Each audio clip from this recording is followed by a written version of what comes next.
Hello everybody, can you hear me okay? How is it going, folks? Glasses is a good call off the bat, thank you very much. Hello folks, you're all very welcome to the stream today. I hope everyone's having a good weekend. How are you all doing? Can't wait for more anime murder. Me too, like this game is ridiculous, but I love it. And we're almost at the end of it, for now. We're doing the final case today. This is Rise from the Ashes. We're gonna see how much we get through today. And what we don't finish, we are going to play through on Monday afternoon. I was originally gonna stream this over today and tomorrow. I'm actually gonna be away tomorrow. So if we don't finish the case today, we're gonna finish it on Monday. And I'll be starting at 3 o'clock in the afternoon again then. So we'll do it at the same time that we start today. Yeah, just to give people a heads up there. Slight change in schedule. That's all part of me trying to be kinder to myself and not like push myself to take on too much at once. Because I could stream tomorrow, but I'd be fucking exhausted. So I'm gonna wait a day. Trying to practice the old self-care. I've heard this is a long case too. So this is the final case of the base game. From what I understand, it is a DLC case that was added in a later re-release of the game. So it's a bit different, but it should be good. I'm looking forward to it. We'll give it a good stab today and see how far we get. As ever, just for the state of chat, just so people know, it's my first time playing it through. No spoilers, please. If chat gets a bit agitated or rowdy, if it does look like it's getting spoiler heavy and it spoils me, we pop it on sub mode for the rest of the stream. We haven't had to do that yet. You guys have been really good about that, so I'm hoping we can keep that up. Should be good.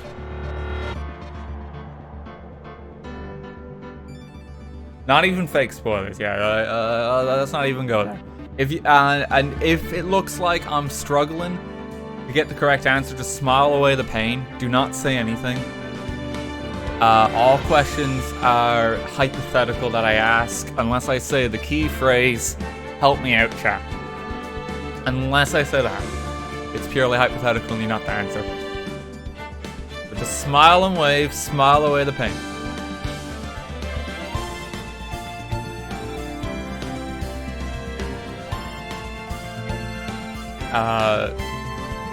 Sim, thank you for the 36 bits right off the bat too. Thank you very much to everyone who's just kind of hopping in.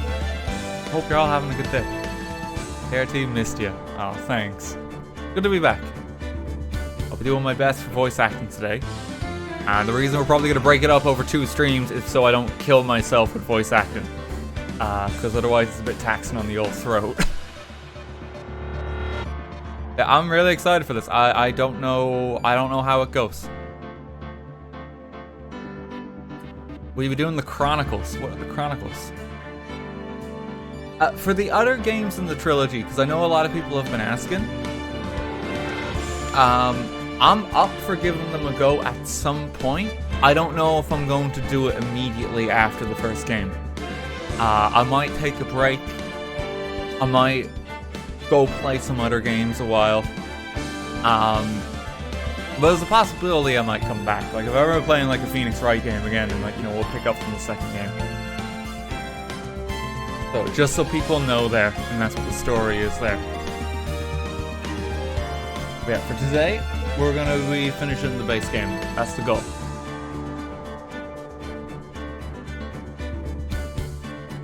Thoughts from 3 AM. Thank you for the 70 subs. Thank you very much. Yeah, I think people have had a chance to get here. You can all hear me okay, yeah? Because we're gonna get going, if so. Game volume down, please. Is it too loud? It's supposed to be kind of loud, and it's kind of loud in this menu theme because it's dramatic.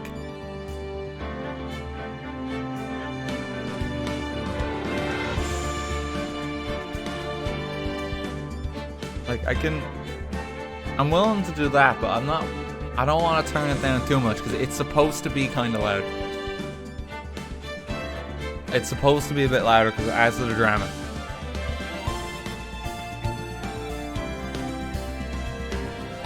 Okay, we're gonna try that. Yeah, the menu theme itself is loud, so don't worry. In-game will be good. Okay, let's go. Rise from the Ashes, episode 5. Let's go.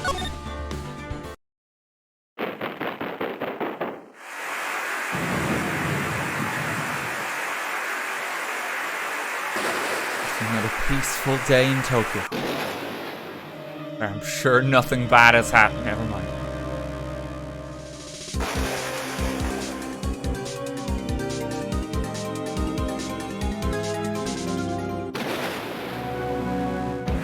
Well, that's 2 killers.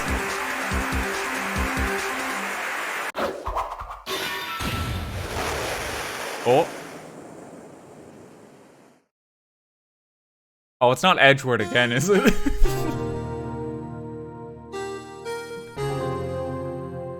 Please, no. Not a second time.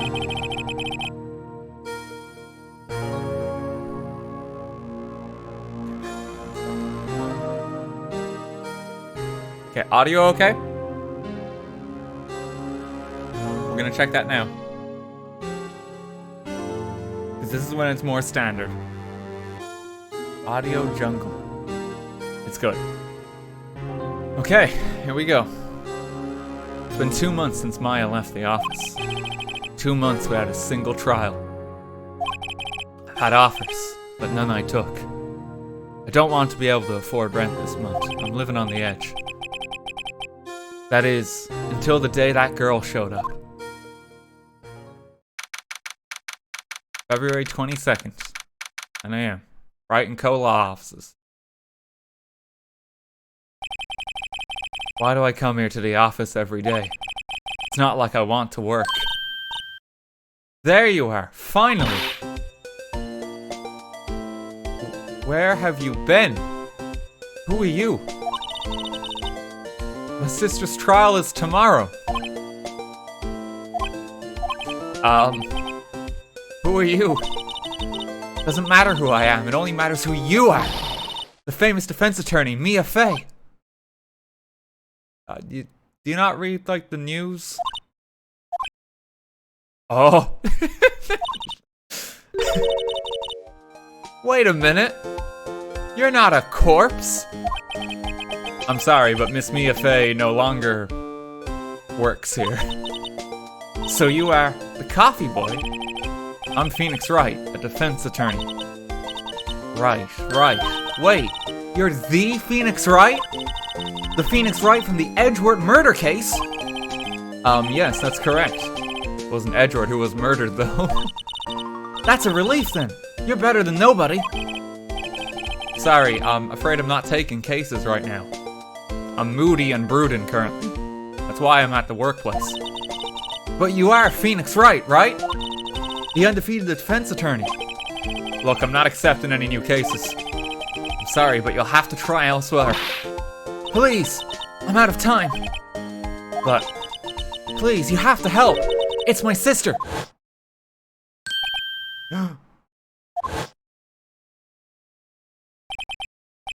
Maya, could it be? Okay, I'll hear you out. Wait, is she another sister? Is she part of the family too? Wait, what? Really? Thank you so much. My name's Emma Skye. I'm a scientific investigator. Scientific investigator?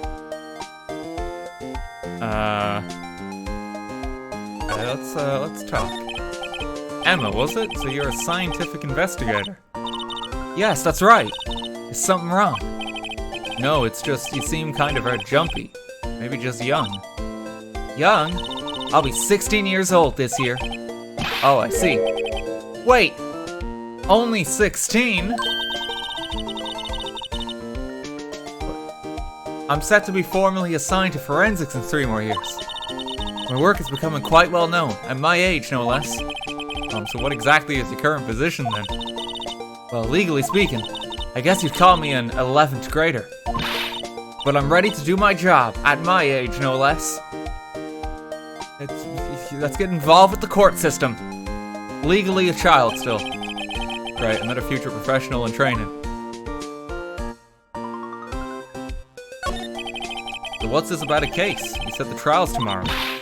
My sister didn't do it. She wouldn't stab someone with a knife. She wouldn't. So it's a murder case. I don't care if there's a witness who saw her do it. She didn't do it. I know she didn't do it. It's a scientific fact. And there's a witness. Just talk to her. You have to talk to her. Right? I suppose I will. I promised her I'd bring Mia Fey, but... That's interesting. How would she know Mia? We're not gonna mention that Mia's dead.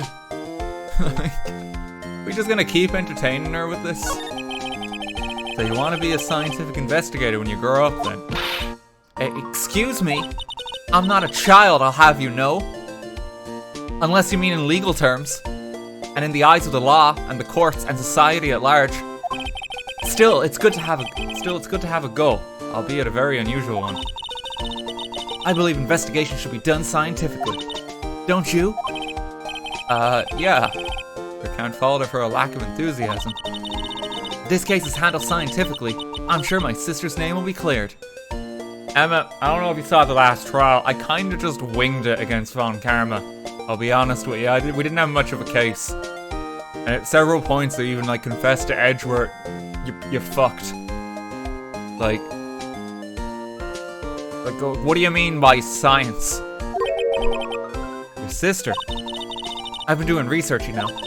I'm developing a new scientific method of case investigation. I'll show you when I'm done. I'm looking forward to it. Guess I should get down to the detention center and talk to her sister. In relation to Mia. My sister asked for Mia specifically.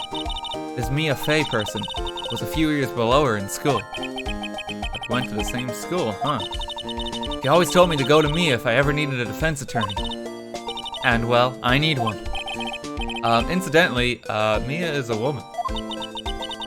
Now that you mention it, I guess it is more of a woman's name than a man's. Were they close at all? Go to this person. It's just like a name on the roll in school.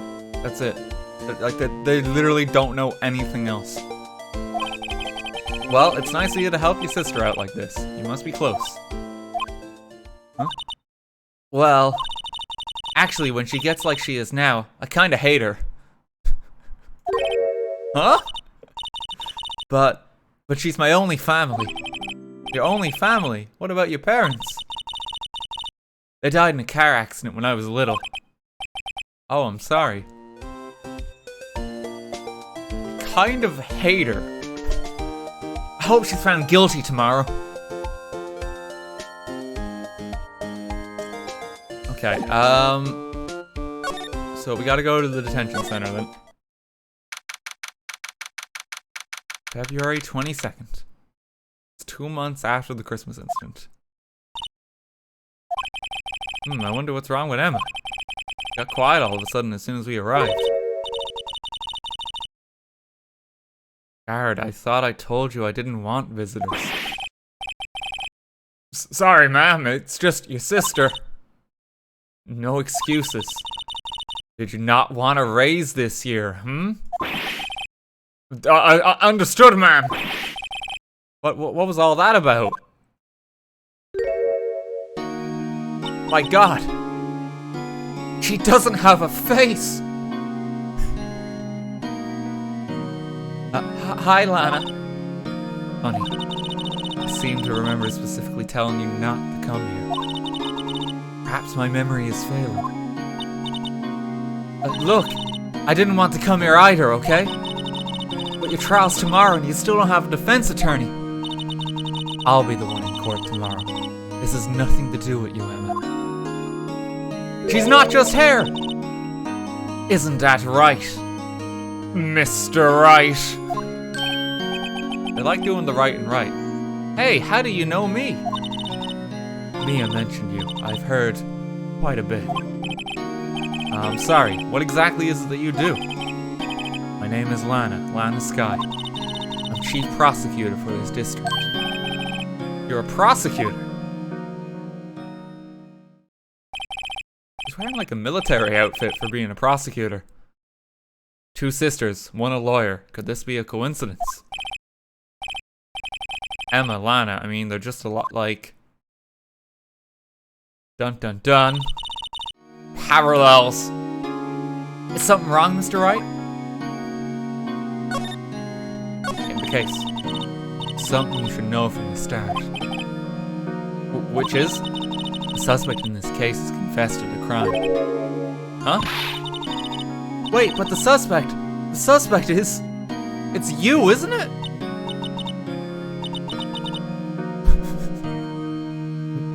That's right, Mr. Wright. I'm guilty.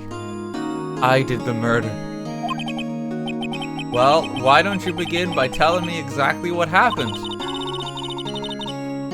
The crime took place yesterday, February 21st at 5:15 p.m. That's quite specific. It was in the witness's deposition. The witness clearly saw me committing the crime. That was a bit of bad luck, wasn't it? Oh, you didn't think that one true there, Lana. No, you gotta plan your murders better. Crime took place in the underground parking lot at the prosecutor's office. The body was found in the trunk of my subordinate's car. Prosecutor's office, huh? Your subordinate's car trunk. Classy. I was arrested on the spot. Caught red-handed, as it were. Oh. Apologies. Well, that's just great. Is there any point in taking on this case? She's just said she's guilty. Like... So who was the victim? Investigator with the police department. I suppose the correct term is detective. A detective?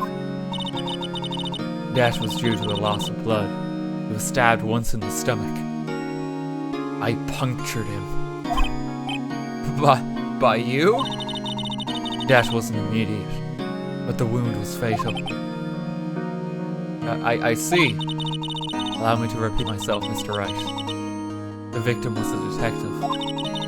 You know what that means, don't you? Looks like someone missed their Spanish lesson last night. You know what that means, don't you? Uh-oh.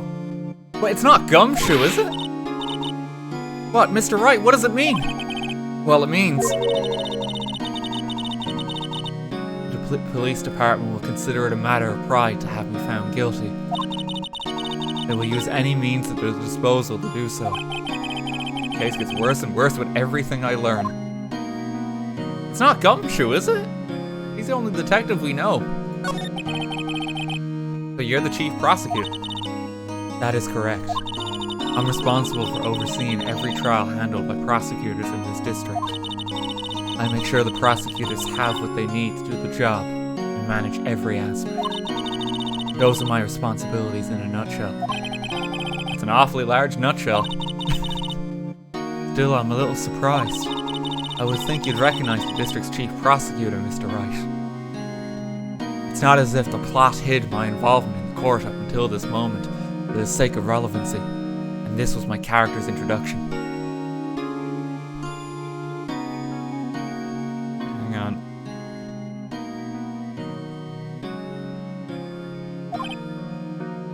Huh? In fact, it seems impossible. You wouldn't. Here, I adjusted the audio again. That's the last slide I'm doing. That sound good?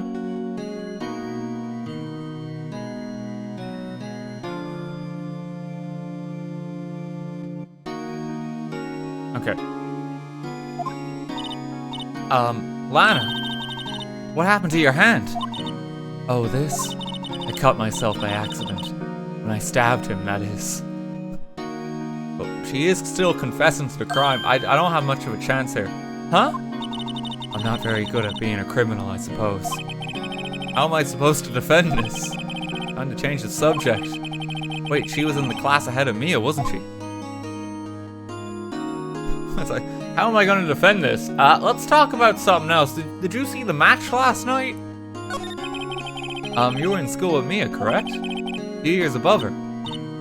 Emma told you that too, did she?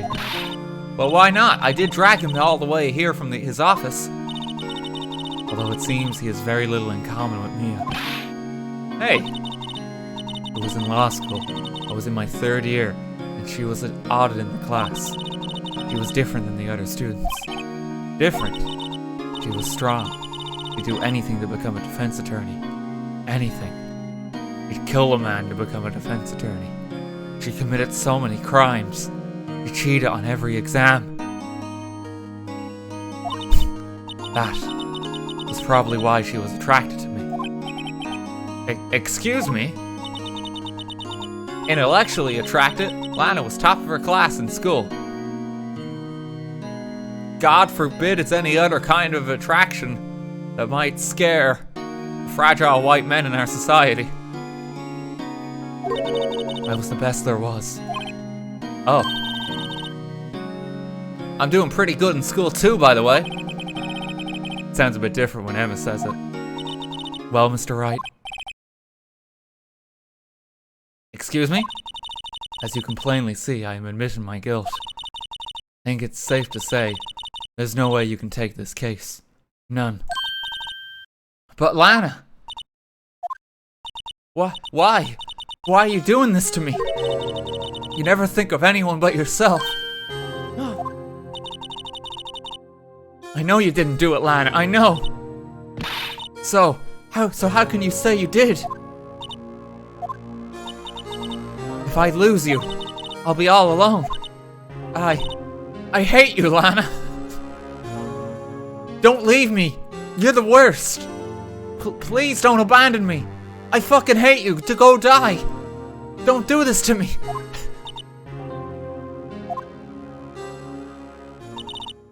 Mr. Wright?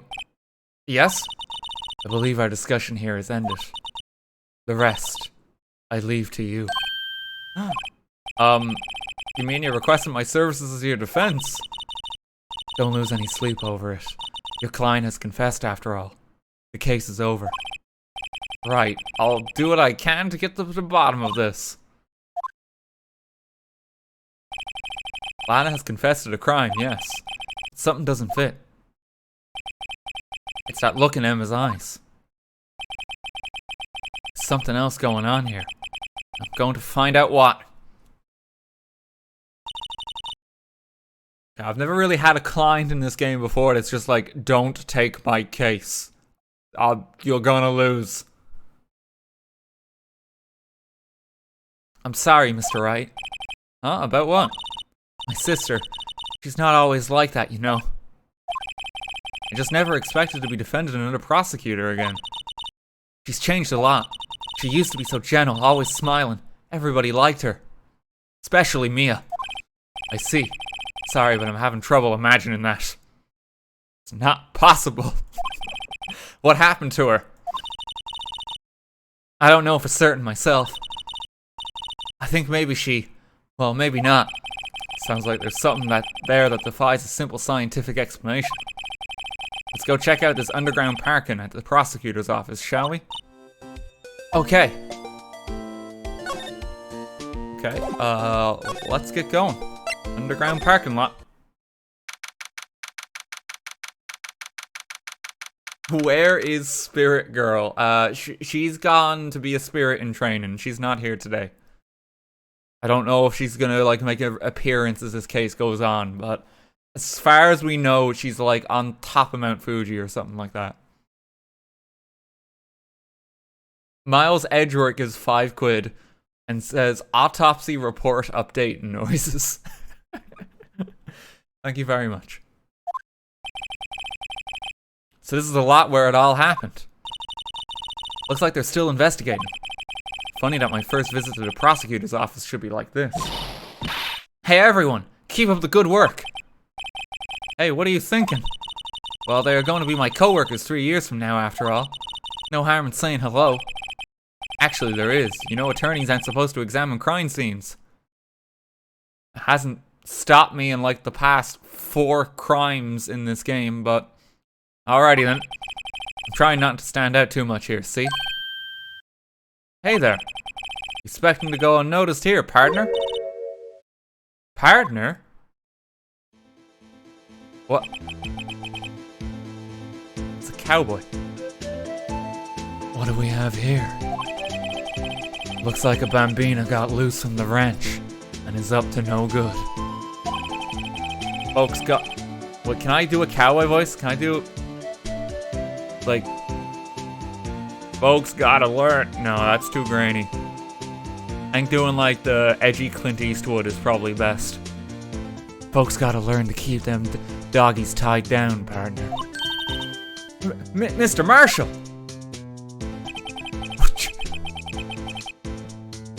What? Why is he shaving himself? Marshall, it looks more like a sheriff to me. Looky here, Bambina. I know how you feel. But this is my gang's gold strike, see? Strike? This is our claim, our territory, with a mother load of evidence. You're fixing to mess with what's ours. You'll regret it, partner. You know what dreams the cacti out in the desert dream? You want to find out? What's this guy talking about? I thought he just drank his knife. You head along home now. Happy trails, Bambina.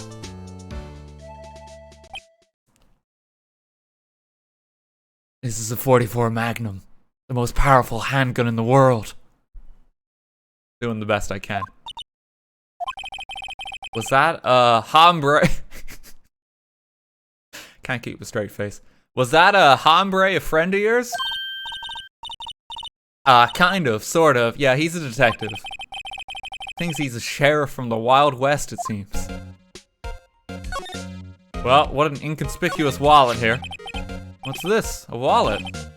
Excuse me, officer. Wait, what are you doing, Mr. Wright? What am I doing? I just found this wallet, so I'm handing it over to the police. I don't believe it. This is real basic. Anything at a crime scene is evidence. Let's be scientific about this, please. Just put it in your pocket. She's making me steal everything just like Maya did. How is that scientific? Sounds like theft to me. Foldable wallet found at the crime scene. Seems to be something inside. I'm called to duty already, and at my tender age. Here, I'll teach you the trick to examining evidence in detail, okay? The way her eyes are sparkling, I can tell she's been waiting for this. Okay, now, look at the court record. You have to be sure to examine evidence carefully on all sides. Now, let's start examining from every angle. Oh shit, wait, we get the... It's 3D now. The technology has improved. Oh look, I think there might be a clue here. You should check it out with a press of enter. Open the wallet. This is an ID card. Sergeant Bruce Goodman. ID 5842189. See? Well, isn't scientific investigation useful? I guess. Though I don't see what science has to do with it. Goodman's ID added to the court record. Investigator's ID card found at the prosecutor's office. Let's be sure to examine every piece of evidence we find. Guess I got to be on my toes from now on. Okay, we got the ID. This is where the cars leave the lot. The arrow on the ground makes it look more like an entrance. What are you talking about? It's plainly an exit. Well, maybe it's both, kind of a dual purpose. Aha! The theory of relativity. What? I've got to write this down. Hey, Mr. Wright. Maybe you know, was Mr. Relativity German or was he British? Mr. Relativity. Are you sure that was his name? Yeah, you know, when you call someone a genius, you're such a relativity. It's actually quite insulting, isn't it? Like, wow, that guy's so smart. Look at Mr. Relativity here. Feels kind of degrading.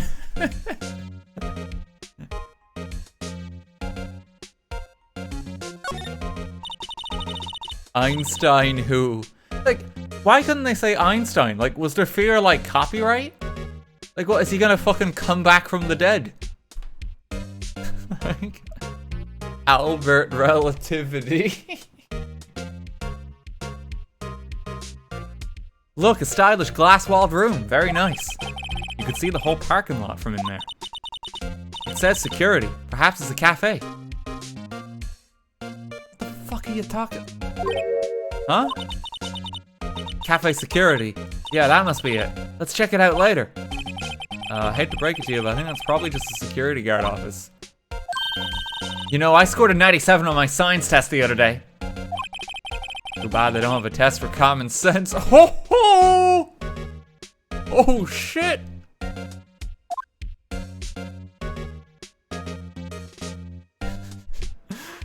Like the mildest burn I've ever seen. An oil drum. Looks like it's filled with water. It's heavy, I can't even budge it. The drum over there here is on its side. Wait, I know. I'll hide in here and do a stakeout. I think you'll probably just get arrested. In fact, you may not even have to hide in the drum to get arrested. What? I'm not suspicious. This wall is in our way. Got a faucet for water. Wait, I know. This wall is merely a facade hiding the truth. This is no wall, but a water tank. Fail to see how it makes any difference either way. There's a phone here. Here, a phone. Let's see if it works.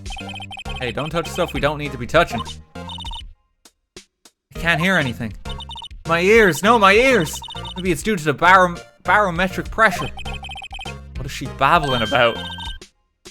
Hey, what did you just say? See, you can hear just fine. The phone's broken. I mean, maybe that's evidence that the phone's broken? I don't know. Context of the case. Aha, a ladder. That's a step ladder. What's the difference in scientific terms, please? Scientific, huh? Look at the basic nature of things, Mr. Wright. It all seems so horribly familiar somehow. Is this just gonna be like a weird fever dream that like Phoenix had? And then Phoenix Wright stepped out of the shower, and it was all a dream. It's like a hazy recollection of what happened before. Look, a door. This must mean something. I'm not sure that doors mean anything. No, it won't open. A mysterious lock. I fail to see what's mysterious about it. Mr. Wright, you need to learn to enjoy life more. Let's finish our investigation first, shall we? I'll enjoy life a lot more once I get to leave this place. Oh, we can slide. There is more. The fucking white lines!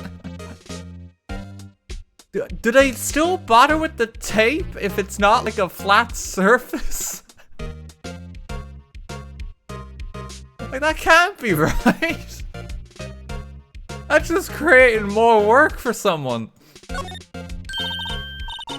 Well, no time to waste. Let's get hunting for clues. I wonder what this is. Well, partner, looks like you got no intention of going home quietly.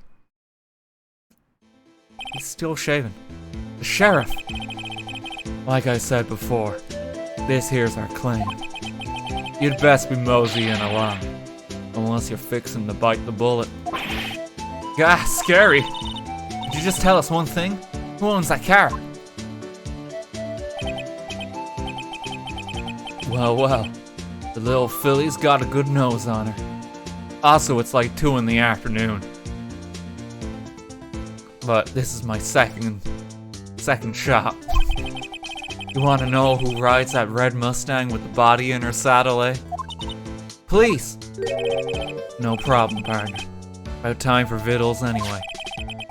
Get yourself to the saloon up on the 12th floor of the prospector's office. Might just find you a crevessa you like. Prospector's office? Who does this guy think he is? And when, for that matter? Note to self, look up Vittles Saloon. Cerveza. Cerveza? I don't know what a cerveza is. Maybe we should check out room 1202. High Prosecutor's office. In any case, stay away from the car. You can look around here all you like. Just keep your paws off our claim. Right, great.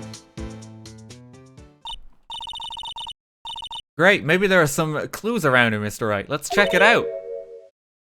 Excuse me? Were you two all set? Us? Oh, this is someone else entirely.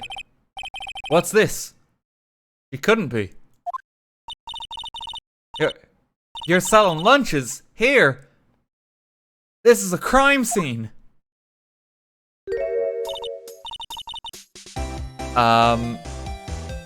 What voice do we give her? I don't know.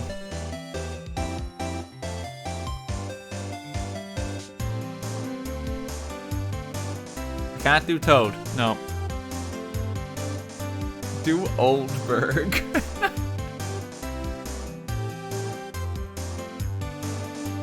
No, I can't do Toad. Toad hurts too much.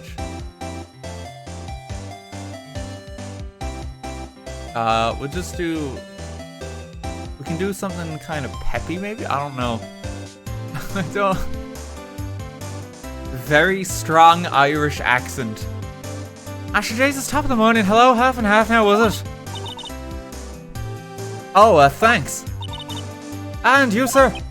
Yes? Some crunchy goodness coming at you. Thanks. Interesting way of doing business. This area's off limits to anyone without clearance now. Especially passers-by. Or are you officers? No, but you don't exactly look the type to have clearance.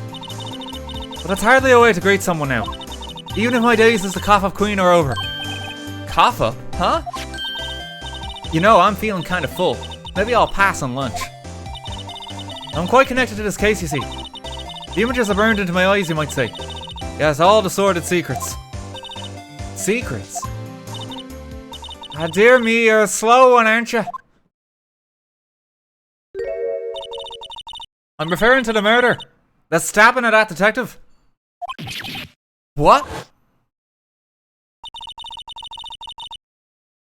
A witness clearly saw me committing the crime. You mean you're the witness my sister was talking about? Ah, please, cough up queen, tell us what happened. Oh, wait, no, that... Oh, Jesus, I'm very confused now. I'm adopting the accent as well. Ah, cough up queen, could you share the story with us? What's the deal? The name's Angel Star, don't you go forgetting it now.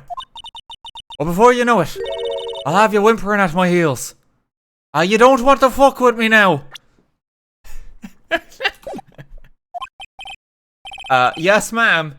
Yipes, she means it. Case. Somehow I knew. Yesterday was a day of destiny. I knew something was gonna happen. Just like I knew that the daily special on Friday every week is salmon. We eat salmon on the Fridays because we're not allowed to eat meat. The church forbids it. Destiny was yesterday's special for some reason. You're a defense attorney, right? You should know them. You should know that the foul misdeeds of the evil ones who haunt this den of inequality. Evil ones? Prosecutors! They have no qualms at all about blacking in the name of innocence. And yesterday they paid homage to the most evil one of all, I tells you. They gave an award for King of Prosecutors. What a farce. So she's saying there was some sort of prosecutors' convention yesterday. I was almost compelled to lace her their lunches with something foul. Do you have a personal grievance against prosecutors or something? Or is there some kind of scientific evidence of this, evil? Ah, young miss, mock me at your own risk. You better take me very seriously what I have to say, but Jesus, or you'll find out why they call me the cough-up queen. Ew. The most heinous of all the evil ones, the one they awarded yesterday. It was in his car that they found the body. Proof that he devours the evilest lunches of all. Really? Really what? I'm totally confused. One thing's clear. This lunch lady has a thing against prosecutors. So, what exactly was it that you witnessed, Miss Star? It was a fascinating spectacle to be sure now. I feel I know what they say when they talk about a woman's rat. I see Lana Skye wield that knife so.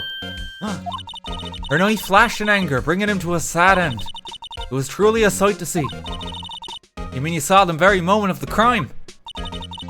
The sound of his silvery ties to this world being cruelly cut still rings in my ears. By Jesus, it's a difficult sentence. And the rhythmic beat of Lana Skye's knife. Wait a second, you know Lana Skye? Jesus, of course now, it's quite a feat, becoming chief prosecutor. She's the talk of the town. How many lunchboxes of sin did she pack to make that journey, I wonder? She always travels light. And why would this pretty lunch lady know the chief prosecutor's name? What does that have to do with anything, Phoenix? Could we ask you a bit about yourself, Miss Star? I come here every day from the Emerald Isle to sell lunches. I import only the freshest and best from the Far East. That's because we're in Japan now. If you keep going east, you'll go back to Central Europe. For some reason, the box lunches are a hit here. Why not make the lunches here rather than import them? Did you say something now? No. Only true connoisseurs can understand. The kind you can only tell someone who has tried General Tso's trilobite lunch set. That's not something we say often here in Ireland. Never mind, you win. I don't even want to appreciate part of the trilobite's flavor. Anyway, I come here every day to sell lunches. My boyfriend works in the security room here at the prosecutor's office. Your boyfriend? See the security room over there now? The glass is wall boot. I sell my lunches, and since I'm here anyway, I drop in to see him. Since you're here anyway, I guess selling lunches is more important than romance. So to scientifically analyze the data available so far, you, Miss Star, are a lunch vendor with an ulterior motive for coming here. Useful analysis. Not. Phoenix is so sassy today. He has taken no prisoners. Did you have a bad experience with a prosecutor, Miss Star? I sense some hostility. Hostility! Perhaps now. Prosecutors are all alike, and the bigger they get, the worse they smell. Kinda like the 10-day-old clams in the chowder. I wonder if Miss Star was involved in some sort of legal trouble in the past. Wait, what? Where are you getting that from, Phoenix? I guess she just doesn't like prosecutors. I was thinking, like, clam chowder? How does that relate to the court system? That'd be a sure cause of food poisoning, scientifically speaking, of course. Now you're talking, cough up queen. I thought she was just a lunch vendor, but now I'm not so sure. We can present the ID. About this card. Lunchland vendors only accept cash now, no cards. Especially not a card belonging to someone else. No, this isn't a credit card, it's an ID card. It belongs to the detective. And you're showing this to me, the lunch lady, why? That's like showing a fine honeyed ham to a detective. Why do I always feel like I'm being mocked? Don't worry, Phoenix, I don't think you're the one being mocked in this situation. I don't think the badge is gonna do anything. Oh, she does say something now. A defense attorney must be able to fight. How about you? Do you think you can win? How about tackling Lunchland's Pickle Supreme now? Wow, it's really crunchy. A box of pickles. Kind of a sad lunch if you ask me. Probably quite healthy.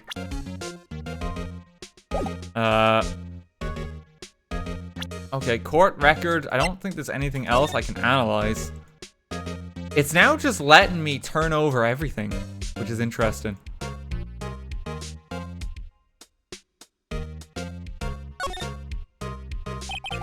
Name and ID number are written here. Sergeant Bruce Goodman. I wonder why they only use numbers for IDs. What else would they use? Letters, silly. They're the reason we have a written language in the first place. Well, she's got me there. Sergeant Bruce Goodman. ID. Yabadab. I'm just thinking like Scooby-Doo. Yabba-dabba-doo. See? Wouldn't that be better? Yabba-dab. Well, it does have a certain ring to it. Exactly my point, Teehee.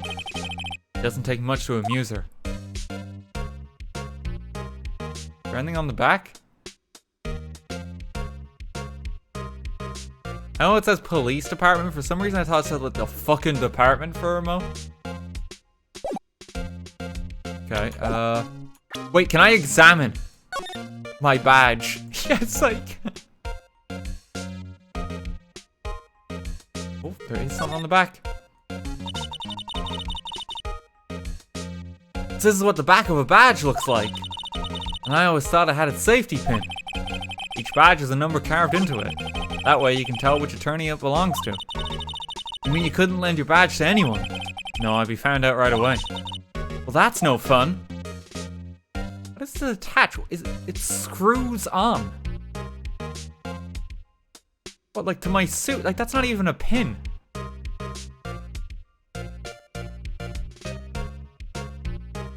Is there just like an insert in my body where it just fits? Like just spin that in. It gets a screw. Phoenix is a robot.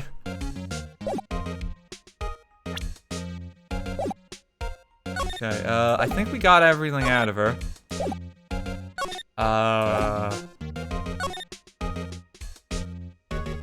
There was other stuff over there, but I can't slide back to investigate the crime scene. It's not letting me. Look, a door. This must mean something. Not sure that doors mean anything. No, it won't open. A mysterious lock. Fail to see what's mysterious about it. Mr. Wright. Oh, okay, we've had that, yeah. I can't slide back. The cowboy is blocking that side. You won't let me go back and investigate, yeah.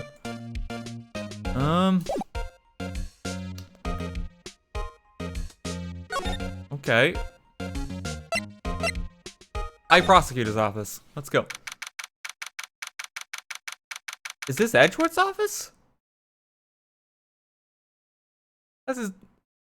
That's his clothes, like, pinned on the wall. This is the kind of room that just screams, I can do the job. Quite a change from your office, really. Thanks. Look! There's a trophy or something here. A trophy? What, that shield? It takes real nerve to display stuff like this. Whoever's office this is, they must be a real stuck-up jerk. Phoenix Wright. You never tire of prying into other people's business, do you? That voice! It is his office! Long time no see, Edgeworth. Huh? Oh! Mr. Edgeworth! You know him from somewhere. Of course, I'm his biggest fan. My sister introduced us once and... Right, your sister is the chief prosecutor after all. Well, what brings you here? I'll warn you, I've been known to be a real stuck-up jerk. But... Edgeworth, we've met you before, why? We're friends. What? No, did I? No! It was just Mr. Wright here, Hey, don't blame me. We're just here to investigate a murder case. Murder? A body was found in this nasty bright red sports car in the parking lot.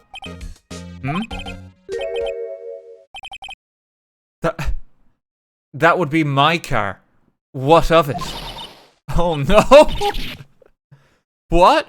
Your car? Say one thing, she certainly can scream. Edgeworth, why was there a body in your car? Oh no, did he murder again? So the body was found in your car. Go ahead, say it right. You think I did it. Again, don't you? After you went through all that trouble to help me last year, no less. No, we don't think you did it.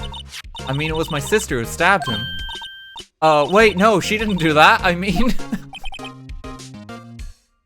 Jesus, I hope we're not against Edgeworth in the trial, because that's gonna be pretty bad. I think we just got a confession. Wait. So you're the chief prosecutor's little sister, then? Yes, sir. I'm Skye. It's nice to meet you again. And that didn't sound forced at all. Ah, now I remember. You've really grown. I'll admit it was a surprise for me, too. To think that my own car will become the scene of a murder. More surprising still. I'm being forced to prove my superior's guilt. I can understand. Wait, what did you say? Oh no, we are against Edgeworth. Lana Skye is the chief prosecutor, the top prosecutor in the district. She can't prosecute herself, so I'll be the prosecutor at the trial tomorrow. You, Mr. Edgeworth? Oh no. To be honest, it's a bit of a miracle I'm still here at all. What do you mean? Rumors. You've heard the rumors about me, haven't you? Miles Edgeworth. It's hard to remember a time when there weren't rumors about this guy. Forging evidence, arranging false testimony, illegal searches, you name it. Okay, so I'm just gonna assume it's introducing some of the characters again for this case. Because I'm guessing it assumes you haven't played the first game? Which is kind of odd.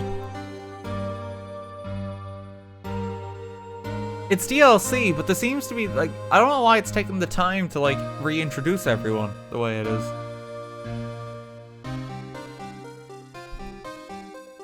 They do it as a refresher. Yeah, I think that's what it is. Like, it's assumed that you haven't played the game in a while. Thanks to you, my innocence was established in the trial at the end of last year. However, there are some who say I'm the one responsible for the current incident. What? That's crazy. Some people need very little excuse to think ill of others. I mean, to think the nerve of them. A dead body turns up in the trunk of my car, and they suspect me of murder. Amateurs. It's a fact of life. Impossible to stop. But some of them even go so far as to present me with toys like this. They think it's funny. Toys? That bronze shield. Gotta be a story behind that one. You Prosecutor Skye. Yes, we worked together on a case 2 years ago. It was my first big case. That's right, I remember. 2 years ago. I wasn't even a lawyer yet. Since then, I always felt that she was looking out for me. It appears I was mistaken. Mistaken? Why?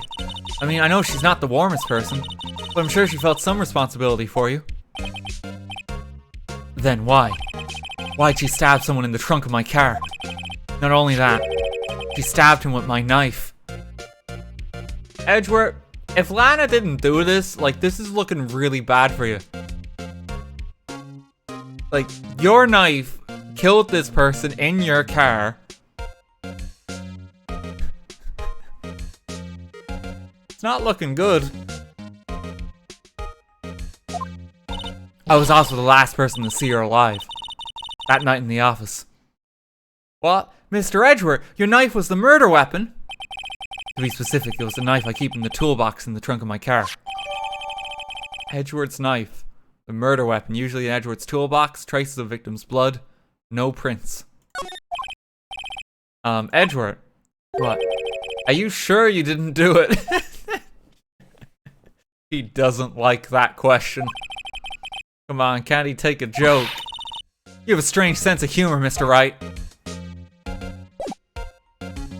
Okay, so I can present the knife. It's against my policy to discuss evidence with the defense, especially with you. He doesn't like you much, does he, Mr. Wright? Nah, with Edgeworth, it's never personal. It's all about winning tomorrow. I saved his life. Oh, he doesn't want to talk about evidence, but this one he has a change of mind for. Say, Edgeworth, I was wondering about this. Mr. Wright! Oh, what? Are you sure you should be showing that to Mr. Edgeworth? Oh, he'll take it for sure, won't he? I wish I could be on the same side as Mr. Edgeworth. Then my sister will be found guilty. If she sighs any deeper, I'm going to start getting depressed. Oh, Jesus. Edgeworth, what do you make of my badge? I once dreamed of being a defense attorney a long time ago. What? You want to be a defense attorney, Mr. Edgeworth? Yeah, my path is laid out clearly before me. I have no time to reflect on what might have been. Okay, well, the trophy, we drew attention to this. I've been wondering, what the heck is this? There's a big K on it. Prosecutors. Huh? What's that? It's the King of Prosecutors trophy. King of Prosecutors? It's a great honor. They send that shield to the best prosecutor each year. What? So that K, that's... K stands for King? Yeah, you got a problem with that? I didn't design the thing. King of Prosecutors? Kinda like Employee of the Month, only better. King of Prosecutors trophy. Given to Edgeworth, King of Prosecutors at the PD on the day of the murder. Apparently, that's gonna be important evidence.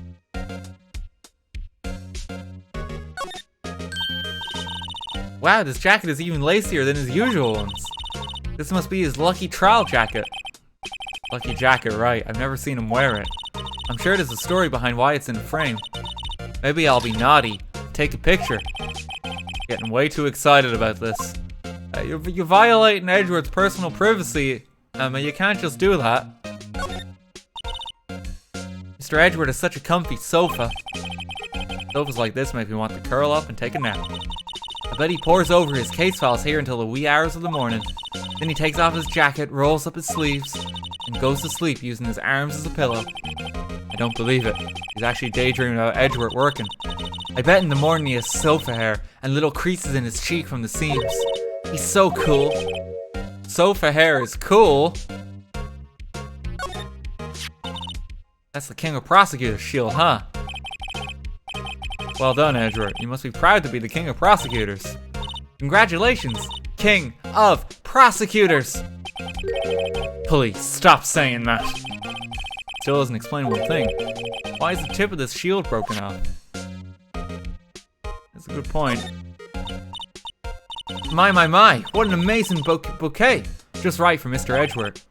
No kidding. Hey, there's a card on it. Back from the dead. Wendy. Wendy? Heard that name somewhere before.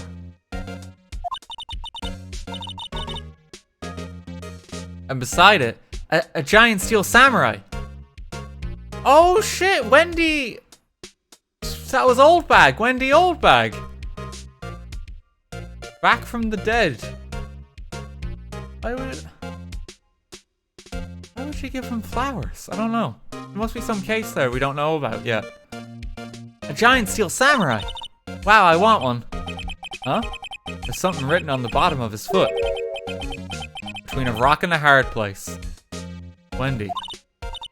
Wendy, is she Mr. Edgeworth's fiance? No, that's her. No, I don't think so. But yeah, so if we read this again, hang on. Back from the dead. From Wendy.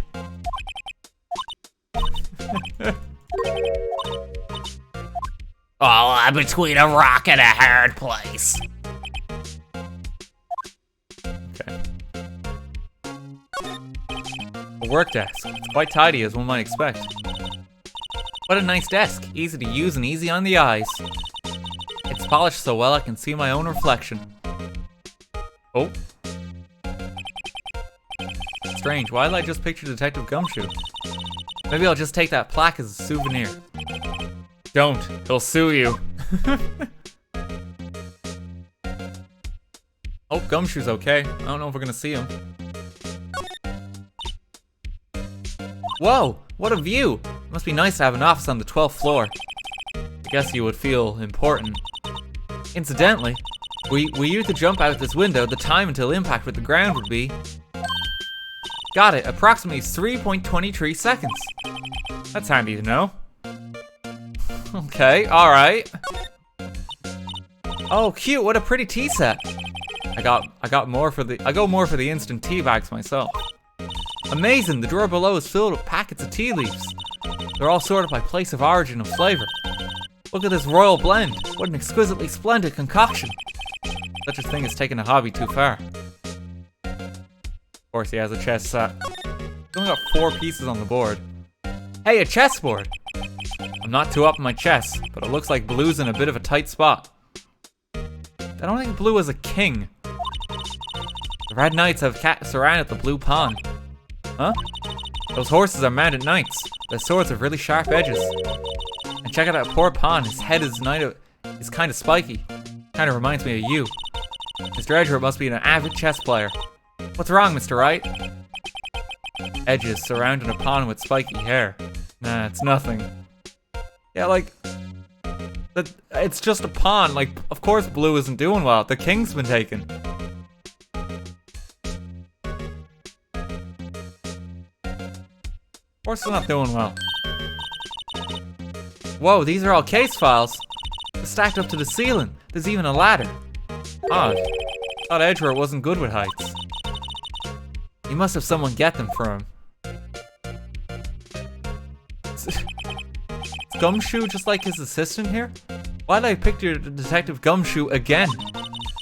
You must study these case reports so closely. He's so cool. You wouldn't say that if you saw him sweating bullets up in that ladder. I think that's everything. Court record, I can look at these. We should probably have a look. But you can't move the magnifying glass, you have to just line it up. And then click on it. This must be the victim's blood, right? Either that or Edgeworth cut himself peeling an apple. I'm looking forward to this refreshing snack in the afternoon. Oh! That's a big knife to cut yourself, like both peel an apple with and also cut yourself on. Oh my god. What's Edgeworth doing with a knife like this anyway? Hey, maybe he spends his weekends roughing it in the wild. Edgeworth in the wild. I think my fruit peeling theory is more likely. Are you kidding? I always pictured him as an outdoorsman. Now there's a scary thought. Cowboy Edgeworth. Okay.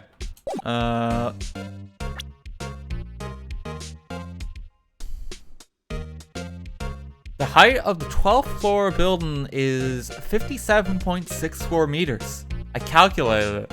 Oh, fair play. Because yeah, if you have the time it takes to the bottom, starting velocity of like 0, and acceleration due to the gravity, and yeah, you can work it out the displacement. Well done. Your maths teacher will be proud.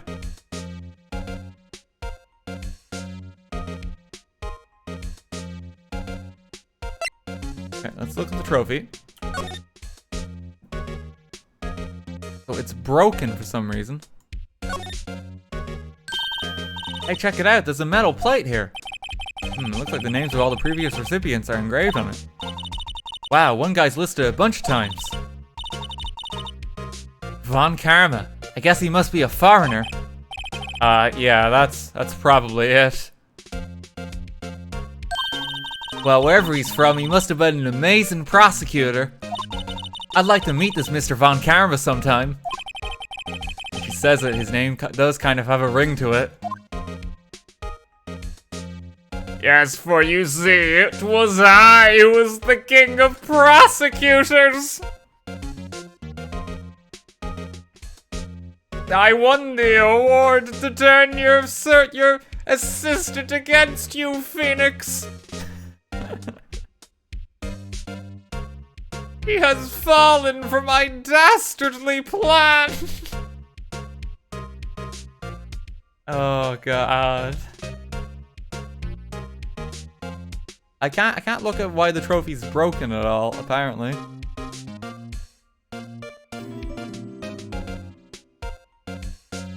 Von Karma is back. The K stood for Karma all along. Oh god. It was I who designed the trophy.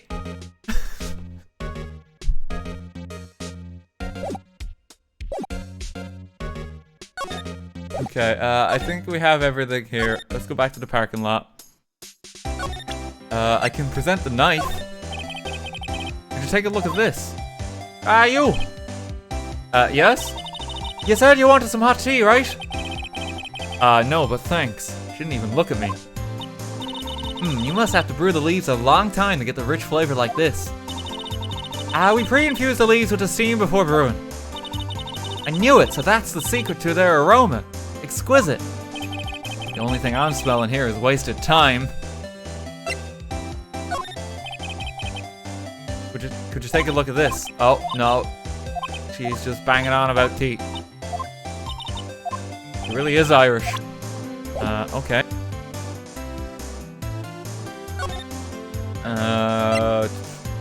Let's go back to the detention center. No, Lana is just gone. How's the guard doing? This guard monitors the visitor's room. He's frozen in fear of the frigid Miss Lana. Feeling a bit chilly myself. He's not moved in like all of these cases. Okay, well, they're just gone. Present the knife. Here, see this. I've noticed that defense attorneys have a tendency to want to show people things. What is this? A behavioral study of lawyers. Here, see this. No, she just doesn't care.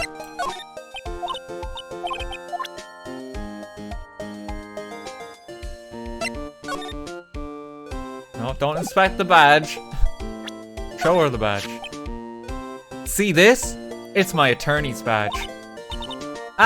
Well, I've never seen a real one before. You're the first one who's actually been interested in mine, believe me. Believe me. Its composition is mostly silver. The gold plating is flaking a bit. He analyzed it scientifically. Doesn't appear to be any corrosion due to sulfides. I'd give you $50 for it. Sorry, but it's not for sale.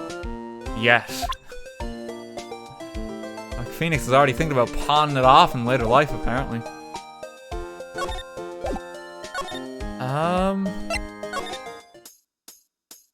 Was there anything else? The door is still locked. I can't use like the control panel or anything. Angel doesn't have anything else.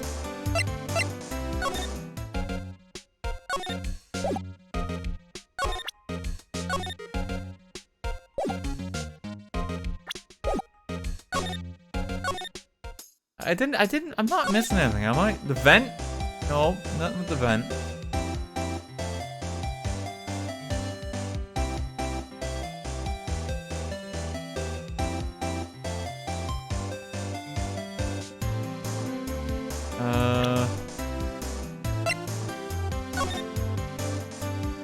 There's no other way to actually check why this is broken, is there?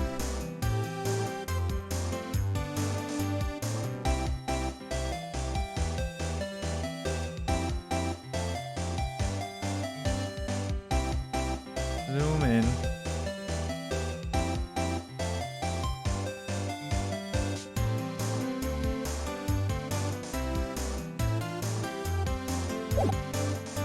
No.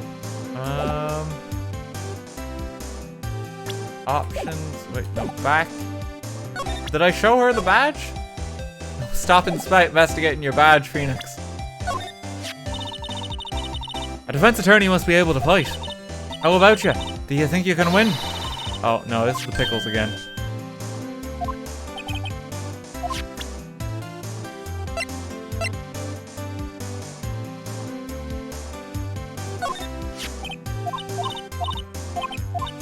This is the other person's ID card. There's nothing new there. Nothing with the knife. There was nothing with the trophy either.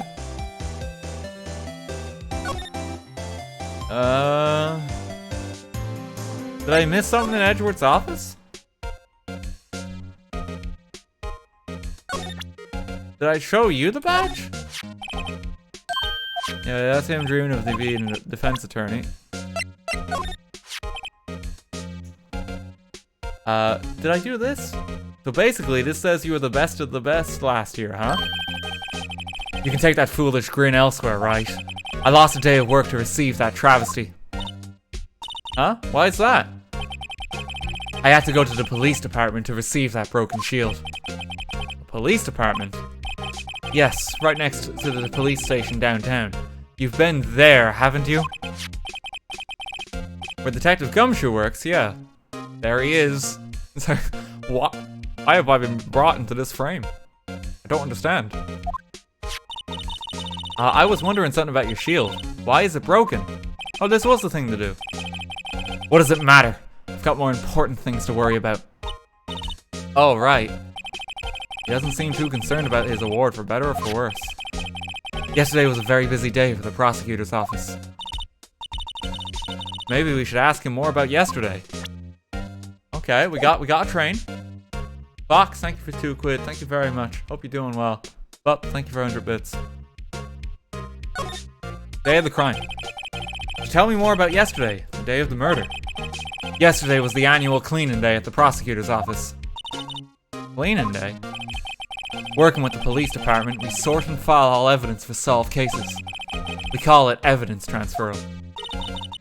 Wiping your hands of old cases, in other words. Oh, and another thing. A ceremony was held at the police department. There's an annual review and awards for outstanding police officers and prosecutors. And that's when you got the shield.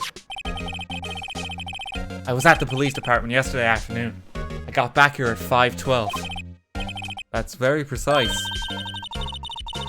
People like myself and Mr. Edgeworth pride ourselves on their precision, Mr. Wright. No, I place little faith in my memory. The only thing I trust is solid evidence. Parking stub. Edgeworth's parking stub added to the court record. Okay. This is the parking stub from the underground lot. The murder took place around 5:15. So the murder happened right after you got back. What, right? I'd appreciate it if you direct that suspicious glare elsewhere. Oh.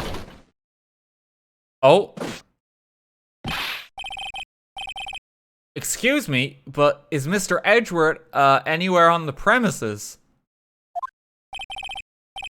I'm Edgeworth. What is it? I'm here, sir, at the request of the chief, sir. I've got your report, sir. Report? What? Did you find any new evidence in the case against Chief Prosecutor Skye? I don't like the way this conversation is going at all. Skye, sir? No, sir. No name of that kind, sir. Not in this report, sir. I think I just heard Edgeworth's lid blow. Mr. Edgeworth's lid isn't on very tight, is it? What does a lid mean in this context? I made a clear request to the police department, did I not? I need to focus on the trial tomorrow, so don't bring me anything unrelated. Sir, but sir! I'm just following orders, sir! They told me to bring this to you, sir! I wasn't aware of the particulars of your arrangement with us, sir! Give me your name. Yes, sir. Meekins, sir. Officer Meekins. Right, Officer Meekins, take your report and leave. And good luck with that raise next month. Oh shit! Edgeworth's gonna leave like a bad review. That's so mean. But sir, I didn't know. Poor guy. Looks like he was absent on the day they gave out brains, and good luck. Oh no, poor Meekins. Right. Yes, sir? As you can see, I'm busy. You may leave now. Let's do what he says, Mr. Wright. The victim was a defense detective from the same department as that patrolman just now. Go down to the police department. You can ask more there. Thanks. Seems to have finally calmed down at least. Okay, police department has opened up. Can I present the parking stub here? I wonder. No, she's back for the tea again. Okay, thank you for the €6. Thank you very much. I've been watching it since I was a freshman, now I'm a senior.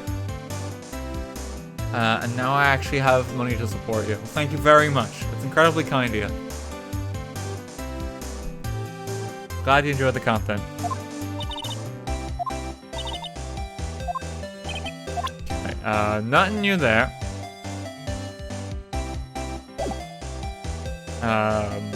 Yeah, I can examine the ticket. Not too much on this. Miles Edgeworth, 1712. This is the day of the crime. The murder took place 3 minutes after Edgeworth parked his car. If only he was held up at a couple extra red lights, he wouldn't have been caught up in this whole affair. Perhaps. Just goes to show you never know what'll happen when you run a yellow light. A body will end up in your trunk if you pass that yellow light. That's the takeaway here, Emma. Sure. Okay, police department entrance. Oh, we're outside it this time. We don't get to go in yet. I think he's seen better days. Ooh, we're finally here. Why would they put the police department so far away from the prosecutor's office? Beats me. It took almost 30 minutes by taxi, and traffic wasn't even that bad. Police department, huh? Only ever been to criminal affairs next door. Hmm? Oh yeah, that's right. I haven't been to the police department itself. Yeah. I'm dealing with Gumshoe. It's next door. Hold on, what's that?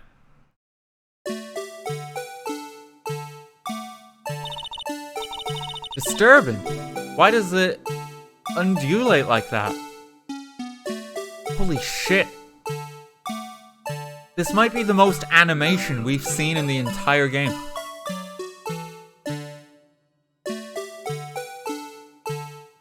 They're actually trying to do like fluid movement. It's the murderer. I found him, officer. He's the one who did it. Oh wait, I know. This is the Blue Badger. They're trying to make him the police mascot. Wow, Mr. Wright, you sure know a lot about the police. Still, he does seem familiar somehow. Forget the Blue Badger. Who's next to him? Someone appears to be dancing with the Blue Badger. Uh-oh, he noticed me. Sure is running over here fast. Hey, pal! What are you doing here? That's my line, Detective Gumshoe.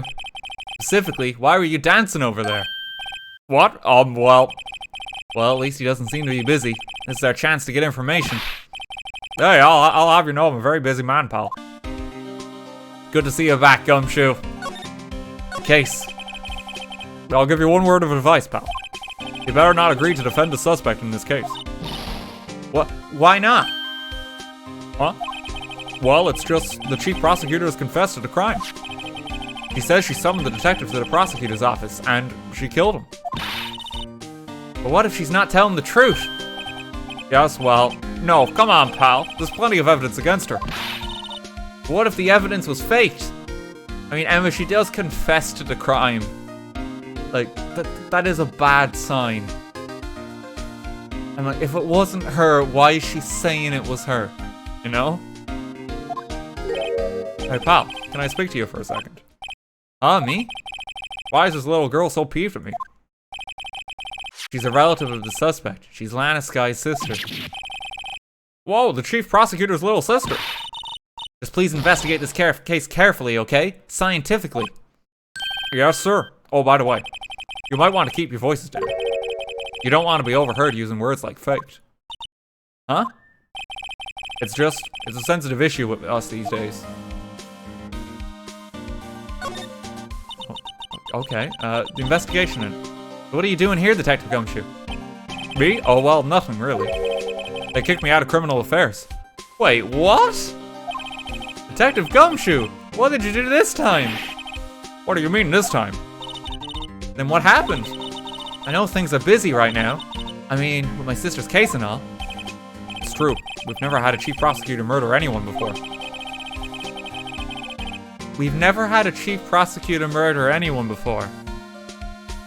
Like, Gumshoe, did you just, like, forget what happened? Like, the last case? That was the entire premise. Oh, Von Karma wasn't chief. Oh, okay. Alright. Okay. For you see, it was I who made this technicality.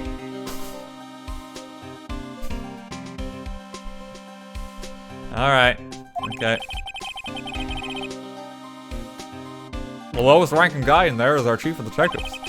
We're not letting any of us rank and file detectives in at all. None of you? I know this is an important trial, but isn't that a little odd? So anyway, I thought I'd spend the day getting the badger dance down pat.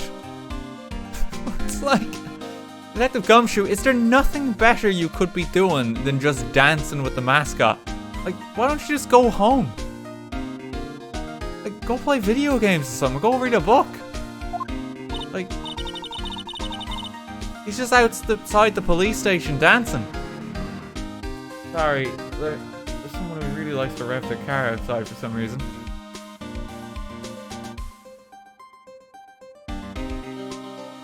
Isn't there anything else he could be doing? The Chief of Police himself is directing his investigation, pal. And Officer Marshall was assigned to the underground parking lot. Officer Marshall? And I think about it, Emma did seem to know that Marshall guy. Patrolman in charge of a crime scene. It's unheard of, pal. Okay. Evidence. I have a lot here. Goodman's ID. Detective Gumshoe, what can you tell me about this? Oh, hey pal, this is the detective's ID card. You can't just keep that. You have to turn it into the police. People like you to get me into so much trouble all the time. I mean, Detective Gumshoe must drop his card a lot. Well, let's see. Bruce Goodman. Goodman. Sounds familiar. Ah, my mistake. But didn't you work together with him in criminal affairs? Whoa, now I remember! Bruce Goodman! He's the victim. I thought you were gonna come to some other revelation in that, Gumshoe. We know he's the victim. Do you know anything else about him? That's what I thought. Can you tell us more, Detective Gumshoe? Edgeworth's knife. Oh, we're showing both of them. Wait, why did the parking ticket show up? Found Mr. Edgeworth's car, stabbed with Mr. Edgeworth's knife, huh? Oh, drive Chief Prosecutor Skye to do such a thing. Wait, I didn't mean... of course someone else really did it. Someone who must have grudge against Mr. Edgeworth. The car and the knife do seem a little too well organized to be a coincidence. Poor Mr. Edgeworth. What could have happened? You have to find out a little more about what's going on with Edgeworth. King of Prosecutors. Hey, that's it. That's the King of Prosecutors award that Mr. Edgeworth got yesterday. Were you at the award ceremony, Detective Gumshoe? Of course, pal. I got an award for diligence myself. Ah, congratulations. I was wondering, why is the award a shield? And why is it broken? Oh, there's a reason. I'll tell you what it is later. I'm sure that's not fucking important for the case, alright? Apparently he's forgotten. But I was proud of Mr. Edgeworth for winning that award. Even with all the naysayers in the prosecutor's office. Naysayers? Must be because of the rumors. It's the parking stub. Okay, so they take those two together here. And it's the same one. Gumshoe, what do you make of my badge? Detective, here's my attorney's badge. You show this to me every time we meet, pal. Real men show their police badge. Enough said. Oh, I wish I had a badge. Even an ID card would be nice. Wait, speaking of ID cards, I found a detective's card, didn't I? No, I've already investigated that. Okay, Bruce Goodman. Yeah, Emma, do you want this dead detective's ID? You can have a card too. So, this ID card belonged to the victim. it was a detective like myself. Detective Bruce Goodman. Don't you think that's strange? I mean, why would the victim's ID card be lying on the ground where we found it? Well, Detective Goodman should have been at the police department yesterday. There was an evidence transferal for a case he handled 2 years ago. Evidence transferal. Mr. Edgeworth mentioned that too. But Detective Goodman was killed at the prosecutor's office. Well, that's the thing. It's hard to say this, but word is that Chief Prosecutor Skye called him out there, to the parking lot. Lana's confessing as much. Edgeworth's troubles. He's in a tough spot again. Again? Yeah, that was a pretty rough one before. Well, it all started with the murder of that defense attorney, Hammond. Well, ever since they got Richard Hammond out of Top Gear, he's just not been the same. But Mr. Edgeworth was found innocent.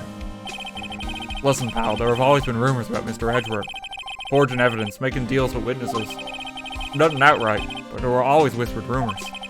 Ever since he was accused of murder, no one's whispering. They're practically shouting. But there's no evidence against him. Well, Mr. Edgeworth has always had unusually strong ties to the department higher-ups. It's only natural that people will be suspicious. I had no idea he was under the gun. Anyway, this latest case has started a new rumor. People say the only reason he took this case is because he's aiming for the chief prosecutor position himself. What? But I know the truth, pal.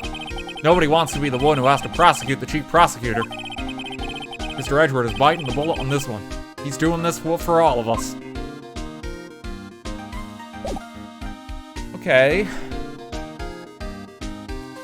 Is there anything we can examine outside the police station?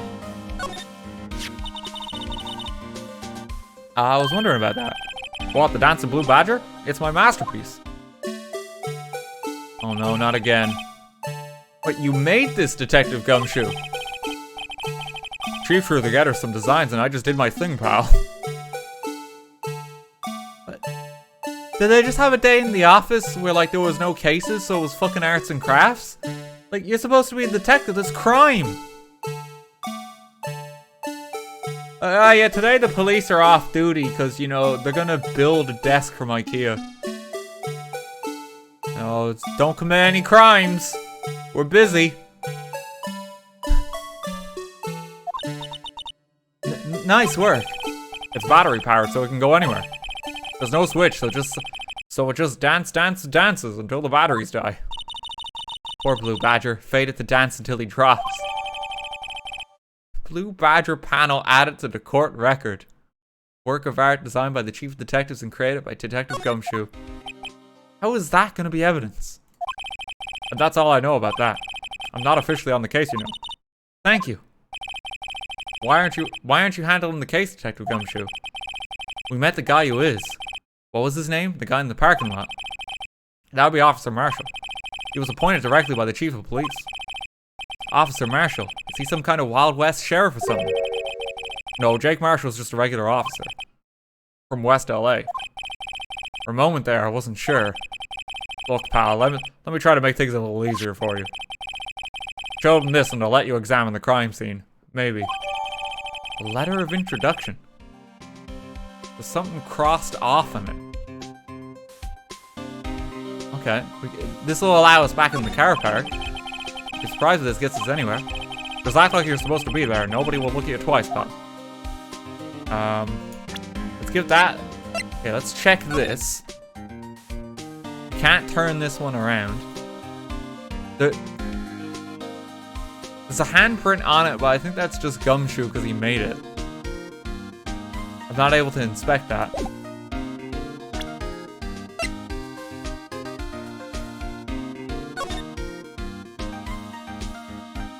Okay, so there's something crossed out here. Hey, look here! Looks like something's been crossed out.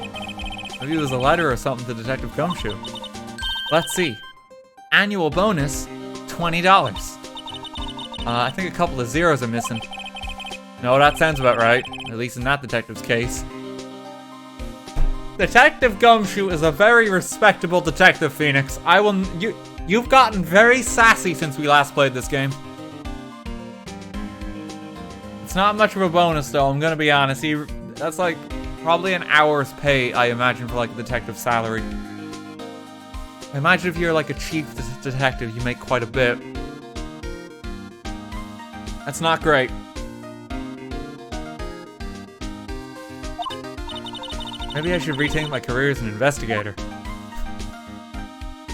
Okay, and that's everything there.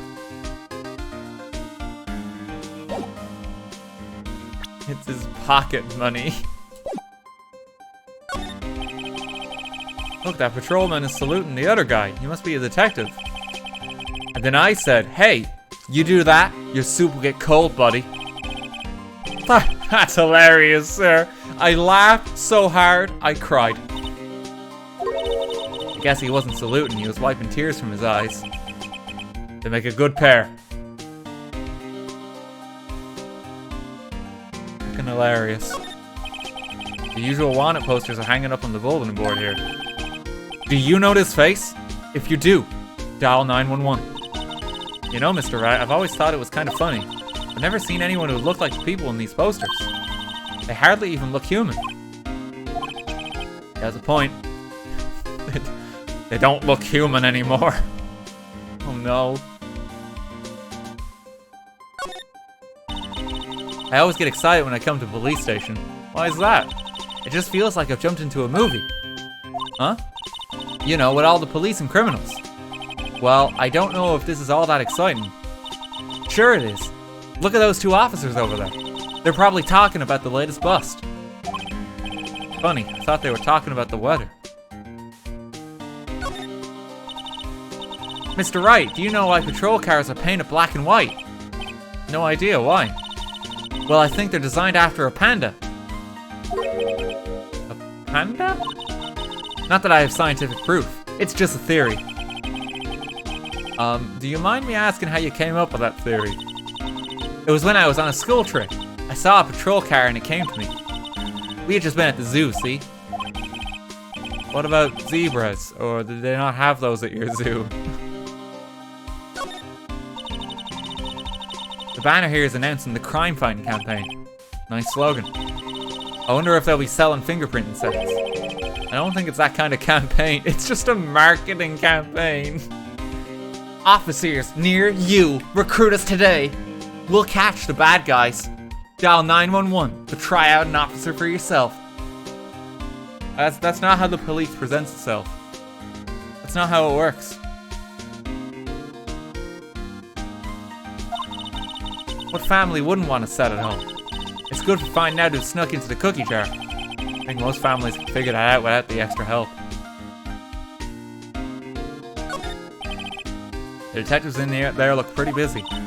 Just imagine right now, behind those doors, police drama in action. Somehow the thought fails to excite me. I think we've investigated everything. It's saying I haven't looked at this, but I definitely have. I was wondering about that. What, the Dance of Blue Badger? That's my mat. Yeah, this is just this one again.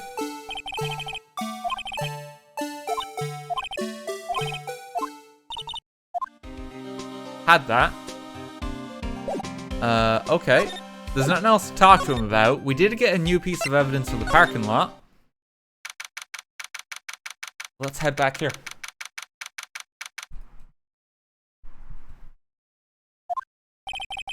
Looks like the investigation is still going. Have to be getting back to the shop. Sorry, looks like I'll be stuck in this pit till the sun sleeps. I'll see you in my dreams tonight then, baby. Oh, Jesus, you're still here now? Hello? Why the surprised looks? Didn't I mention? I've got a boyfriend in the criminal affairs too. What happened to the security guard? Hey, what's wrong, Bambina? You're looking like a doggy that's lost its herd. Jake Marshall. Strange guy to put in charge of a crime scene. Why does he keep shaving? Like, it's probably just down to skin at this point. Like, I'm going a while there. His beard grows fast. He's a hairy man. Okay, the victim. There's something I wanted to ask you. Scene of the crime. Cold grave for men who lost their dreams. And me, I watch over them as they sleep, dreaming of the desert's harsh judgment. He's asleep. Well, should we show this hopeless case something catches interest? There's something I wanted to ask you. No, he just drifts off. Okay. Alright, we need to present this to him. Would you mind reading this for me? What's this? I warn you, fan letters to me go right in the spittoon. It's a letter of introduction from Detective Gumshoe. Maybe we investigate. Gumshoe? Ah, that old cow dog. He holding a birthday party or something? Huh? Look, where it should say letter of introduction. It says invitation. Ah, I think he just miswrote it. Wait, why am I getting all defensive here? No worries. This proves it's from Detective Gumshoe, better than a blood test. Guess I'd better let you in. Guess I better let you in then. Thank you, Officer Marshall. Oh, that's right. He's a patrolman, not a detective. Which reminds me. Hey, wait a sec. Isn't a crime scene supposed to be handled by a detective or higher? Well, folks, clues are calling. Welcome to our gold strike. Be like the settler. Strike out for lands unknown. Manifest destiny. Let's have a hootenay. I don't know what that means. Note to self, police investigations are like settling land. Well, Mr. Wright, what do you say? I say we won't be needing this anymore. Item Gumshoe's letter of introduction crumpled and discarded. I mean, I like to err on the side of caution in these crimes and just hold on to shit. Just in the off chance something is important, but alrighty. Let me check.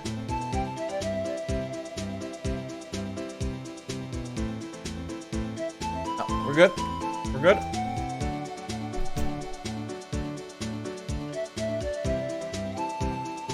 Okay, I don't think I need to show him anything else. He's gonna let me investigate here now. Finally have a look at, like, the phone and that's on the ground. This fucking cutout for where the body was. Can't get over that. A block. This area is reserved for prosecutors. Defense attorneys are relegated to B block. I dream of the day when I'll be able to park my car here. I'll go over to B block to buy my hamburgers from you, Mr. Wright. I'm not planning on giving up my job that soon. This appears to be the car where the body was found. Looks like the lock in the trunk is busted. The crime scene took place in the underground parking lot at the prosecutor's office. The body was found in the trunk of my subordinate's car. Quite a luxury car. It just screams I have money to burn. Yeah, prosecutors get the big bucks. For some reason, defense attorneys do not receive equal pay. Your guess is as good as mine. B block is through there. That's where visitors park. I can see the Lunchland car over there, far in the distance. Hey, you're right. I like the cute design on the door. I can see a cartoon cow munching down on a juicy looking steak. Doesn't that strike you as a little creepy? Just don't think too deeply about it and you'll be fine. Yeah, that is actually cannibalism. Don't think about it. Don't think about it.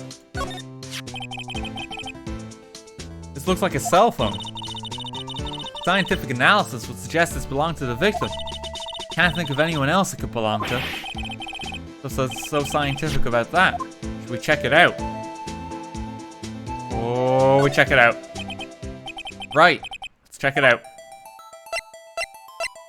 Oh, it's auto going to it.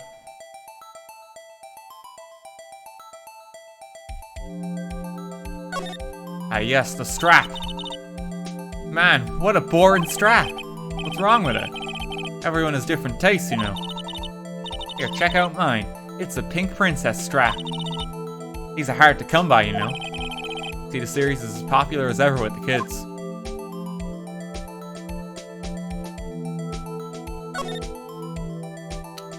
Oh, we can open it. This phone's still on the redial screen. Redial? Mr. Wright, most phones keep a record of all the calls you've made and received. You just press the blue button to display the last number you called. Convenient, isn't it? I'm surprised you didn't know about it. Sorry to disappoint you, but even I know about things like redial. Huh? Oh, I'm sorry. It's just you never know with people from your generation. You're such a boomer, Phoenix. Whatever, let's check this phone out. He's not even gonna address it.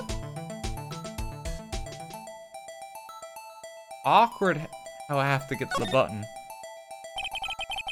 I see who the owner of this phone called last. Note to self, defense attorney doesn't think first, he just pushes the button.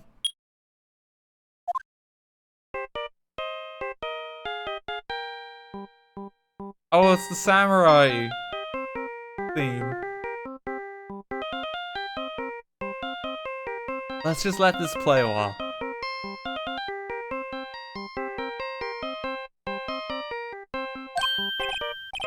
Hey, that song, I know that. Oh. Hey, what's going on over here? Ah, oh, sorry. I see you, partner. You pressed redial on that there phone, didn't you? Well, yeah. Whose phone is this anyway? It was on the ground over there. Whose is it? That belonged to Chief Prospector Skye. What? It's my sister's? You apparently dropped it when she was taken into custody, right after the crime. Look, the last call was made right when the murder occurred. Looks like she was fixing to call someone. Except she only spoke for a few seconds according to this. Who did she call? No idea. Sorry, partner. Now, I got a question for you, partner. I heard a phone ring just now. One of those newfangled ring tunes. Oh, that. Oh. I'm sorry, that was my phone. What? Your phone? Yeah, it's kind of strange, but... Someone called me right as we picked up the other phone. A wrong number.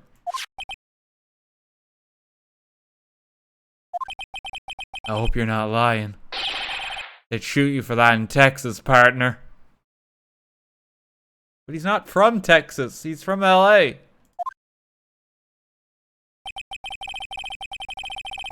Uh-oh, I've incited the wrath of the Lone Star Patrolman. Property of Lana, Skye. Last call made at 5:18 on the day of the murder.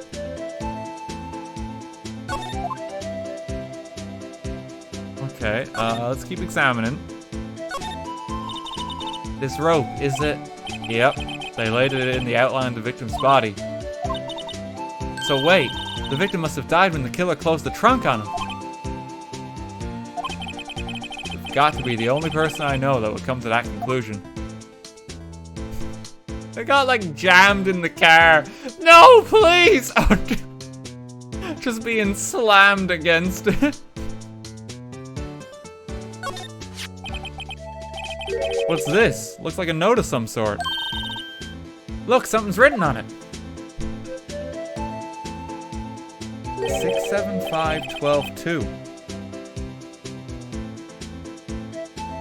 67S 12-2. There's a name printed on the paper about that. Goodman. Maybe it fell out of his pocket when he was killed. Well, so, what does it mean, Mr. Wright? How am I supposed to know? Note to self, for deductive reasoning, go to Edgeworth, not Wright. Sure, Edgeworth wouldn't know what this means either. Goodman's note added to the court record. It's not Leon. Stop that. Okay, I think that's all the evidence we can get. Let's check this. No, you can't even turn that one. Check the phone again. Can I do the redial again? There's no need to push this again. What's wrong? You look like I do during finals. Never mind, it's nothing.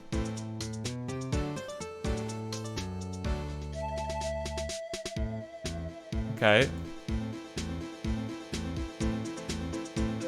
Can't do anything else with the phone. You can use the arrow keys in the 3D model, can you? Let me have a quick look. Ah, you can. But that's how you line this up for things. That makes it a bit easier. Here's for that.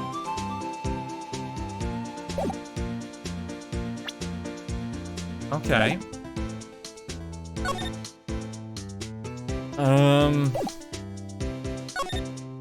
The victim. Officer Marshall, could you tell us more about the victim? Good men always die young. Remember that, partner. Could you be a little more specific? Bruce Goodman. He was the detective, right? Well, aren't you a feisty doggy there now? Detective Goodman was stabbed here at 5:15. Smiling Madonna told me the tale. I think he means the witness, Miss Angel Starr. One stab to the chest. Fine piece of work. This here's the autopsy report. Goodman's autopsy report added to the court record. Death due to loss of blood, 1 knife wound. Died within an hour and a half at 4 p.m. Was my sister involved with the victim in any way? Funny you should mention that, Bambina. Chief Prospector Skye and Detective Goodman had nothing in common at all. Nothing in common? They apparently worked together on a case a few years back. So there's no motive. Goodman wasn't a particularly gifted detective. That's one reason why he didn't do much work with the Chief Prospector. But my sister called the victim here on the day of the murder, right? Here to this parking lot. So it seems. By calling an unarmed man to a shootout at high noon. Okay, McCree, calm down. I don't mean any offense, but Officer Marshall, you're a patrolman, right? Not a detective. You calling me out? They shoot you for that in Texas. Huh? I was one of them fancy shoot detectives till 2 years ago, to tell you the truth. Oh, really? Now he tells me. You're a patrolman now. So how can you be in charge of a crime scene? Nothing gets by you, does it, Bambina? Why are you in charge? No reason. We just shorten hands right now. I'm keeping an eye out in the meantime. That's odd, though. Detective Gumshoe was saying he had nothing to do. Nothing important, at least. He's nothing but a sad old cow dog. Can't find his tail. Maybe it's because he runs with that Edgeworth, eh? Edgeworth? That cow dog's been kicked out of this cattle run by order of the Chief of Police. Just he don't realize it yet. Detective Gumshoe kicked out of the investigation. So there's no connection between Detective Goodman and my sister. That's correct, but there's a gold mine of evidence against her. And the prospector tomorrow is none other than Edgeworth himself. I'm afraid your sister's fate is decided, Bambina. Many condolences. Officer Marshall! Yeah, Bambina? How can you say that? You and my sister, you were... Is there something between this cop and her sister that I don't know about? I apologize, Bambina. Something must have gotten to me. Maybe it's that dry wind that's blowing through the prospector's office. Dry wind or ill will. Someone's up to something here, but who? We're just not gonna talk about how like Emma knows everyone. Could be important. Suspicions about Mr. Edgeworth have been flying around for nearly 2 years now. Forged evidence and arranging testimonies, you mean? He was unbelievable because he did whatever it took to win. Unbeatable, that is, until he met you. But rumors are just rumors, aren't they? These are prosecutors we're talking about. Evidence is everything to them. Unless you're Edgeworth or Von Karma.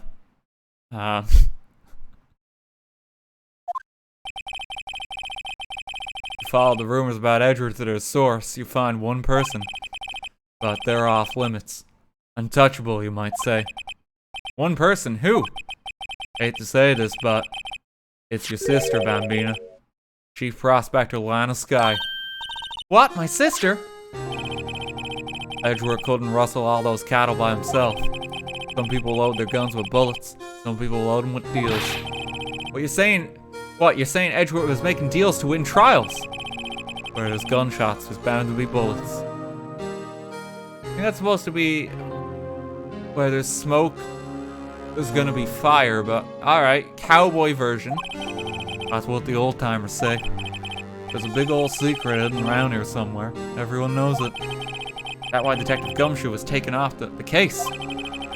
They targeted him because he was closest to Edgeworth. So, well, how are we doing, Mr. Wright? Guess we got some clues. An autopsy report, a note from the victim, and a cell phone. So, you think we'll be okay? Well, the only thing bothering me is that Lana is confessing to the crime. Yeah, that is a bit of a glaring issue in all this, I'm gonna be honest with you. Wait a minute, something suspicious here. But she's still committing to the murder. She says she did it. No problem. I can guarantee that she's not the criminal. Oh, by the way, Emma. Yeah? I know that song your phone plays when it rings. What? Ringing again. It's the Steel Samurai theme song, isn't it? A popular TV show for kids. The phone that rang earlier wasn't mine. It was yours. At 5:18, just after the murder took place. Your sister called you, didn't she, Emma? Oh shit, there's like a lot of odd parallels. This is like, Mia called Maya before murder happened too. Granted, Lana's not dead. I'm sorry. Can you tell me what you talked about? She hung up right away. I see. Cell phone updated in the court record. This was after the murder. Wait, did you talk? Did you just talk about it? Why'd she drop her phone?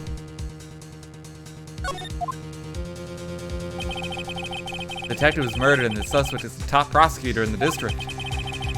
Got a bad feeling about this. Like, maybe I still don't know everything that went on here. Okay, to be continued. I think we've done the first investigation. Hope you're ready to hit the court. Save our progress.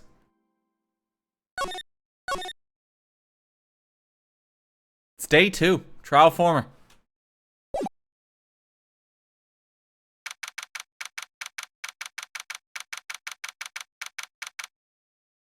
Defendant's lobby.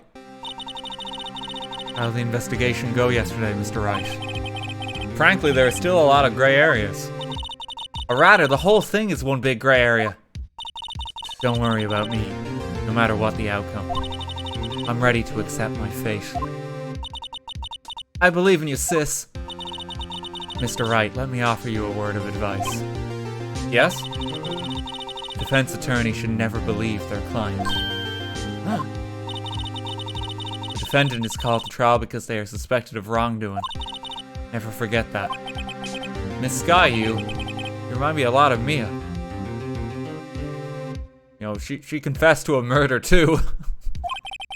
But there is one decisive difference between you and her. And that is, you're not a defense attorney. I believe it's almost time for the trial. Good luck, Mr. Wright. The first trial without a Faye helping me. No one's going to bail me out this time. I'll be alone in there. So I have to discover the truth all by myself. Let's do it, Mr. Wright. I'll be with you the whole way. I'm the new Deus Ex Machina. Here we go.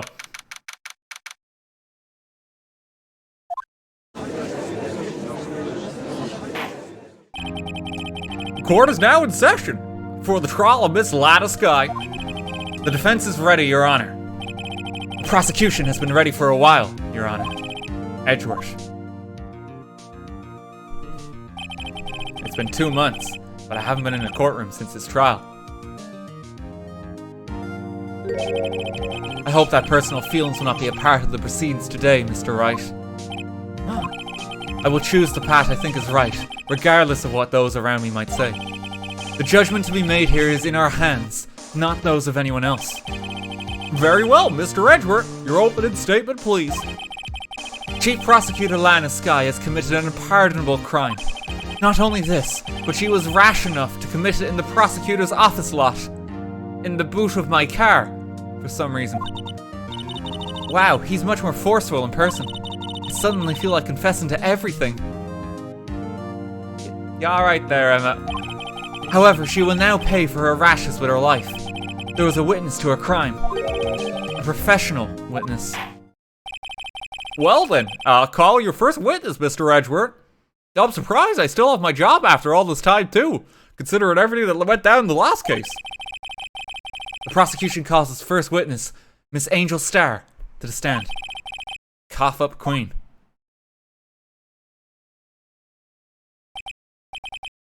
Haven't I seen you somewhere before?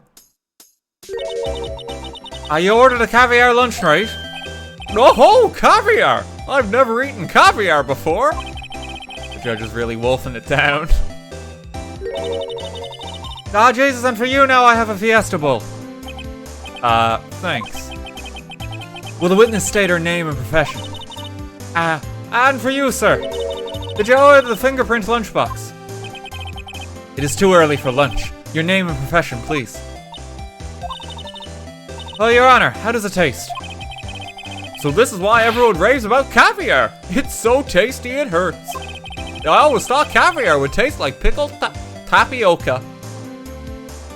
I'm supposed to be keeping order in this courtroom. I really should be fired at this point. What the heck does pickled tapioca taste like?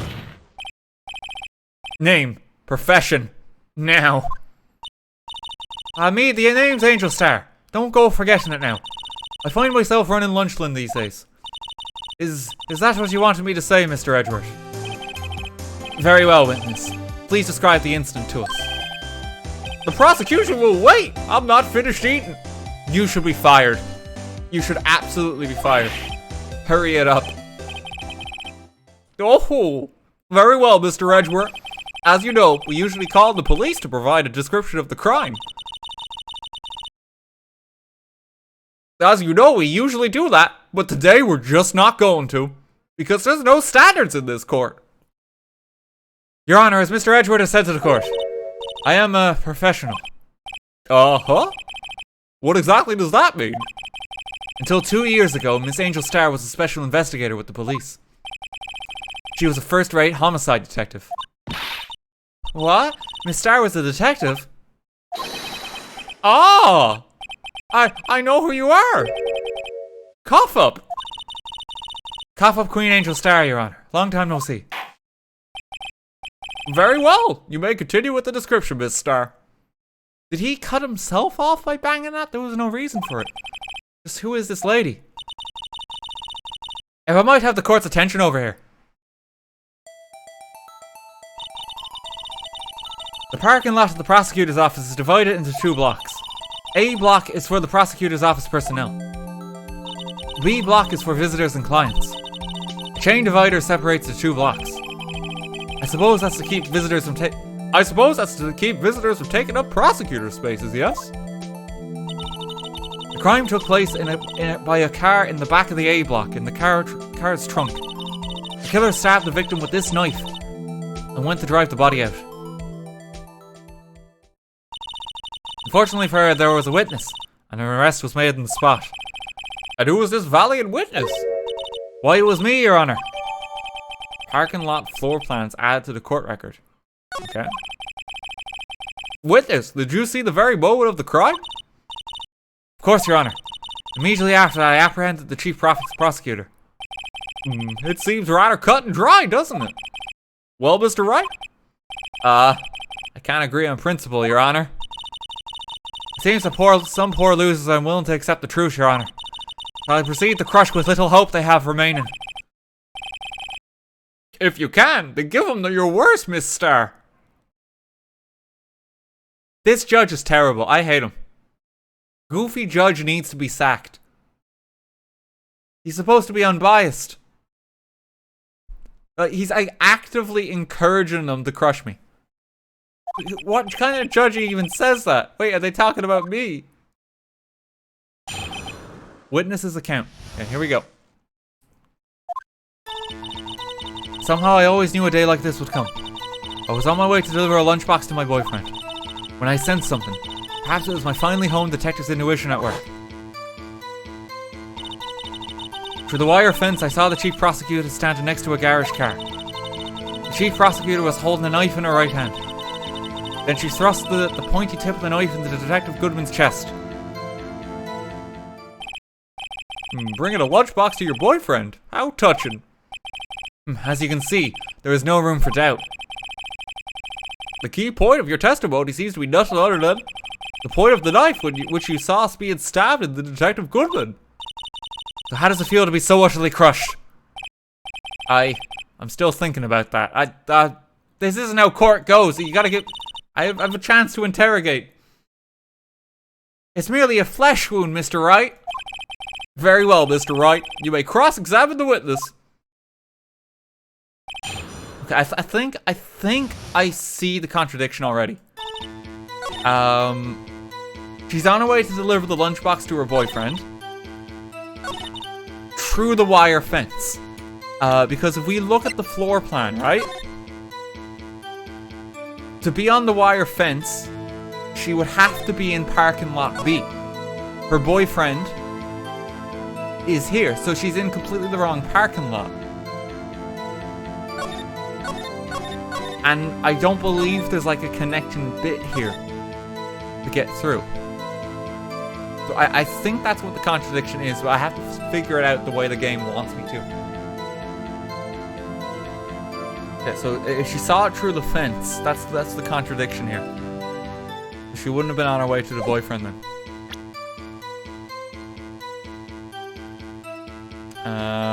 Okay, so we gotta start pressing.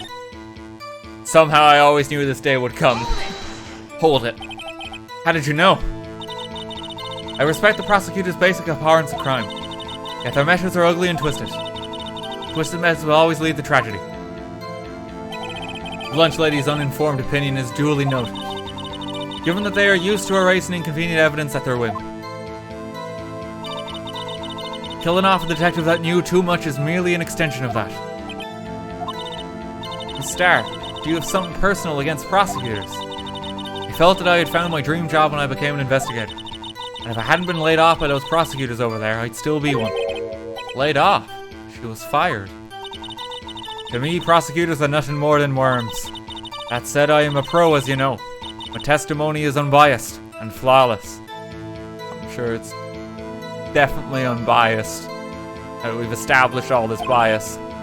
Very well. You may continue, Miss Starr. On my way to deliver a lunchbox. This boyfriend, he's a detective. Not that boyfriend now, the security guard. That boyfriend? You have several? Ah, yeah, I do, sure. This boyfriend, that boyfriend, and the other boyfriend. Care to join me? The yet another boyfriend position is still open for applicants. Yeah, I'll stick with the lunches, thanks. Note to self, the judge had to think before replying. The security guard room is in the lot in A block. It's up on the second level, so you can see everything from there. That will be the room with the security sign. Incidentally, did you bring your lunchboxes by car? Since I'm a visitor now, I parked in B block. So she was in B block when she witnessed the crime. Oh, okay, right, so no, she would have parked in the B block then, so her testimony actually holds up. Considering that. Okay. I sensed something. You sensed something? So you're saying you had a premonition of the murder? It felt like, how would you say? Oh yes, it was like the feeling you get when you view a pumpkin chock of seeds. Now I have no idea what any of that means.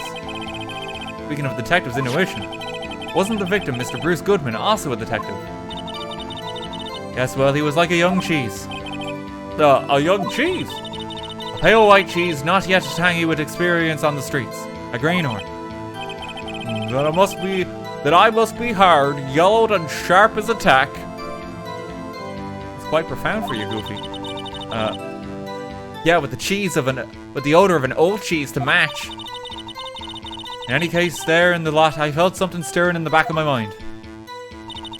Through the wire fence, I saw the chief prosecutor. Press it. A garish car, you mean? Mr. Edgeworth's car, yes. Mr. Edgeworth's? Incidentally, the knife with which the victim was stabbed was also Mr. Edgeworth's, wasn't it? Indeed it was. What an odd case this is! And the person you saw, you were sure it was the defendant? I saw her from no further than 30 feet away. I am certain it was her. She's telling the truth, we're doomed. Let's just do what we can. Even if we don't have any proof, we can always nitpick. Witness, in your testimony you clearly stated the following. Prosecutors are nothing more than worms. Ergo, you are a biased witness. You might want to keep those silly opinions to yourself in the future, Rookie. Huh? Rookie? Unless you're willing to risk the consequences of doubting me. I'll fry you like a fritter. Crispy on the outside, chewy on the inside. That was inspiring. I'll take one of those, please. I believe I've heard that tagline elsewhere. You could cry plagiarism. I may be relegated to the lowly post of lunch lady, but my instincts are honed.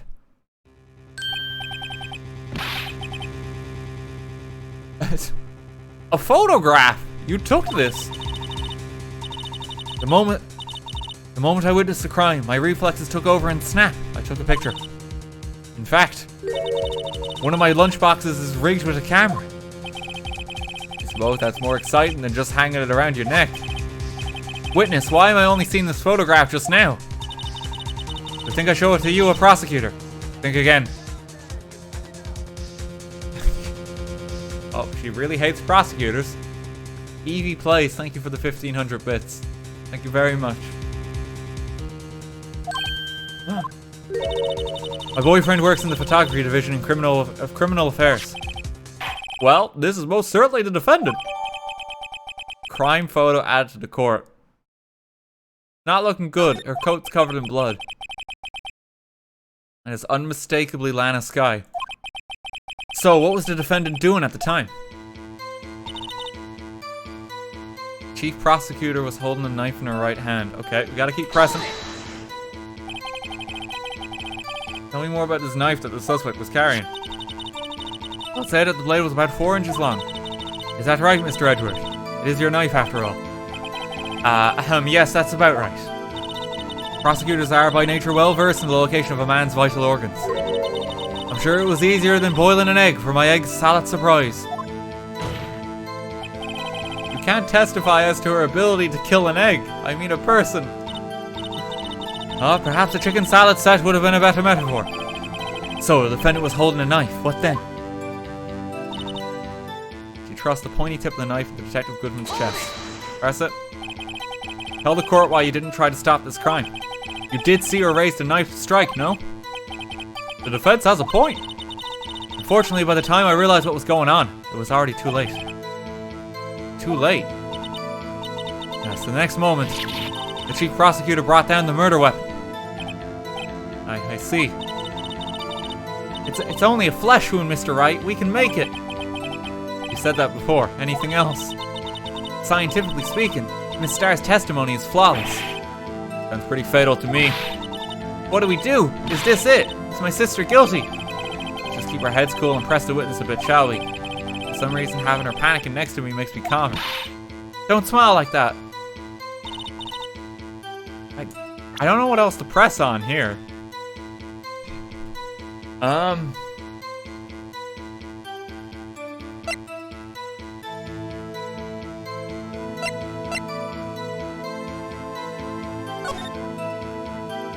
can check the picture, but that doesn't help me anything.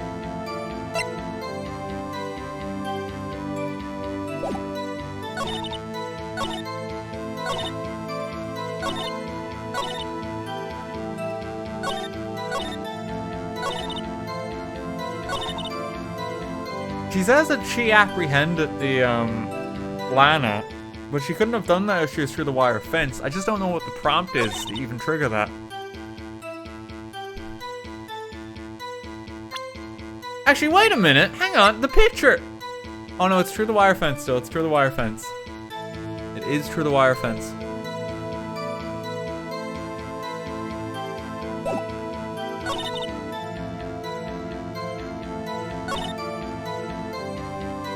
When she sends something, she's super close to it. That's a zoomed in picture.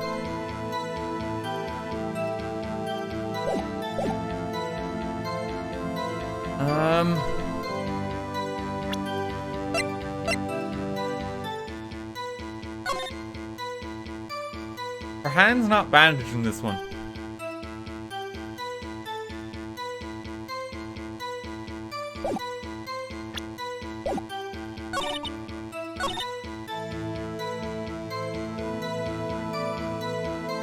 Holding the knife in her right hand, she's opening it with the left.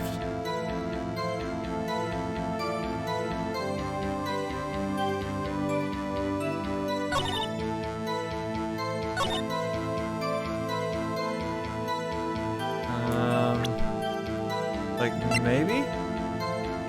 There's no prints on the knife.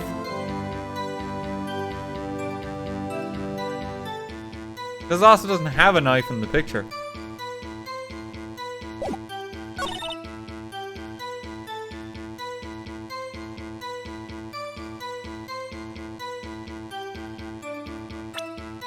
I'm just trying to think how you put the evidence together.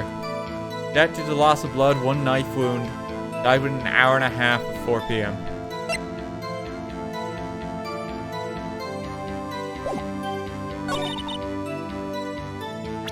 Maybe it's just because this picture, the moment of the crime, she's not holding the knife. Maybe it's that. Okay, let's try present this.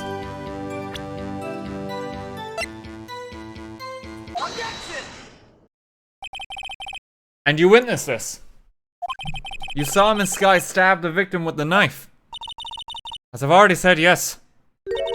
I swear it's now my finest salmon swirl. Oh, I'm sure that is a fine lunch. But isn't that odd? Look at this photograph. Still can't take it seriously. This is the photograph you took at the very moment of the crime, is it not? Then why is Miss Skye not holding a knife?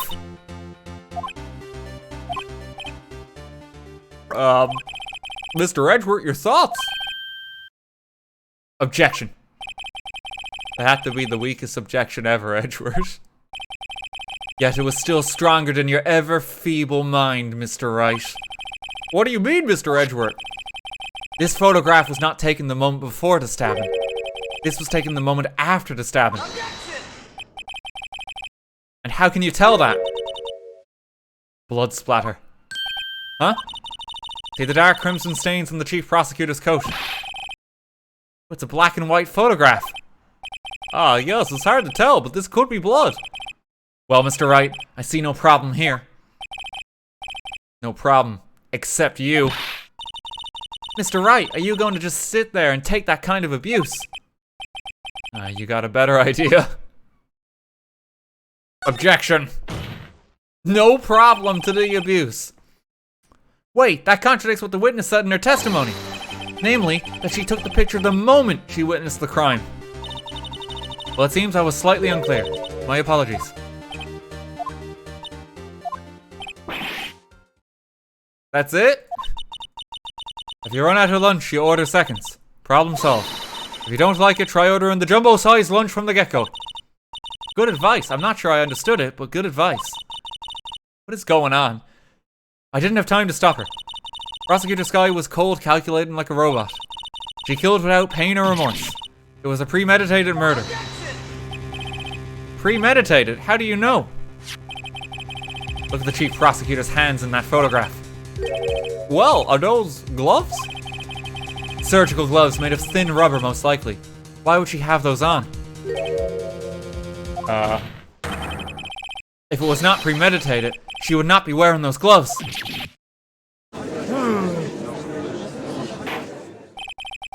These gloves do seem to tell a tale of premeditation. Premeditated murder, a serious offense. Witness, add this to your testimony. Murder was planned. The rubber gloves prove it. Press it. What if she was just in the habit of wearing gloves, like driving gloves? The gloves were admitted as evidence when the defendant was arrested. They were rubber gloves, of the kind used for autopsies. In other words, when the chief prosecutor came to the crime scene, he came to do murder. It's the only possible conclusion one can make. Everything was planned. It was a premeditated crime. Impressive. I'm sorry they took you off the force, Miss Starr. You're not... I hate this judge. I hope he gets sacked in the next game. He's just gone. This is bad. He's got them thinking this was all planned. She can prove this claim. The trial's already over. Got to think of a way to show that this wasn't premeditated. It's only a flesh wound, Mr. Wright. We can make it. You said that before. Anything else? Scientifically speaking, Miss Starr's testimony is flawless. It's pretty fail to me. She said that before too. What do we do? Is this it? Is my sister guilty? Okay, she's panicking again.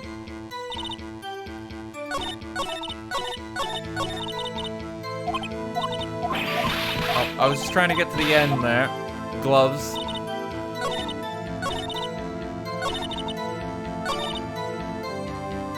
The rubber gloves prove it.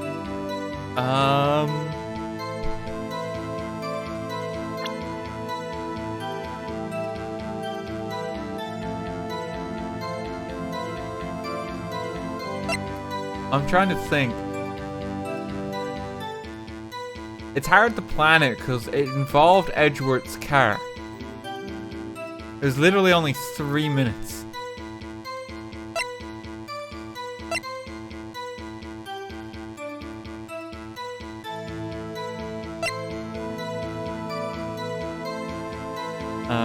Check this.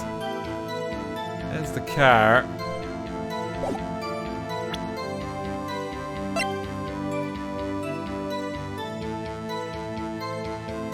Last call was made at 5:18. If the murder was planned, then yeah, I think it's just a parking ticket. I think this is the line of inquiry. Because that would be very difficult to line up. The witness statement is clearly faulty or... No. Okay, that's not a hit.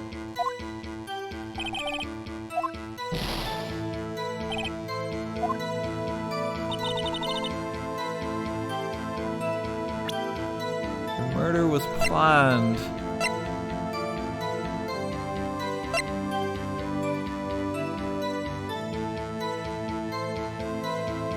Is it with the knife? Because that would be in the car?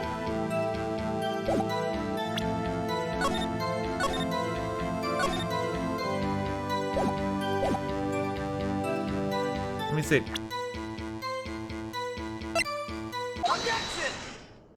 Yep, we got it.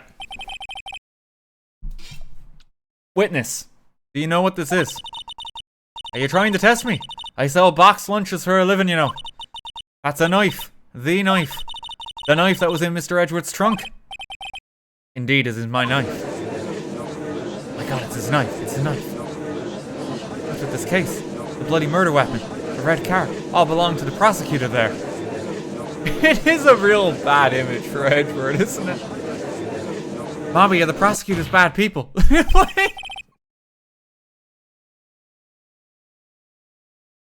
The defense has a request. We ask that the witness provide an accurate testimony. What's that, Rookie? In your testimony, you state that Lana Skye planned this murder, and that's why she was wearing those special gloves. Seems like a natural conclusion to me. The gloves do indicate plotted. However, why would she not also prepare the most important thing? The murder weapon. Oh. This knife just happened to be in the trunk of that car. Ladies and gentlemen, if you're going to plan a murder, you don't forget the weapon. Ask Edgeworth there. He knows.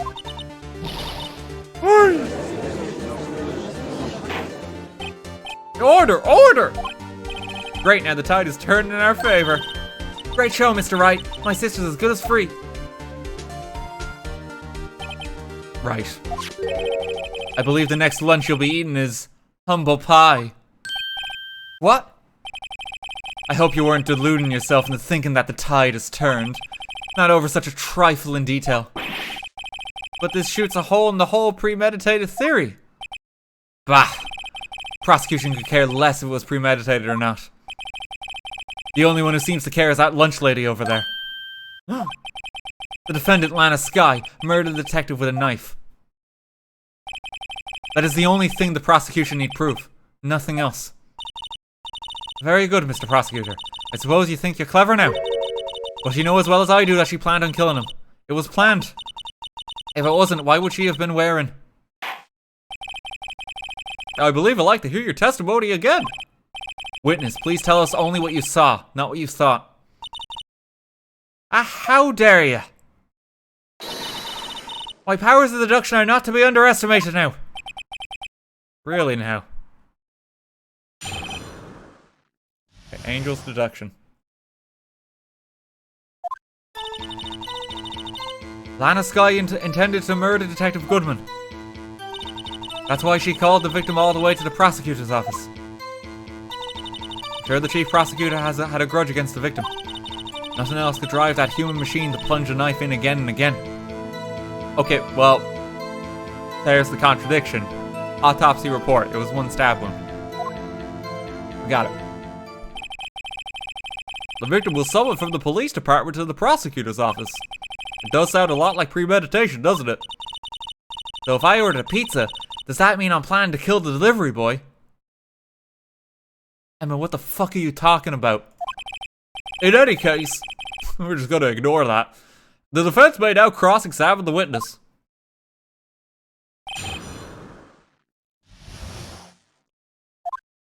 Okay. Press that. A human machine. That's a contradiction. Wait, what? No! Please. Can't you find fault with something of substance, Mr. Wright? Note to self, Mr. Edgeworth's sighs smell like citrus fruit. You say again and again. How many times did she stab him exactly? We often say chop into 1,000 pieces, but we don't actually mean 1,000 pieces. What difference does it make if the deed is done? Oh, she's getting mad at me. Well, let's just say she stabbed him several times and leave it at that. Leave it at that. This is a murder case, people. Mr. Wright, you should speak up if you have an objection, you know. Stars turned out to be as short-tempered as she looked when we met her. Challenging her abilities as a detective really set her off. Short wick burns out the fastest. It's a scientific fact. I wonder, wouldn't it depend on the size of the candle? When you add more wax and even a really short wick will burn longer. Obviously, more scientific testing is required. Okay, well... Present... Autopsy report.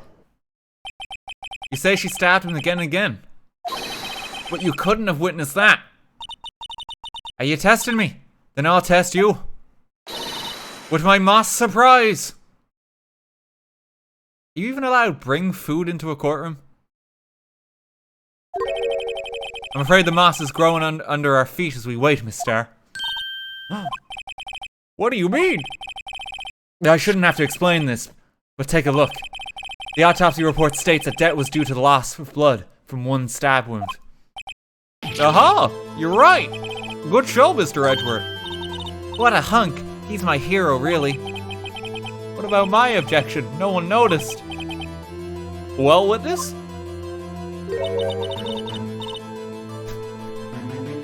This is in poor taste.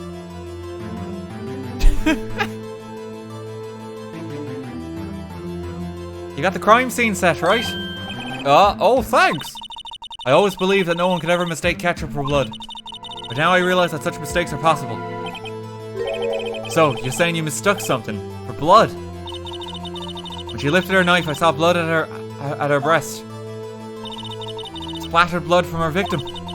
That's why I thought she must have stabbed him at least twice. Then tell us what you saw that you thought was blood. Testify. A red muffler looked like blood to me. That's how ghastly the whole scene was. Red muffler. A red muffler. Yes, like a scarf. The chief prosecutor always wears one around her neck. She can be easily hanged at a moment's notice, I suppose. He's right. Skye was wearing a red scarf, wasn't she? But wait. Isn't it odd that you mistook that for splattered blood? Well, people often mistake my beard for blood. I'm not sure where I'm going with this analogy. Or a bib? What? A judge with a bib. That's why this place feels so much like kindergarten sometimes. I think there's other reasons it feels like kindergarten too, Phoenix. I don't think the judge is that good.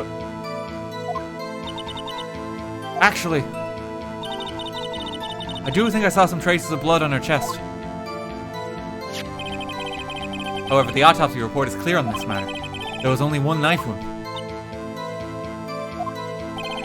Apparently, Miss Starr isn't entirely sure of her own testimony. Mr. Wright, this is our chance. Chance for what, I wonder?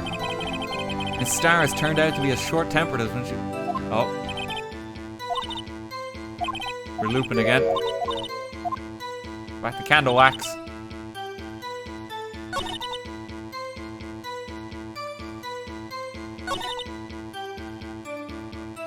There are other details to press on here. Does she have the muffler in the photo? Because this would be an obvious one to check. No, she's just not wearing it. Yep. Okay, so that has to be it.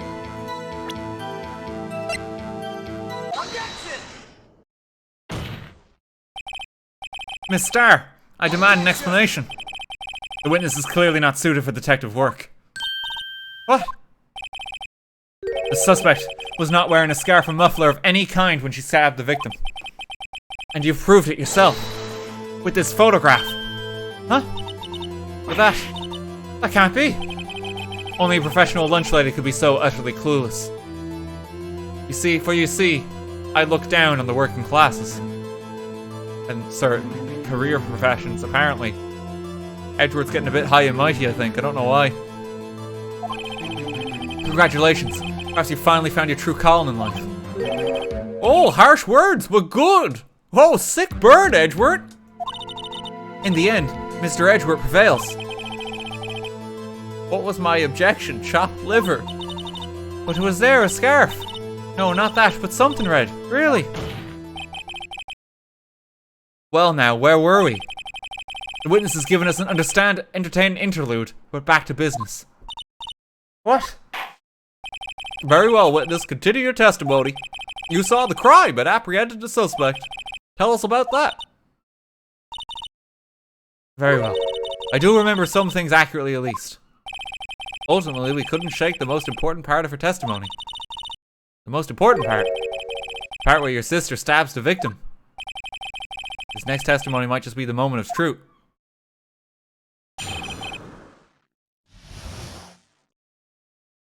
Okay, here we go. After the murder, the suspect attempted to run behind a partition off to her side. I quickly caught her, explained her rights to her, and arrested her on the spot. But you didn't, because you're on the other side of the fence. Ah yes, when I arrested her, she mentioned the muffler. That's what had me confused in my earlier testimony. The chief prosecutor made to escape. But against Angel Starr, resistance is futile. You were quite determined about the scarf, aren't you? I strike like a snake and bite like a cobra. That's me, Angel Starr. That wasn't a very good metaphor. First of all, a cobra is a kind of snake. Don't bother with the details, unless you want to get bitten. No thanks. Note to self, Mr. Wright is weak against poisonous snake bites. The chief prosecutor tried to resist, but her efforts were in vain. She knocked my hands aside, kicked over an oil drum, An oil drum. Hard to imagine. Oh, she's beautiful but deadly. A predator, this one. A leopard woman. Rawr. Very well, Mr. Wright. Your cross-examination, if you will.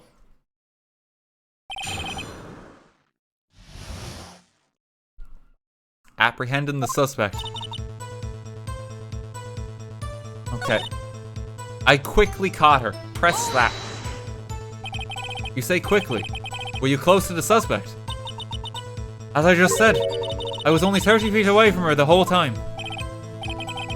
Maybe I should press her for more details. No, press her on this. I'd like to see this on the floor plans just to be safe. The Lunchland car was... She was a visitor, thus she was parked in B block. So you witnessed the murder from here. That would make it about 30 feet from the car, yes? Is that correct, Miss Starr? Yes, that's right. But there was a chain link fence in front of you. I went over it, of course. Amazing! The cough-up queen, lunch lady athlete indeed. What, she just scale it? It would have taken her a little time to climb over the fence, but she couldn't have gotten to my sister that fast. Yeah, that fence was about 9 feet high, too. That's a tall fence. How did Miss Skye not get away?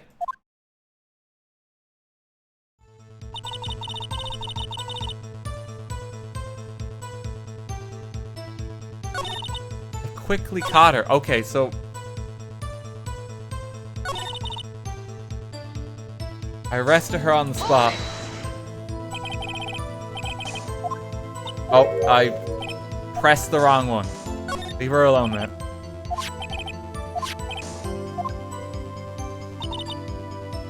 When I arrested her, she mentioned the muffler. That seems like an odd detail. You mentioned the muffler. What exactly did she say? If I remember exactly, I would have told you in my testimony. Cheeky. Anyway, all I heard her say was the word muffler. Just that one word. So what you heard wasn't the suspect talking to you, but to someone else. Yes, the chief prosecutor was talking on her phone. Her phone? You can't mean. Ask further. By phone, do you mean this cell phone discovered at the crime scene? Yes, ultimately. Ultimately. My memory. It's like a salmon, heading upstream, you see. No, the court doesn't see, Miss Starr. Chief prosecutor first attempted to use the phone hanging on the wall. On the wall? That's right, near the car. There was an emergency phone on the wall. Apparently it was out of order. And so she used her cell phone. Indeed, the emergency phone was out of order that day. Ooh, good witnessing, witness. Good witnessing? Whatever happened to good testifying? The judge wouldn't be familiar with that, Phoenix. You should, of course, add this to your testimony. The things I do to please this rookie defense attorney. The word muffler was overheard during a call made to Emma at 5:18.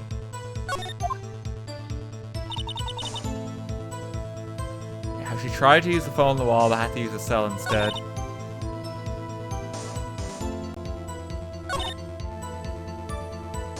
She had to use her phone. Can we ask Emma, like, if she picked up the phone?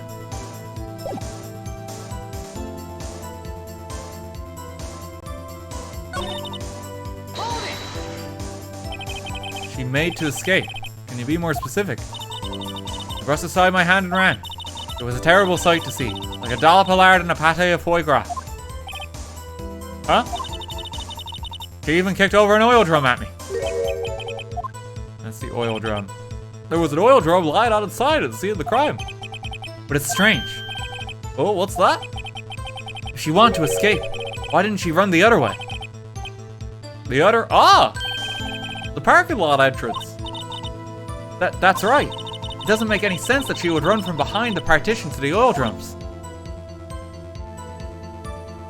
That's a good point.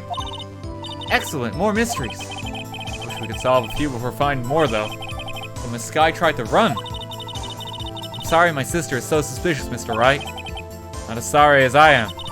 But she didn't do it. You have to believe me.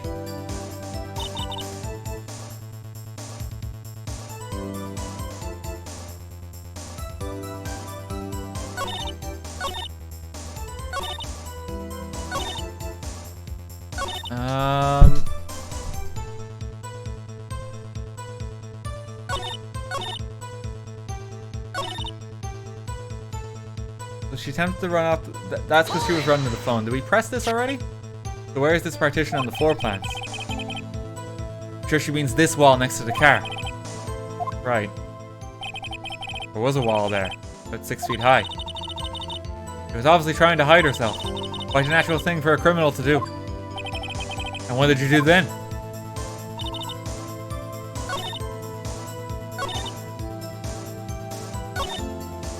Hey, like...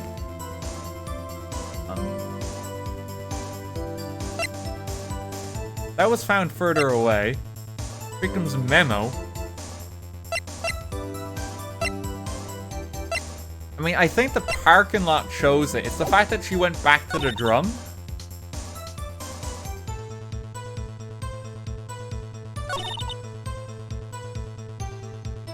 So I present it here. Parking lot plan.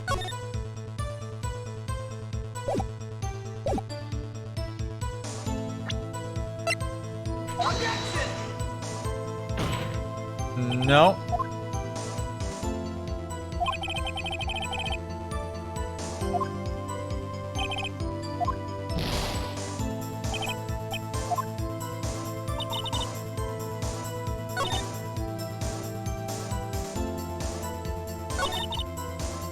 Just going through it. After the murder, she ran behind the partition.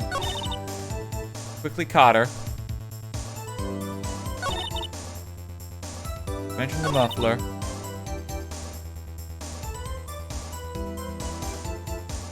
Oh, how the fuck could she see the phone? It's a partition. Miss Starr, I have to conclude that you have a personal grudge against Miss Lana Skye. The witness is a former detective. Her testimony is unmarred by personal bias. Well, who would have thought you'd be my knight in shining armor, prosecutor? You who, together with the chief prosecutor, kicked me out 2 years ago. Well, Miss Starr, this is a fatal contradiction with your testimony. How do you explain this? Oh, I don't know what you're talking about. Mess with me, and I'll make you cough it all up. Let's look at the floor plans. You said you witnessed the crime from this point. However, that's true. You couldn't possibly have seen Miss Skye making that phone call. I believe you see what I'm getting at. That emergency phone on the back side of this partition. If indeed you were in B block, you couldn't have seen it. What? What? Order! Order! What is the meaning of this? It's simple, Your Honor. She's not coughing up lunch. She's coughing up lies. That's quite a claim, Mr. Wright. Perhaps you will allow me a question. Tell us exactly what lie this witness has told the court. Here's where the counterattack begins. I can't afford to get this wrong. The witness lied about...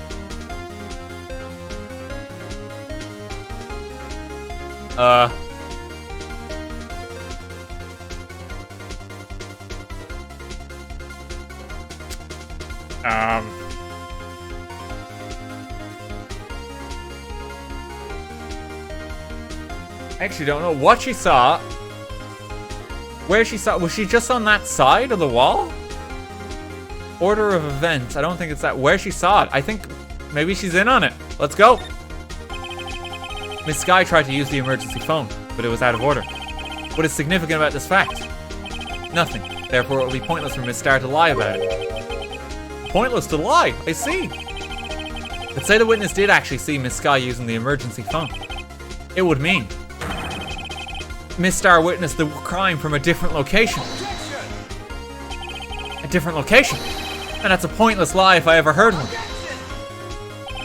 Before you call my lie pointless, at least let me tell it. Phoenix, You're not supposed to admit that it's a lie. So you're saying you're not telling the truth, Phoenix? Well, I'm gonna have to hold you in contempt of court now. Let me ask a question to our clever wordsmith, Mr. Wright.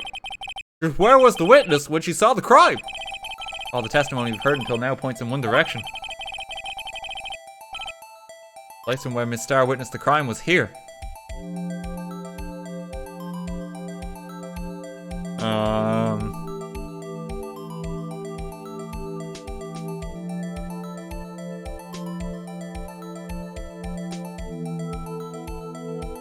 Is it just the car? Well, the security room kind of makes sense, because maybe she was already seeing the boyfriend.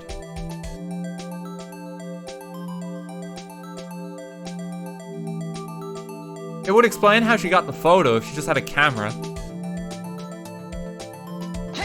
Great. This is the only place where she could have been. The security guard room? Indeed, the security guard room in the underground parking lot is well positioned.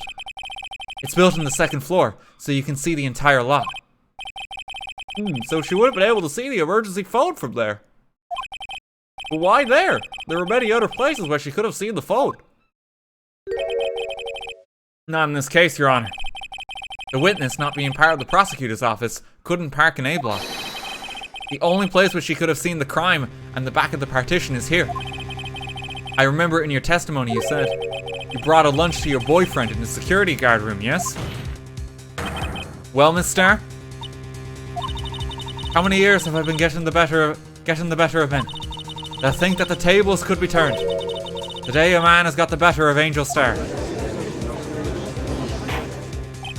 Order! Order! Witness! What have you done? You used to be a detective. You should know better. Why does everyone keep lying in this court? I'm not turning back. The guilty will be punished. And I'll do what I must to make sure justice prevails. The guilty? You talking about Miss Skye? Mr. Wright, doesn't it strike you as odd? Why didn't Miss Starr lie? It doesn't make sense. Huh? She could have just said that she saw the crime from the security guard station. It wouldn't have changed anything. Exactly. This photograph tells all. It was the defendant who stabbed the victim. That truth still stands. Objection! It still stands. I disagree, Mr. Edgeworth. What? If a witness is found to be lying, they're guilty of perjury. She knows this. She wouldn't have risked that without a good reason. So tell us, what was it? Tell us what her reason was, Mr. Wright. Huh? Me? Who else? Mr. Wright, let's review what we know. Mr. Starr witnessed the crime from the security guard station. But she lied and said she saw it from B block. It must make a vital difference, but what? What would change?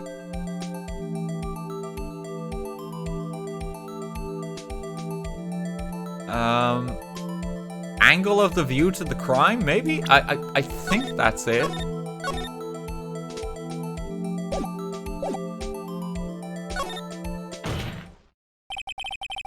Yeah, because who took the... Why, the angle at which she saw the crime occur would change. The angle? What do you mean? Well, the security guard station is on the second floor. And she would have a sort of more 3D view of the crime. And this is important. Why? I'm getting there, Your Honor.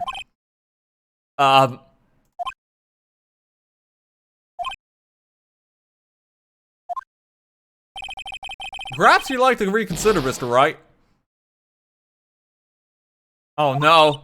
Mr. Wright, let's review what we know.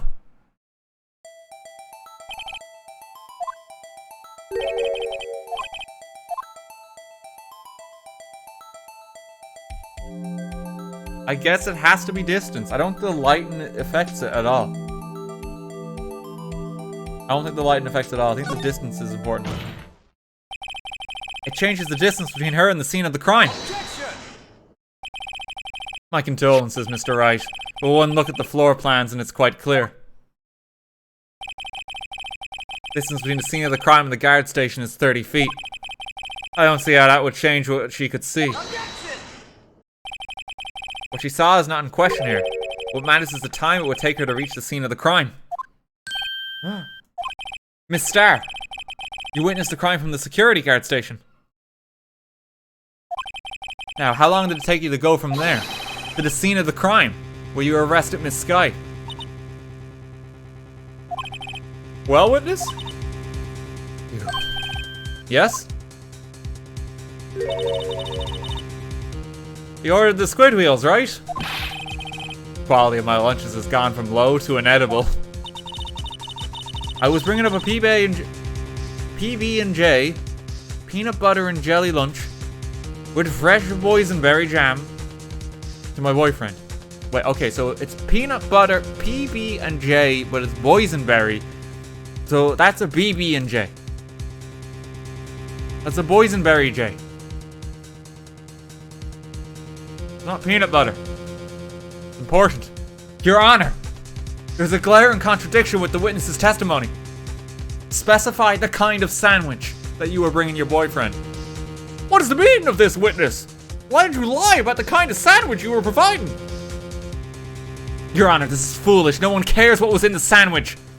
This is irrelevant to the case. There was a murder. I disagree, Edgeworth. Because the type of jam could have hit the blood. Sure, go fuck yourself, Phoenix. I'm getting sick of this now. Boysenberry for the boyfriend. He wasn't in the station, so I waited. I witnessed the crime from the glass-walled station.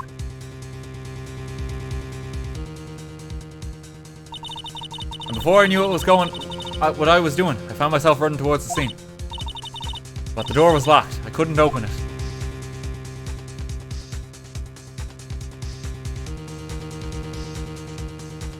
That is a long way to run. That's why I had to go through the visitors' parking in B block. That's quite a detour. It probably took me at least 5 minutes to get to the scene of the crime. 5 minutes? Yeah, this changes everything. This changes things considerably. But it was that woman over there in the defendant's chair who stabbed him. I know it. I have photographic evidence. I swear it. I swear it on my finest plastic spork. I don't think that's worth much. You have a point. And the spork is a wonderful... What does this have to do with anything?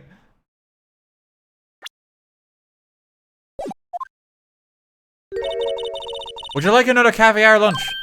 Absolutely! Uh-oh. Mr. Wright, you have to do something.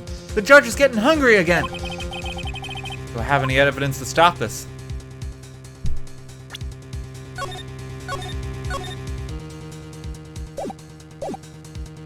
Have to object.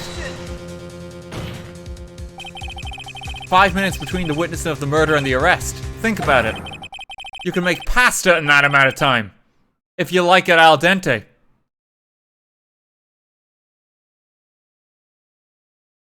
What?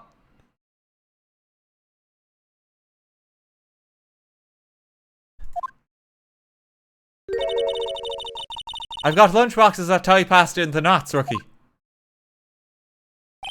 A 5-minute blank. Isn't that strange? What is going on in this court? Like, he's not wrong, but it's like, why does that need to be said? Strange. If you were a criminal, what would you do with with 5 minutes, Your Honor? Well, I guess I'd flee the scene. Hey! Don't get the wrong idea. I didn't kill anyone. But you have the instincts of a killer. You would run, but this time was different. Your Honor, I think you were the killer.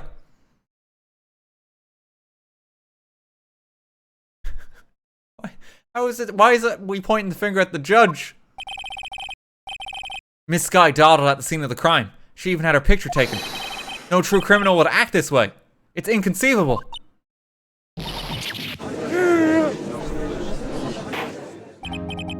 Well then, it seems we come to the end of this testimony. The witness has a grudge against the defendant and a blank in her testimony.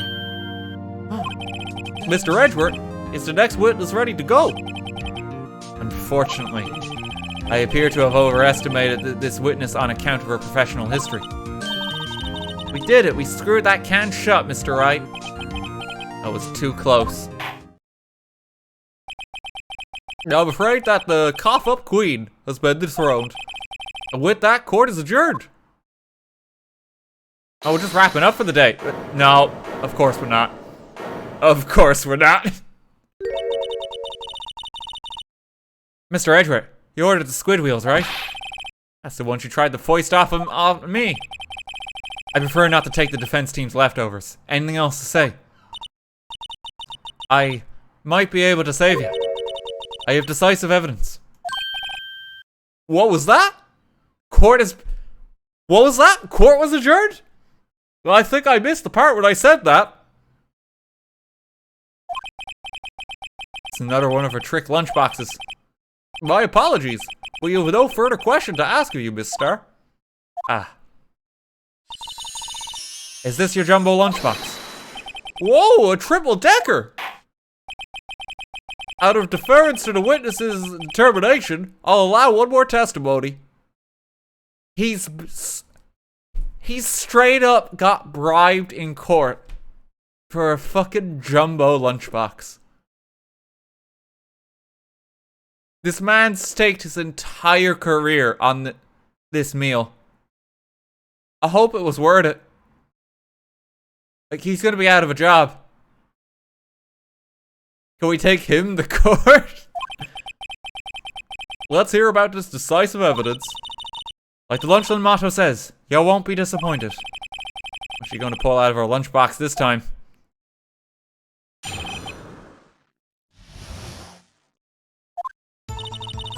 I should have mentioned those 5 minutes when I wasn't looking at the crime scene. And now to the matter of the victim's shoe. Did I not bring this up? Oh.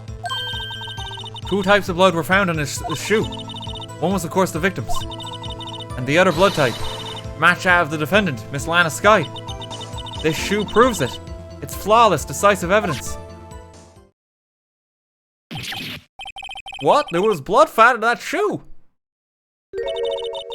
Try Lunchland for all your lunch and decisive evidence needs. Witness, what's the meaning of this? Why is this the first time I've heard of this evidence? Simple, as I've already said. I don't trust you with evidence, Mr. Edgeworth. That's why I took the liberty of investigating this myself.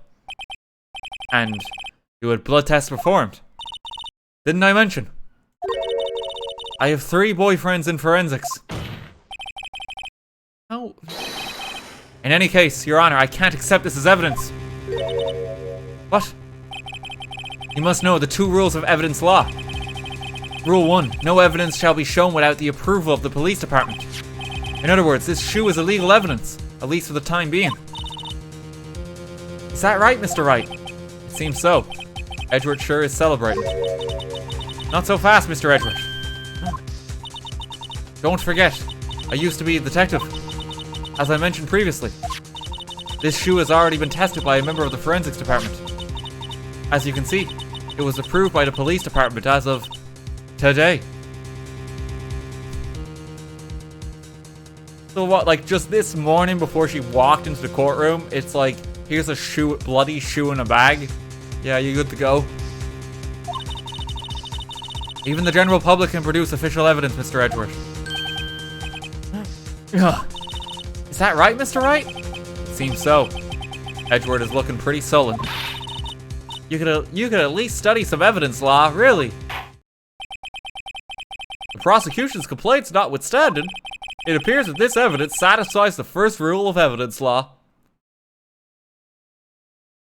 Looking like updated autopsy report too.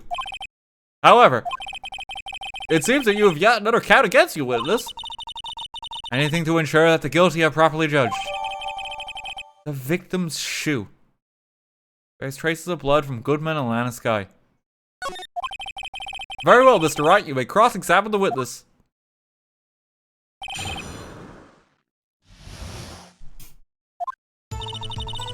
I should have mentioned those 5 minutes when I wasn't looking at the crime scene.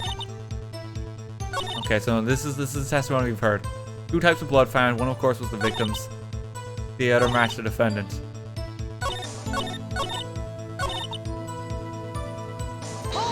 Gonna press it all. Why did you lie about those 5 minutes? I guess you could say I just wanted people to look at the results. The results? How many times do I have to say this? I saw the chief prosecutor stab the victim before my very own eyes. Compared to that, a 5-minute blank means nothing. And why didn't you just tell the truth? Don't make me laugh. We're dealing with the most untrustworthy of the vile lot known as prosecutors.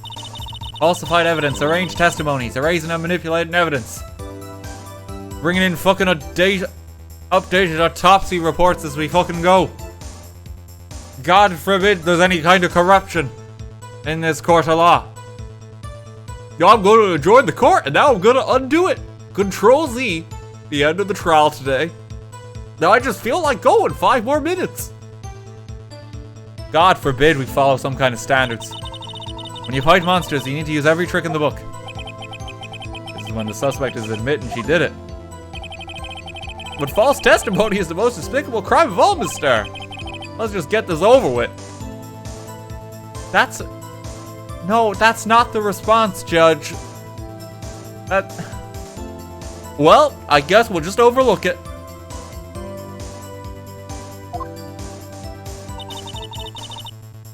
Okay, the victim's shoe. And you found the shoe at the scene of the crime. I detained the chief prosecutor and notified the police department. I wanted to make myself useful while I was waiting for the police to arrive. So, like an ill-trained pooch, you snuck off with a shoe. I was afraid someone else would erase the chief prosecutor's crime. The shoe is my secret weapon if that should happen. See this fashionable basket I have here. It carries more than lunchboxes, gentlemen. I'm happy for you and your lunchbox bag, really. In any case, you removed valuable evidence from the scene of the crime. There should be some kind of punishment for this. Let's just overlook it. Okay, 2 types of blood. So you brought it to the forensics department.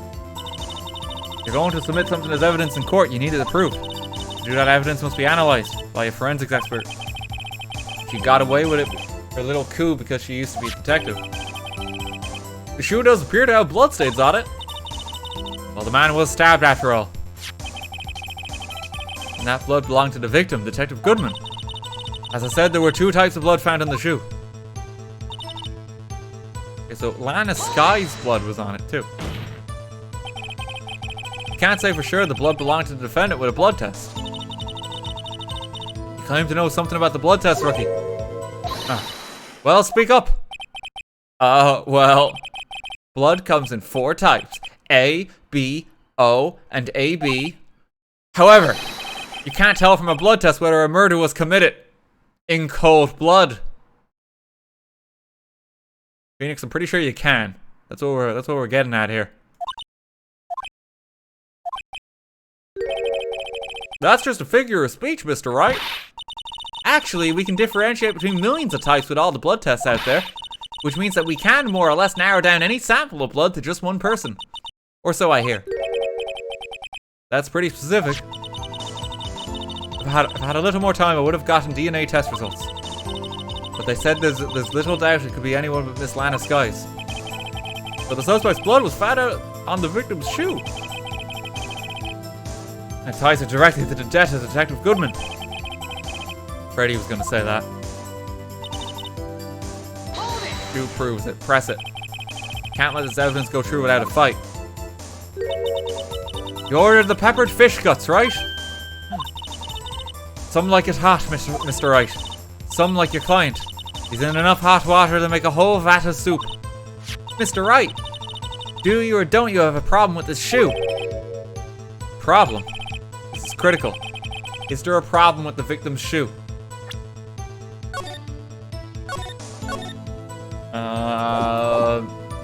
Is there?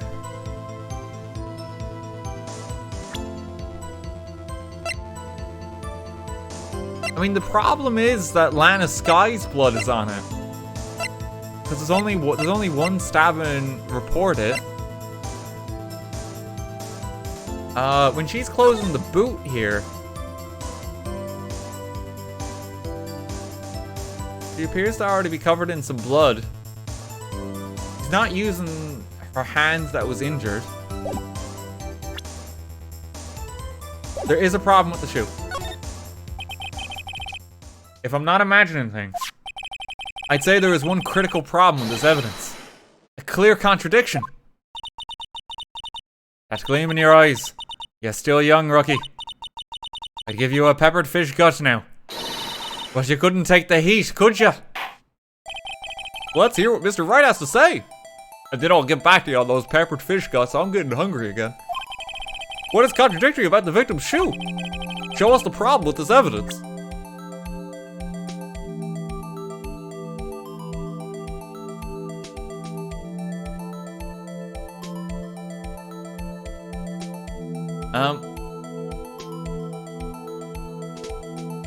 Well, it stepped in blood. Is that it? It stepped in blood.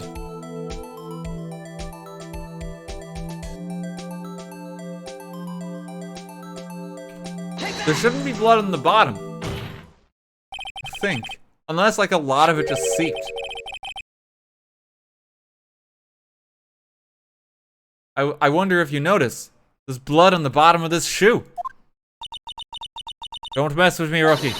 Or it'll be your blood on the bottom of my shoe. Oh, indeed, there is quite a bit of blood on the bottom of the shoe. It makes sense. The victim was stabbed with a knife. What could possibly be contradictory about blood in the bottom of his shoe?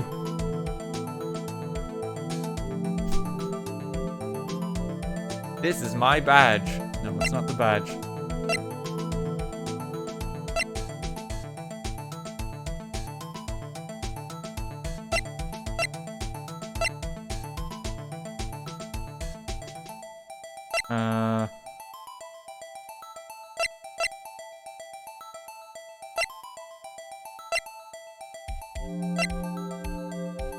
There's blood on the bottom of the shoe. They have to have stepped in blood at some point. I think that's what it's getting at. But I don't know what I'm supposed to report here.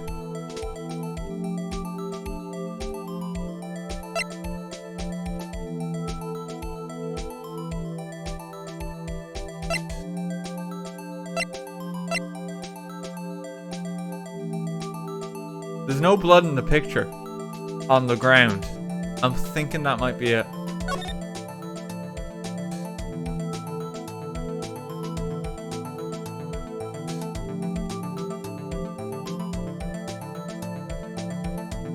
There's no blood there. Well, maybe it's that. Let's try it. The problem lies in the footprint. The footprint. Note that the bottom of the victim's shoe is covered in blood. Then, isn't it strange?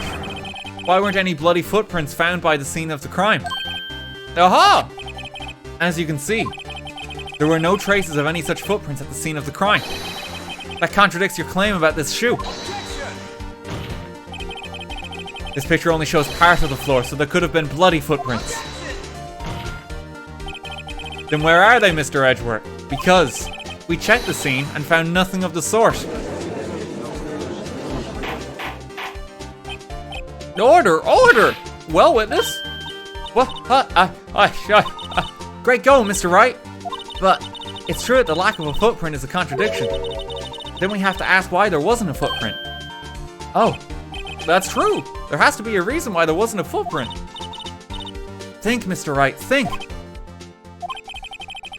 I don't know why it's not there. I'm just good at finding contradictions. The barrel was knocked over, so it would have washed something away.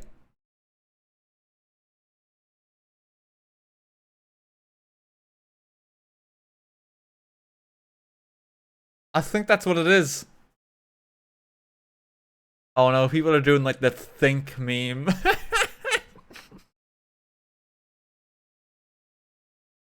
From like the J.K. Simmons superhero show. I know, I'm hip with the kids. I know what you're referencing here. Can someone do a version of that where it's just like think Phoenix think, and it's just like Phoenix Wright in like a bloody pulp on the ground, and like Emma's just leaning over. But like they're in the courtroom.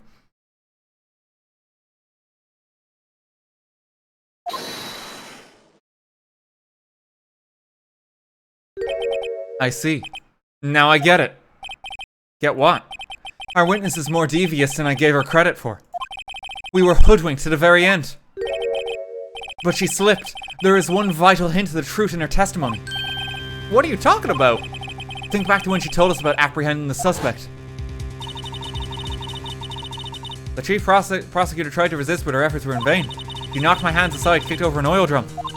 Oh, she's beautiful but deadly. A predator, this one. A leopard woman. Rawr! I thought that was a strange thing for the normally cool-headed chief to do. No kidding. Now witness, allow me to ask a very simple question. This oil drum, was it empty? Oh, that, I'm not sure I like your attitude, Mr. Edgeworth. Though apparently you're not the slowest conveyor belt in the lunchbox factory. Witness! Well, was the oil drum empty? The oil drum kicked over by the chief prosecutor was brimming with water. Water? What does that mean? Still don't get it, Mr. Wright. Do you want to know the reason she knocked it over? The real reason. Aha! You don't mean! Yes, the suspect knocked over that oil drum for one reason and one reason alone. To erase the bloodstains that will become evidence against her.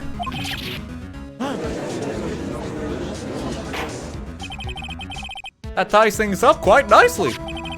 The bloodstains left on the victim's shoe tie her quite clearly to this murder. Then after the deed was done, she knocked over the oil drum to erase the telltale signs. Well, that's a prosecutor's specialty. Erasing evidence. That reminds me, Miss Skye's right hand was hurt. Didn't she say she cut herself when she stabbed him? But that's when my sister's blood got on the shoe. Well, I see no reason to prolong this trial. Mr. Wright, do something, please. Why is the judge, like, in all of this, is like, oh, that's a shocking revelation that the witness would try to cover up the scene of the crime. Well, guess we can wrap up now. No further developments here.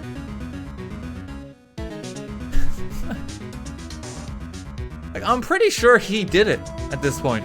It's just the judge. What can I do? Your sister has confessed to the crime, and she tried to conceal it.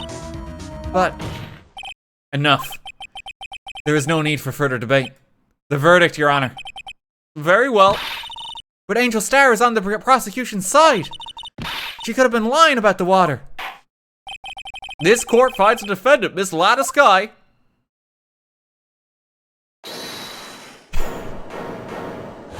Of fucking course. Little girl. What did you just say? Huh? Me? Did you say that I, Angel Star, was on the prosecution's side? Well, yeah, you are. You're saying my sister hid evidence by erasing the bloody footprints. Well, I thought you'd had your fill, but here you are demanding a second helping. If I just shut my fucking gob, I could walk away scot-free here. But let me keep talking and maybe I'll incriminate myself. Another lunchbox. A lunchbox called evidence. Wait, witness, don't tell me you have something else. The time for deliberations is past. Any further comments and you'll be held in contempt of court. Your threats don't scare me, the cough-up queen. Look at this. Oh my god, there's another photo.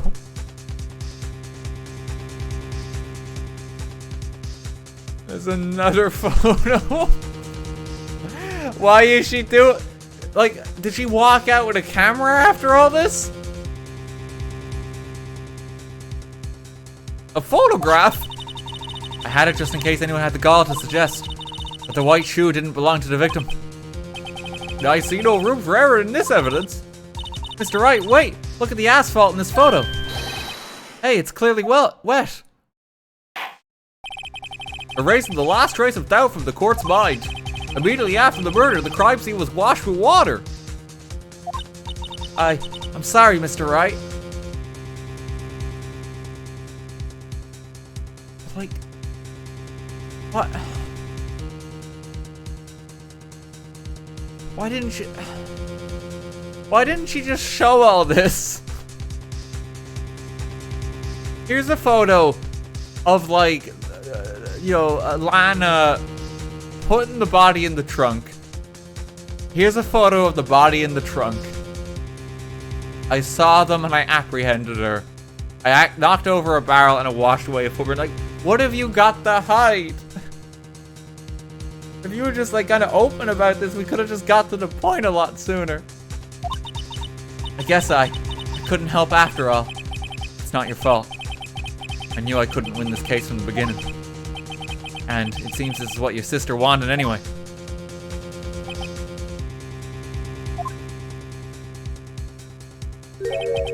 I'm sorry, Mia.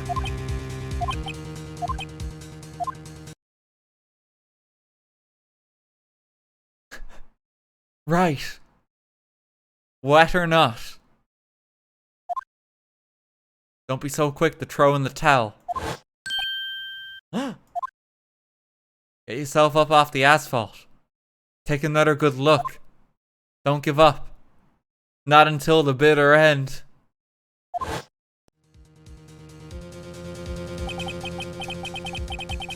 This is the last piece of evidence.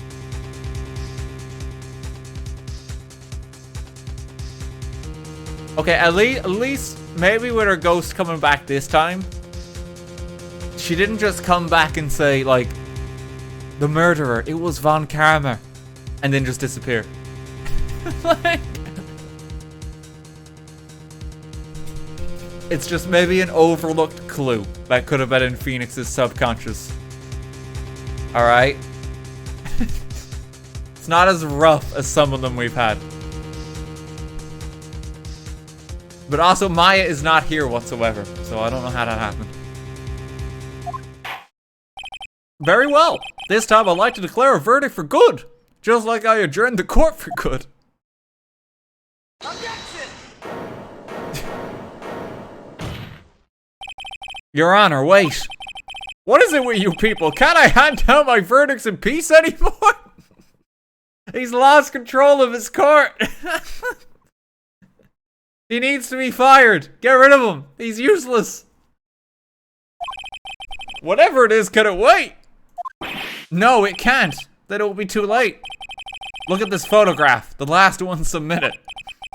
This trial isn't over until we give each piece of evidence proper consideration. So, Wright, are you saying there's a problem with this latest piece of evidence? Yeah. Fucking idea what it is, though. Yeah, there's a problem. Right or wrong, I've got to go ahead with this. Now, I suppose as we come this far, we should give every claim a fair shake. Very well, Mr. Wright. Show the court the problem in this photograph.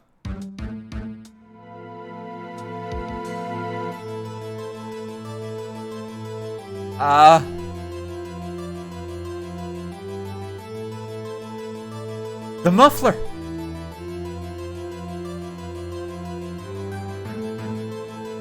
Do you see that? The muffler. There's something in it. But I don't know what this does with the case, but it's a point of note. The problem in this photograph is here. What's this? There's something poking out of the car's muffler. Wait just a moment, Mr. Edgeworth. Your Honor. You just said muffler. However, I see no trace of a muffler or scarf of any kind in this photo. What the fuck are you talking about, Judge?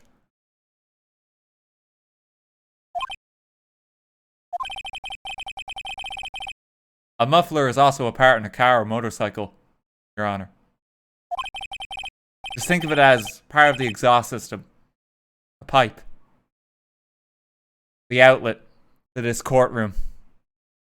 Because it's so exhausting to be here. I see, I see. What's that suspicious looking cloth sticking out in the car's muffler? Ah, so what is there something sticking out in the muffler? What does that have to do with this case? Nothing, absolutely nothing. Sorry, Miss Starr, but it's not going to be that easy. In fact, you've already told us why this is important to the case. You said as much in your testimony. What? Well, let's hear what Mr. Wright has on his mind. Tell us why you think this piece of cloth in the muffler is related to this case. I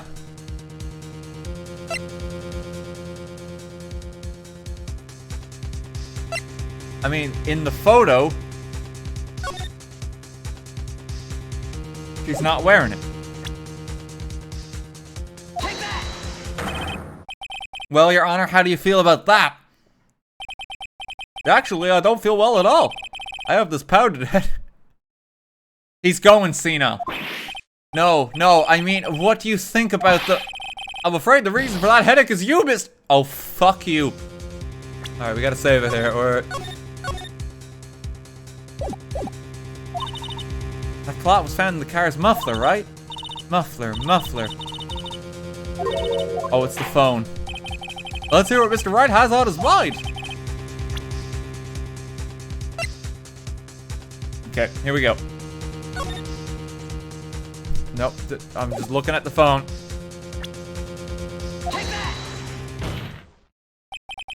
Miss Starr, recall your testimony for the court.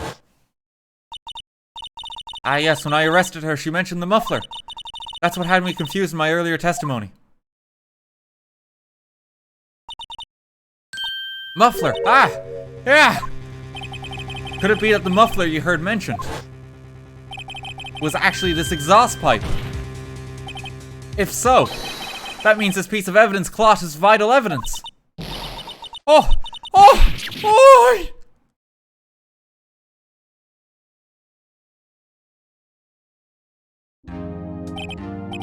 Well, it seems that the witness died in the stand. I'm not really sure what happened there. Kinda confusing, honestly. We'll have to suspend the proceedings in the meanwhile. Suspend? I found myself wondering about that piece of cloth. If we leave any question unanswered here, we do a disservice to the law. Have the car at the crime scene inspected at once and bring me that cloth. The verdict will wait until after we've seen all the evidence. Agreed? I suppose so. That was close. But we made it. At least for now.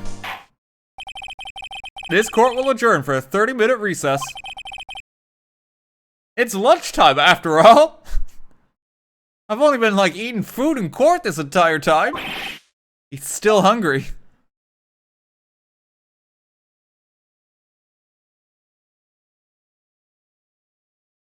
It's still trial 1. This is a hell of a trial.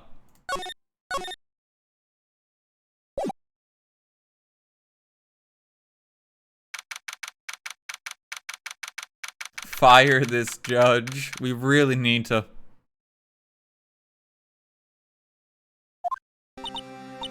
Mr. Wright?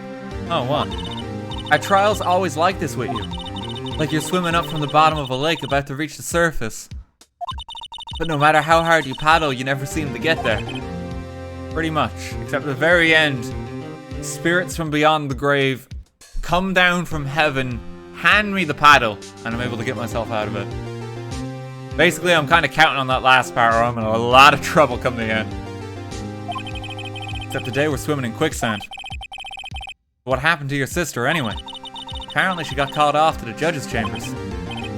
Probably something to do with that piece of cloth. So, this is where we turn this trial around, right? Our only weapon, a tiny, insignificant piece of cloth. The one who's starting to feel tiny and insignificant, to tell the truth. Hola, partner. He's back. They say you show a red cloth to a bull, it'll fire up its temper. That's what they told me when I was a young one, at least. Officer Marshall! Thought I'd come take a look, see how the trial's going. Looks like I'm late. I've got the home ranch locked down tighter than a fort in enemy territory. That hard to slip out, huh? What is going on over there anyway? All the police I've seen these last 2 days have... Oh wait, that was me. That hard to slip out, huh? All the police I've seen these last 2 days have been really on edge. Don't you got enough on your plate without worrying about other people, compadre? You could be worrying about the chief prosecutor's taste in mufflers, for example. Officer Marshall, the whole muffler thing didn't have anything to do with scarves. She wasn't even wearing a scarf. You don't say. Now don't that just beat all? I've seen the red breeze blow at her slender neck many a time. I saw it that day too. She was wearing a red muffler. What?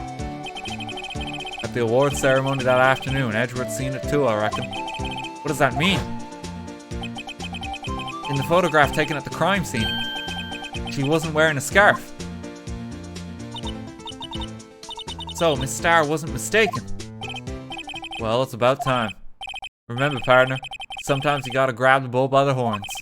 Sometimes you just gotta let that bull go where it will. Time will tell. I have a bad feeling about this. So, what are we swimming in now, Mr. Wright? If it's steak sauce, I can hook you up with some fine ribs. Ooh! Okay, thanks, Marshall.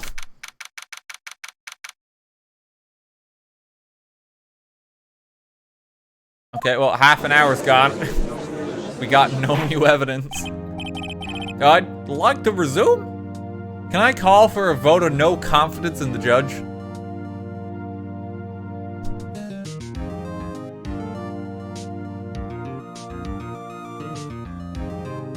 Just drinking some water. Getting real sick of his shit. What's up? The judge keeps looking over at the prosecution. Oh. Is something wrong, Mr. Edgeworth? Your face is blue. Your lips are purple. You're sweating bullets. That furrowed brow, those grinded teeth, those watery eyes. What's more, your eyes are unfocused. You're doubled over. Your back is bent. You appear to be within an inch of your life, Mr. Edgeworth. Jesus, you're falling apart at the seams. Your spine just snapped.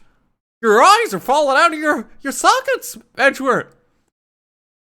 Did you just vacate your bowels, Edgeworth? Oh no, his limbs are starting to pop off.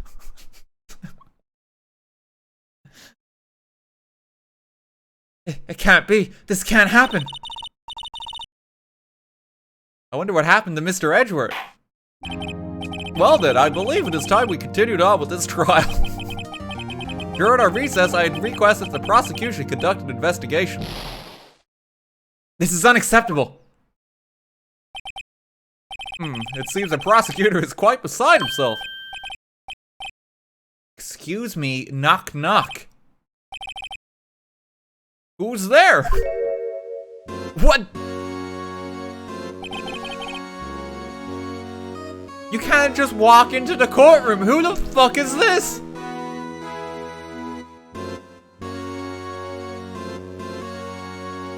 What's with this guy? A strange stuffy aura seems to be filling the courtroom.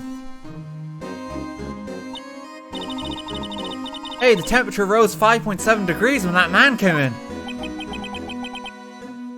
Who on earth is he? Apparently hot stuff. Ah, it's you! Who? He's just batting his eyelids at us.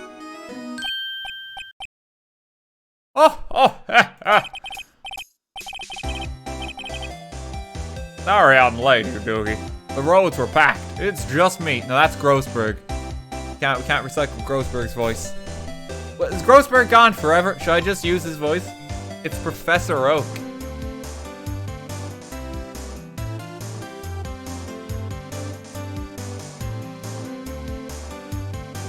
Yeah, and who's Uji?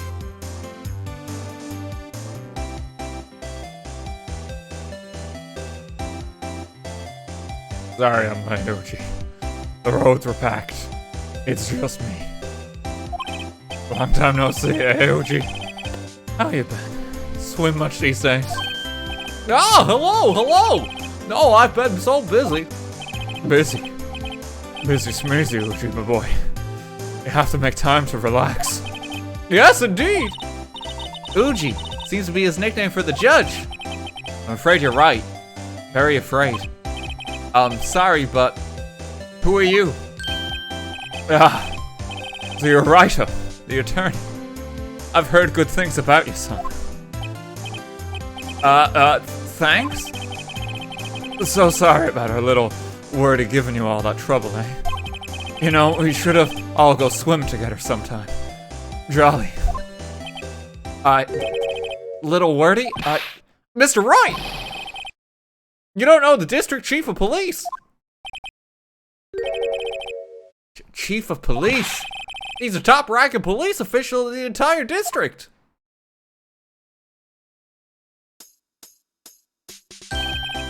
Name's Gant. Damon Gant. Pleased to meet you, everyone. So, what do we to what do we owe this honor today? It's been over 2 years since you last came to this courtroom, hasn't it? You know, we're kind of in the middle of a trial right now. Maybe we can talk later? Well, it's wordy here. Look at this poor fellow. I just thought I'd help out by bringing this. Hey, that's my sister's muffler. But Miss Starr wasn't just seeing things.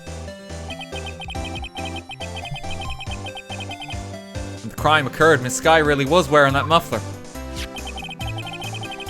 But I think that it was stuffed into that exhaust pipe. On little Wordy's car, no less.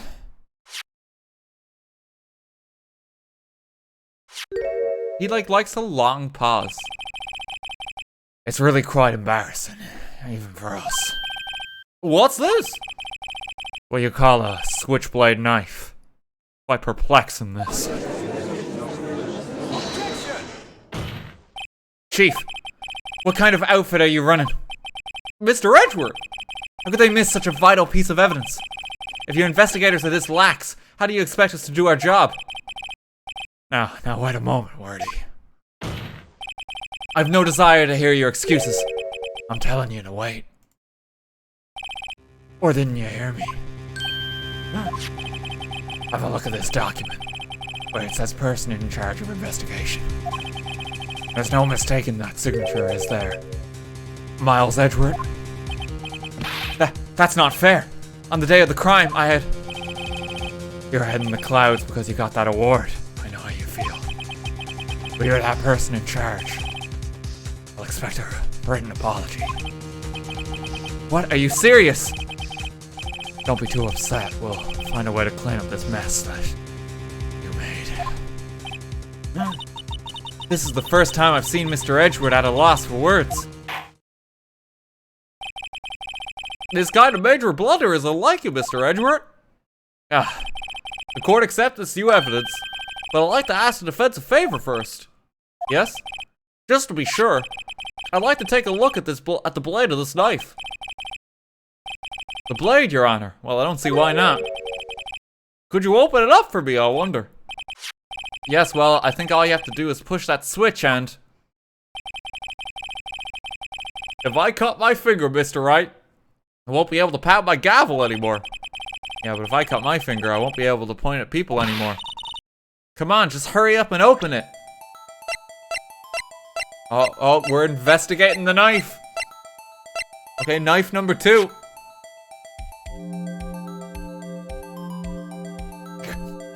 Just... So... I don't know why it's not opening.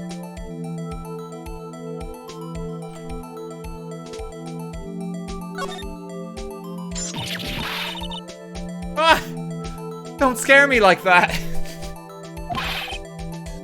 I'm the one who's scared. Look at this knife blade. The tip is broken off. And this dark red stain. Blood? No, that's just some steak sauce from the lunch lady. That's all it is. There's nothing to suspect here. Oh, some of that bosenberry that she was dropping off to her boyfriend. Found wrapped at the crime scene. Wrapped in the defendant's muffler. Small tag attached. This does not excuse the actions of the police department. I would like to hear an explanation from the chief of police himself. Well, I'm terribly sorry, but can I ask you to testify for us about the split between the prosecutors and the police and this knife? Sure thing. Not a problem, not even a little one, really.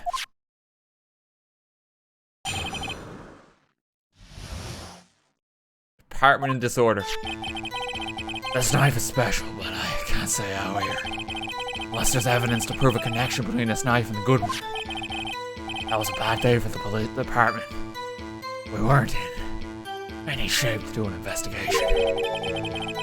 The detective was killed at the police department. See, what a mess. The time of the crime, 5:15. Scary coincidence, eh? It's not officially linked to this here case, so I can't talk much about it.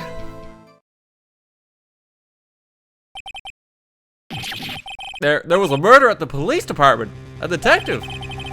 That's hush-hush information, OG. We haven't exactly announced it yet. We're saving that as a special for this weekend. Wait a second. You said 5:15. That's the exact time that Detective Goodman was killed at the prosecutor's office. Order!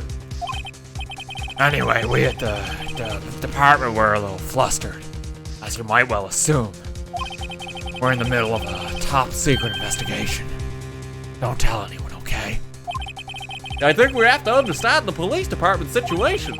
Well, Mr. Wright, two detectives killed at the same time in two different places. The chances of that are really slim, scientifically speaking, of course. I'd like to exercise my right to cross-examine the witness. Very well. However, keep your questions focused on the case at hand.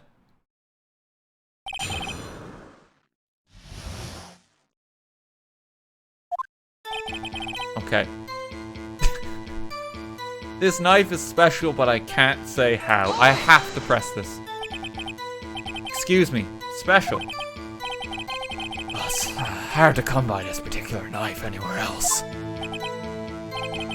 Might that special thing be this little tag? Oh, sorry, Rhino, but I can't say that now. Not now. We've established that the knife in Goodman's chest was this knife. Now why was there another knife at the scene of the crime? That's quite a mystery. Like a mystery, it's wrapped in something. A muffler. Unless there's evidence to prove a connection between this knife and Goodman. Perfect. It's the same tag. Right? SL92. If you read it upside down. Oh no, it's not quite the same.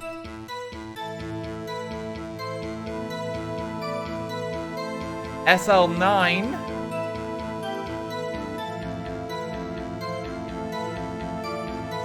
It's not quite the same.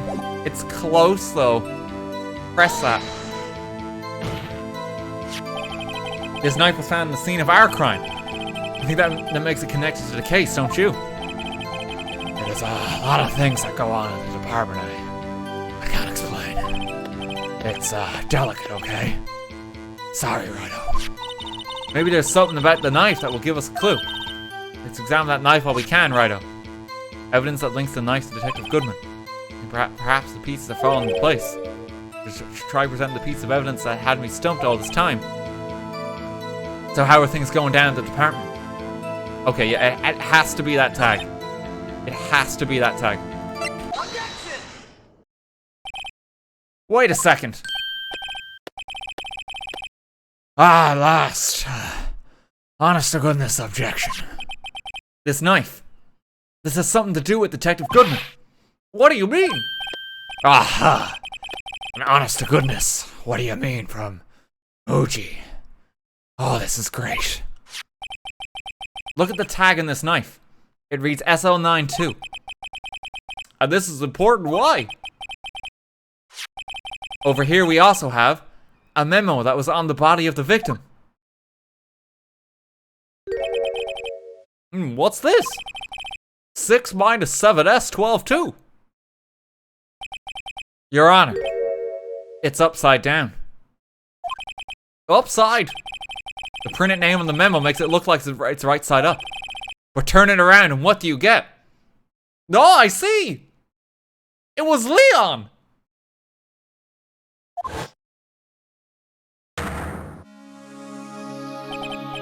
Ah! Whoever wrote this note was holding the paper upside down. That's L9. That's the same thing that is written on the knife's tag. Order, order! Well, Chief? Well. I guess the cat's out of the bag. You win, Righto. I win? What game is this guy playing? I don't think he's playing Ace Attorney Phoenix Wright. The original trilogy. DLC Rise from the Ashes for Nintendo DS. As nice as evidence in the case, it was stolen from the department's evidence room. That was a bad day for the department. We weren't in any shape to do an investigation. Okay, alright, so there's quite a bit here. So this knife was stolen. Yes, but on the day of the murder. There was evidence, you say. Was it in fact a murder weapon? Nice. Good show, little wordy. It was a murder weapon, as it happens. It was evidence from a case long since solved. So this knife was stolen on the day of the murder. Found the exhaust pipe of Edgeworth's car. Hard to think there isn't a connection there. We weren't in any shape to do an investigation. Why's that? Something at the police department too, huh? You got a good look in your eyes there, Righto, my boy. Sharp. Hungry. Something did happen, and why wasn't I informed? Why weren't you informed? Well, why didn't you ask? No matter, I understand. You were busy. Oh, Lana's case and all. Well, what happened? What happened at the police department that day?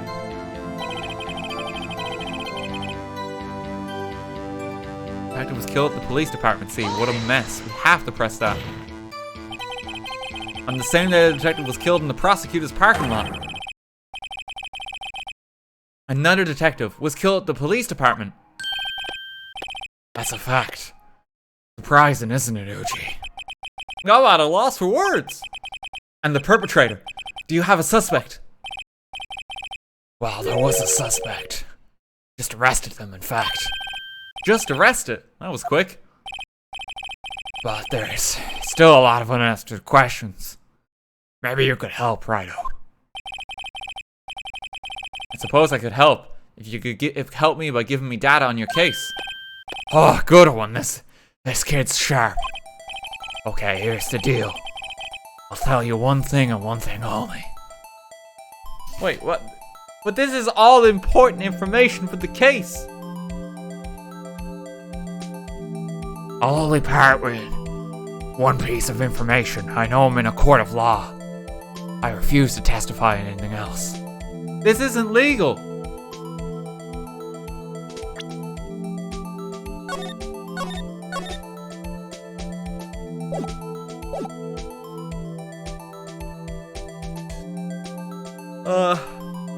I don't know which one to go for. Where the victim was found, how the victim was killed, when the victim died.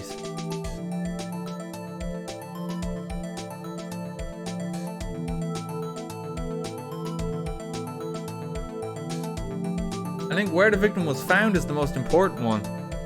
How the victim was killed, we kind of know that from the knife. When they died, it was the same day. Where the victim was found. What we also know is at the police department, don't we?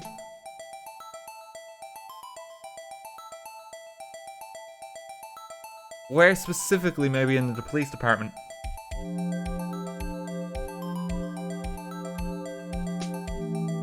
Where the victim was found. Tell me, where was the victim found? I'm sorry, there's an ice cream truck blaring. Well, can't speak on where the corpse was found, but if you wanna take some orders real quick, I'll depart with the information for a good 99.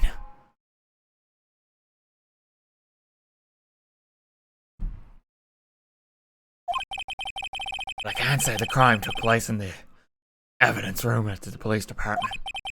The evidence room? Wait a second. I have heard of that. The evidence room? Didn't he mention that in his testimony just now? Yeah, so that it was stolen from the department's evidence room. There's the connection between the two cases. You seem happy, Mr. Wright. Happy. Happy. We just got handed our ticket to go to town in this case. The link between the two cases established, we finally have some leverage. Now we can get Gant to testify about the details. Not officially linked to this here case, so I can't talk much about it. Press it. Chief, the defense's position is simply this. The connection between these two cases has already been proven. You don't say. Well, that would have righto. What's the connection? Yes, that would have, Mr. Wright. The connection is a place mentioned in the testimony we just heard. The knife found in the lot was stolen from the police department's evidence room. Not to mention the victim had on him the case number on the knife's evidence tag. And we also know that the detective murdered at the police department was killed in that very same evidence room. Indeed. There do seem to be too many connections for it to be a coincidence. Why does he take his time and pause? It unnerves me. You two make a good pair. Took my men 2 days to find out what you deduced right here. Chief, I request that you release your information on the victim at the police department. See, that's the tricky part. It hasn't been announced yet and all. Can we get the information? Unofficially.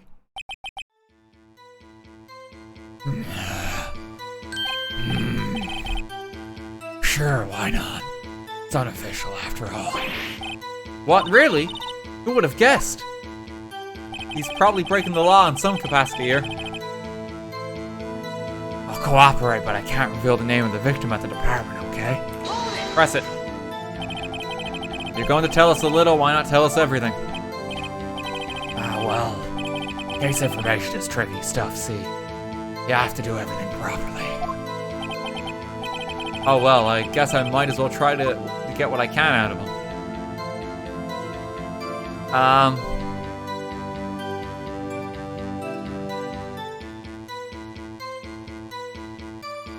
I don't know.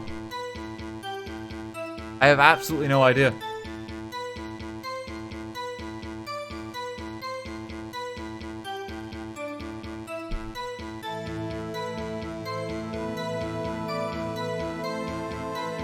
Victim's division, ID number, gender. I have one ID number, and that is Bruce Goodman.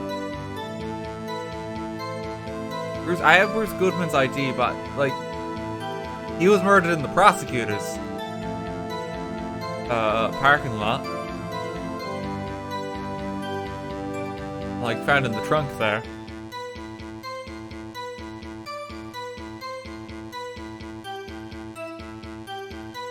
Surely it's not the same.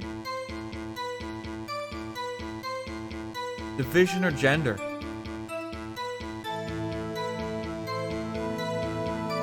Well, I don't think gender really helps here. I'm gonna go division. Okay, well, what division was the victim stationed in? Oh, you want to know that, do you? Criminal Affairs Division. Division 1. The detectives responsible for homicide cases. Homicide? That would be the same division as Detective Gumshoe. Detective Gumshoe Goodman, who was killed in the underground parking lot, was homicide too. Almost like a serial killer was after homicide detectives. That this serial killer happened simultaneously, scientifically speaking. Well, I sure hope Detective Gumshoe isn't next on the list. Two detectives were killed at 5:15, one at the prosecutor's office, and one at the police department. It can't be a coincidence. And that knife, what was it doing there?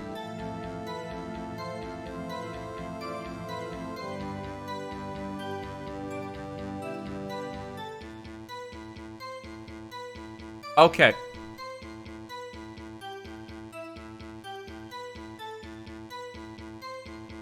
This is a... So I'm piecing together some of it, I think.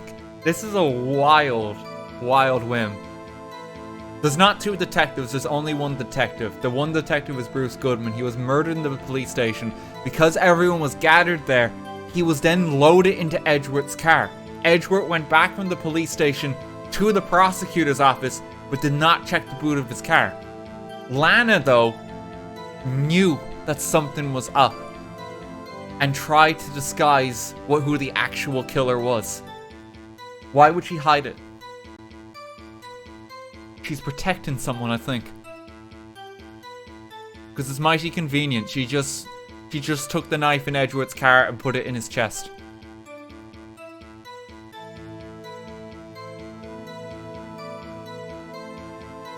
That's what I think it is. I don't think there's two detectives. I don't know why the chief would not reveal that. Because that means he's kind of complicit in it. Why wouldn't he reveal that this is the detective? I think there's only one that... I better check this knife out. This knife was evidence in a case. It was stolen from the department's evidence room. Okay, we have to press all the details that happen in the evidence room. So this knife, stolen. Yes, but on the day of the murder. It was evidence, you say. It was in fact a murder weapon. Nice. Good show, little wordy. It was a murder weapon, as it happens. It was evidence from a case long since solved. This knife was stolen on the day of the murder. And it was found in the exhaust pipe of Edgeworth's car.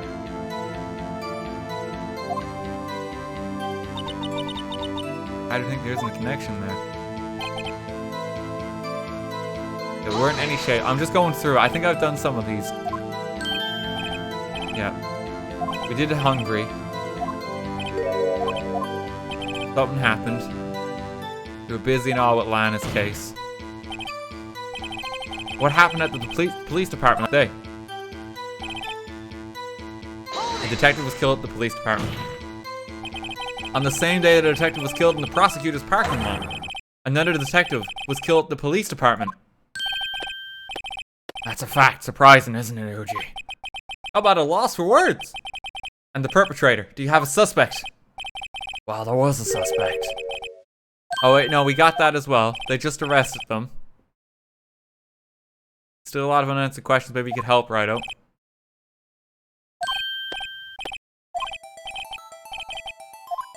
Wait! He's giving me the information again!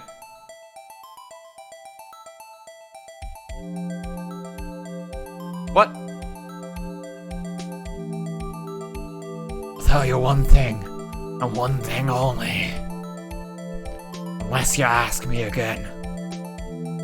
What one did I ask last time? Was it where the victim was found?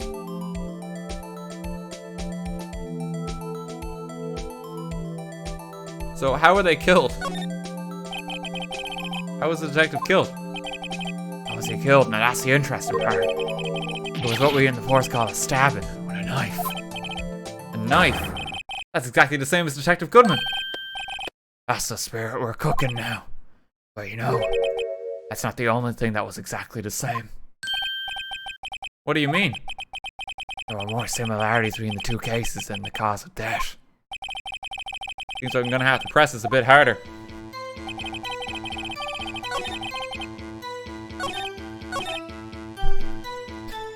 I'm just gonna press it again.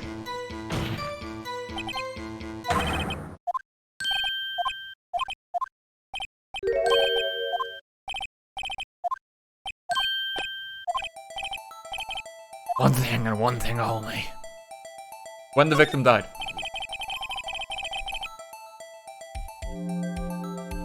So, when did the murder at the police department occur?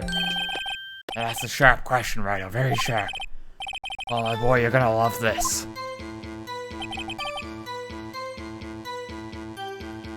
Time of the crime, 5:15.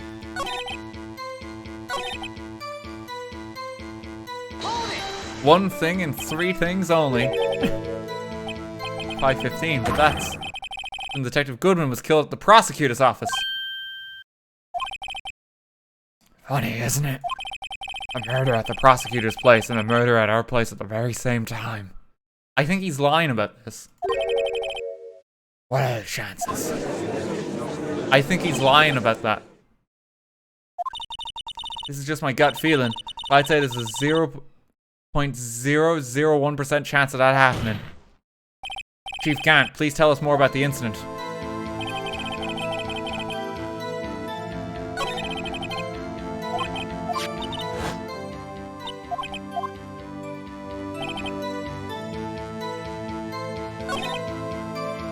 Okay.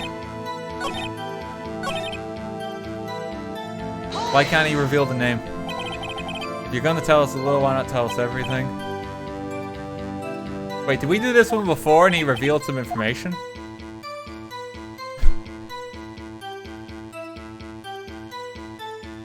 Okay, let's test the theory. Test the theory. Tell me the victim's ID number. Sure, why not? It's not like you'll be able to tell who it is from that. Of course not. You won't tell me their name after all. Keep a tight lid. ID numbers, so don't go getting your hopes up. The number is...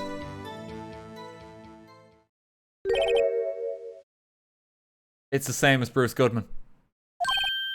Well, that's quite long. Oh, we have to remember these. It drives me nuts. 8-2, I can't do it. My pea brain can't process it. You didn't even get the first number right. The ID number of the victim at the police department. It's the same person. Actually, it does, Your Honor. It does. I think. Read it? It has to be what I think it is. But what does this mean? Well, let's hear what the defense has to say. You say the ID number of the detective who was murdered at the police department tells you something. What does it tell you? The same ID number. Take that! Witness. What is it, Mr. Wright? You're grinning like a schoolgirl on prom night. I don't know if that's appropriate. No, it's just... I got confused. And this is news? Huh? Just come out with both guns blazing, like you always do. The police department, the prosecutor's office. 2 places, 2 detectives murdered at one time. Actually, I happen to have a police ID number here. No-ho! Is it yours? No, Your Honor. I'm a defense attorney. Remember? Oh, I'm sorry. I'm really getting odd in ears. My brain is starting to collapse. And my concept of reality is getting worse by the court case. This is the ID number of our victim, Detective Goodman. Shame on you, Righto. Personal IDs are top secret. Detective Goodman's ID number is 5842189. This means what exactly?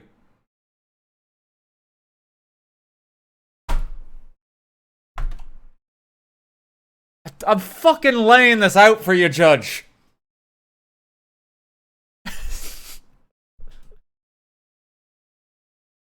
For God's sake. Huh? Wait, that ID number we heard from the chief earlier. That started with 82. I've forgotten. The number the chief of police gave us was 5842189. Wait a second, Wright. What does this mean? That's what I want to know. The 2 ID numbers are identical. In other words, the detective killed in the police department's evidence room was Bruce Goodman. What does our witness think about that? Oh, sharp as a tack. Righto, sharp as a tack. But wait, Detective Goodman is our victim. He was killed at 5:15 in the underground parking lot. Yet a Detective Bruce Goodman was also killed at the police department, in the evidence room, at the exact same time.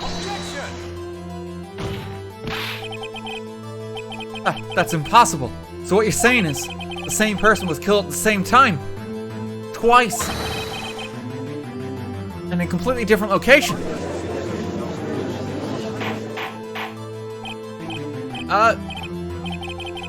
Order, Chief, what does this mean? No, what I want to know is why didn't I hear about this? Yes, it's top secret, fine, but I'm the prosecutor in charge of the case. Now, just wait a second, Wordy. No need to get all flustered. Your Honor, the police department has made a grave error in this case. Wait. I said wait. Or didn't you hear me? The oversight. A grave error. Mr. Edgeworth. They're yours. What? How dare? We informed you yesterday. I believe it was our Officer Meekins who brought you the news. Officer Meekins? Mr. Wright, where have we heard that name before? Wait, aha! Oh God, Meekins did deliver the information.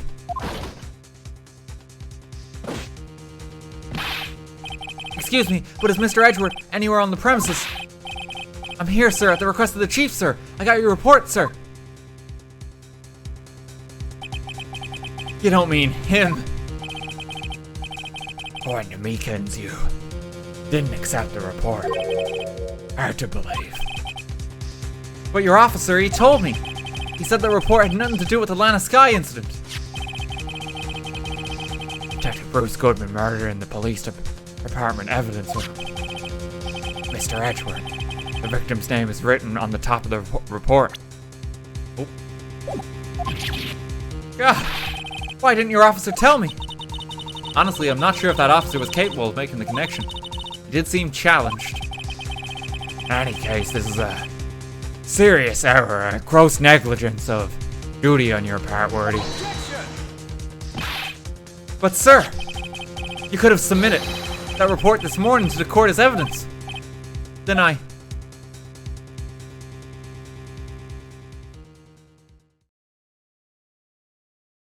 Dramatic pause. No such luck this time, Wordy. Or should I say, unwordy. What? Now what was the second rule of evidence law? Well, Mr. Wright. Huh? Oh, well, it's... Rule number 2. Unregistered evidence presented must be relevant to the case on trial. And how is this rule relevant? Normally, you submit a list of evidence to be used in court before the trial. This report wasn't on that list.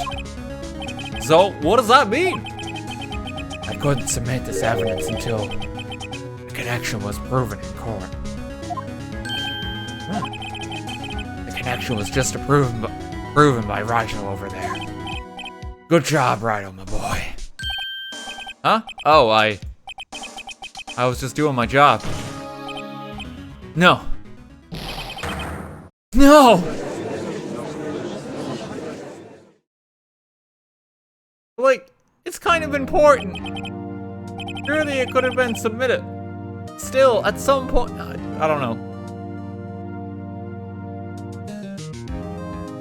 It seems we've come to the end of this trial. I know you're going through a tough time, Wordy, what with all those rumors.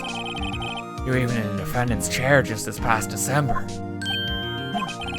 I apologize for this terrible lack of due diligence on my part. Mr. Edgeworth, please, just give me one day. I'll get to the bottom of what happened. If it's the last thing I do. You better get results this time. Really? You have my profound apologies, sir. Poor Mr. Edgeworth. I don't think there's ever been an error this serious in the history of this court. Really? Do you fucking know the trials you've proceeded over?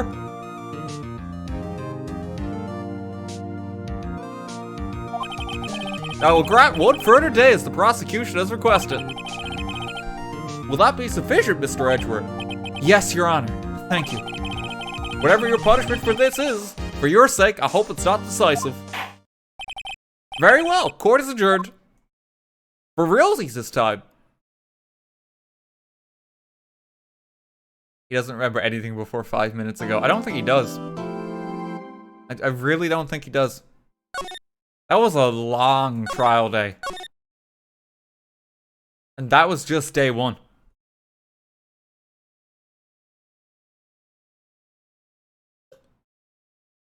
Excuse me. Sorry, just taking a sip of water there. About how far are we in the overall trial? It's the longest case in the series. We're only about a third of the way. Really? Jesus Christ.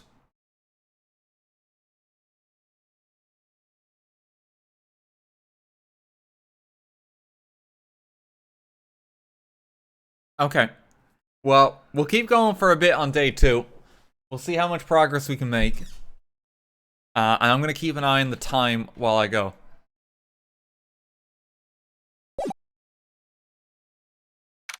Okay.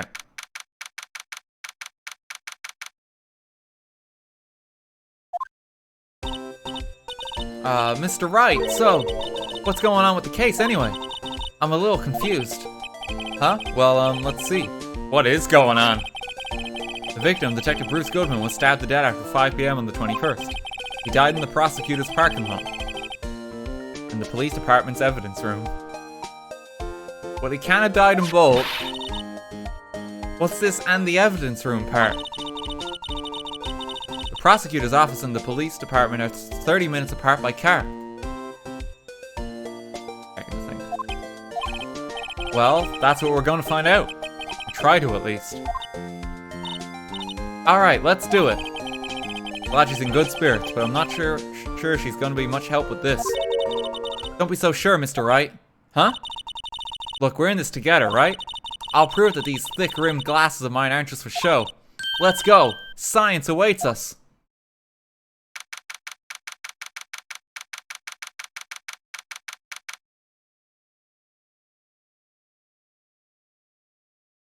Okay, well, we're back in the parking lot. I guess we just investigate everything. Let's keep going. You know, I really don't think we should worry about the police department murder. I think we should, Emma. It's the same person. There wasn't even a body found there. Who cares? You know, it was only our victim who was killed in their evidence room. No biggie. Wait, what do you mean there wasn't a body found in the police department? How'd they know someone was murdered?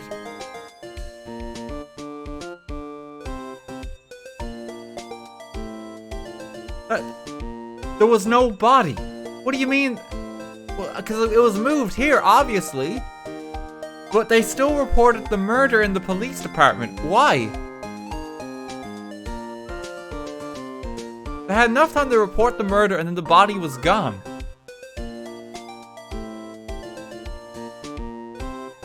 They just found blood.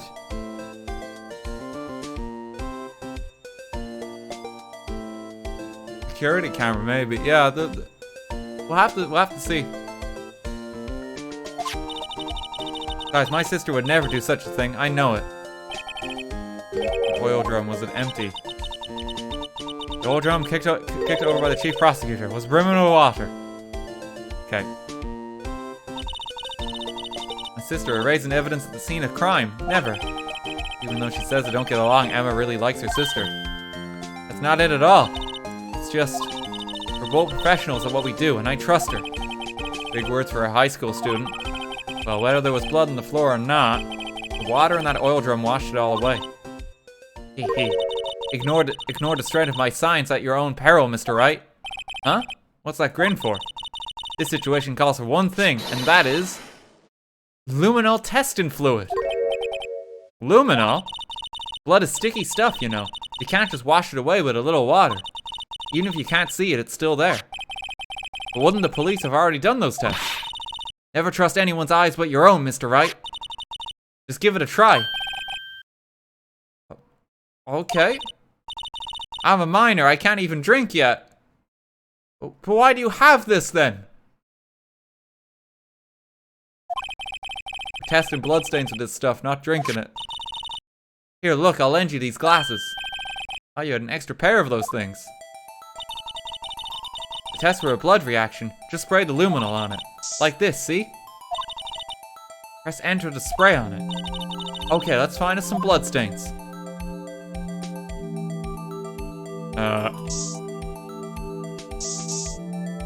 Well, yeah, there's some blood.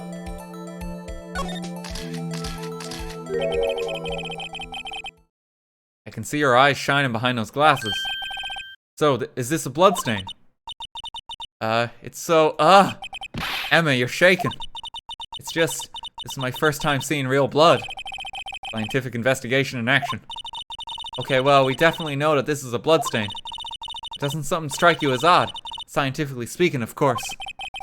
What's odd about this, scientifically? The amount of blood, it's not... Was it the amount of blood?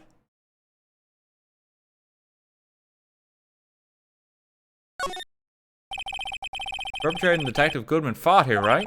Don't you think there should be a little more blood? I definitely think so. I mean, look at all the blood on the sole of the victim's shoe. It is pretty strange. If they fought here, there have to have been more blood than this. Hey, Mr. Wright! I'm gonna mark up the floor plans when we find a bloodstain, okay? Wait, so I gotta search for bloodstains like all around here now. See, I'm pretty handy to have around, right? Oh yeah, and this stuff's pretty handy too. I saved up my allowance to buy that. Well, most people just buy video games, Emma, but to each their own. You saved up your allowance for it, you're not even allowed to use it.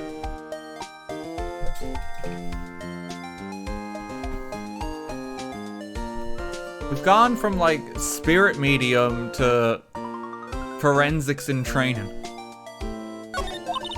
We can't be sure that the police will reveal all their evidence in court. Sometimes they fail to mention evidence that doesn't fit with their view of the case. And let's drag that hidden evidence out into the light of day. Yeah, feels like we're really investigating a crime now, doesn't it? To give this a spray on anything suspicious. Ha! Oh.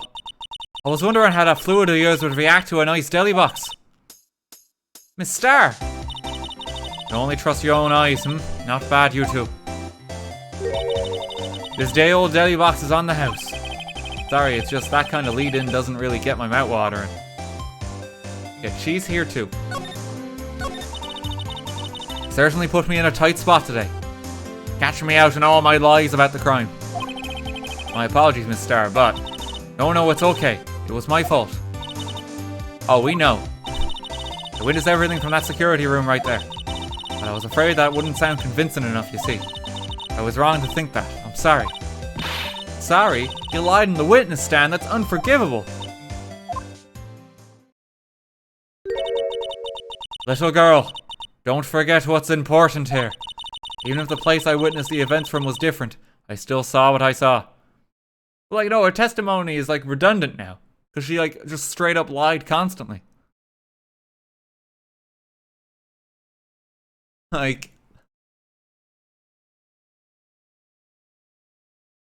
I saw the chief prosecutor's guy stab a man in cold blood, and that testimony still stands.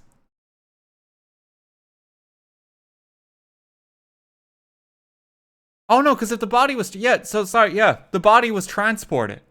He was already dead, though. He was already dead. So why is she covering this up? He like popped... She popped him like out of the car. Yeah, it still all kind of makes sense. She did actually see this happen. But the stage of this is not when the actual crime was committed. This was the cover-up for the murder in the police station. I swear it on my honor as a detective. She stabbed Goodman. I know this photograph is something important to tell us, but what? So you were a detective, weren't you, Miss Starr? Yes, this was a long time ago. Well, 2 years ago. No matter how hardened the criminal, when they faced me, they coughed it up. Coughed it up? They confessed. They babbled like babies. You know, I may seem like a demon sometimes, but I can be an angel too. Ah, Jesus, I can be your devil. I can be your angel. I wouldn't doubt it. Every day I drag the dirt out of their mouths of suspect after suspect. Before long they called me the cough-up queen. Oh, and here I thought someone had gotten food poisoning from your lunches. And you were let go or fired. Thought that I found my dream job when I had become an investigator. If these prim and proper prosecutors hadn't let me go, I'd still be one today. It's all because of that case. The SL9 incident. There's a lot of parallels here. To the base game. Not DL6, it's SL9 now. SL9, wait, she doesn't mean. Okay, wait, present. Apparently I still have all the evidence on my person. Wait. What do you think about this? The SL9 incident. Written on that knife. And on that note. Goodman. Goodman was the head detective on that case, you know. Really? That knife was evidence from that case, the murder weapon. It was due for transferal the very day that Goodman was killed. As I suspected, SL9 isn't over, not yet. I think you could tell us more about the SL9 incident. We got it. Could you please tell us more about the SL9 incident? Hello? Do I have to present some other evidence?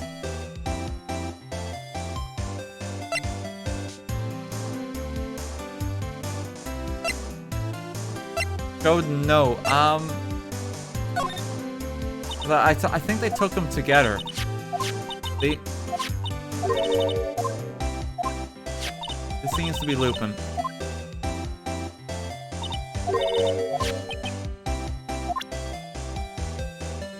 Do you think you could tell us more? Please. Love to know more. Let's present the shoe. Just take a look at this. Yo. Yes? You said you wanted some hot tea. Oh, no, she's doing it again.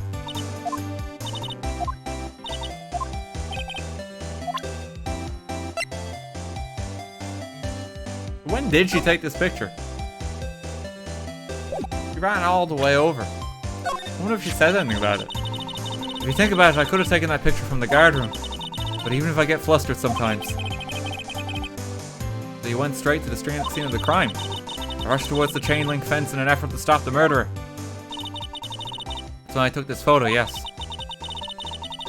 In other words, 5 minutes after the crime. Those 5 minutes are the problem. All of my testimony, as it were. 5 minutes weren't the problem, Miss Starr. You lying was the problem. Listen, little girl. I've had my testimony disregarded before. And I wasn't going to have it disregarded again. So I lied. Meaning that my testimony was disregarded ultimately. Don't tell me how the world works. Just like that time. That time. You know anything about a muffler? Did you see her drop all the evidence? Because then I grabbed the chief prosecutor on the shoulder. She dropped that phone on the pavement. That's when you heard her talking about the muffler, right? Little did I know. It was a trap. The red car's muffler and the prosecutor's red muffler. What was Miss Skye really trying to say, I wonder? And she tried to call Emma to say it.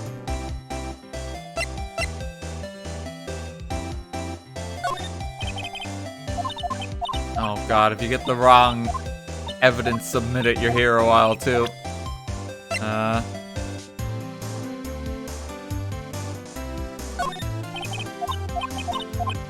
Just checking everything. Will she not talk about SL9? Now she will. Okay, she needed 2 triggers for it. That incident really opened up my eyes to the truth. We're nothing to them. Disposable. Disposable to who? 2 years ago. It was the biggest case I'd ever handled. The police and the prosecutors were desperate for decisive evidence. It's the cowboy guy. They were all involved. So they didn't solve it. On the contrary, it was solved quite cleanly. The criminal was caught and executed. Executed? Yes, the criminal got what was coming to him. It doesn't get any cleaner than that. The only problem was, they never did find decisive evidence. Not a shred. What? But the criminal was executed, right? On the basis of the evidence of a sort. Made up evidence. What? You mean they executed someone with fabricated evidence?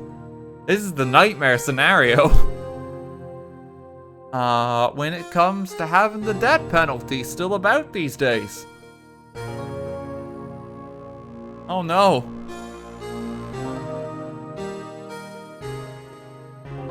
It's like, what if they didn't do it?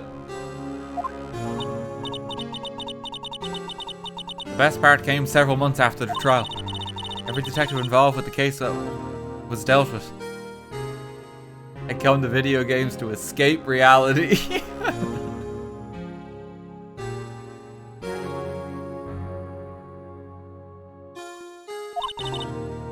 Some were demoted to patrolmen, others found themselves out of a job. And you were one of those. Myself and one other person you know well. Wait, could it be? Exactly, Detective Jake Marshall. Whoops, I mean Police Department Security Detail Officer Jake Marshall. We just call him Marshall because it's a bit of a long-winded title now.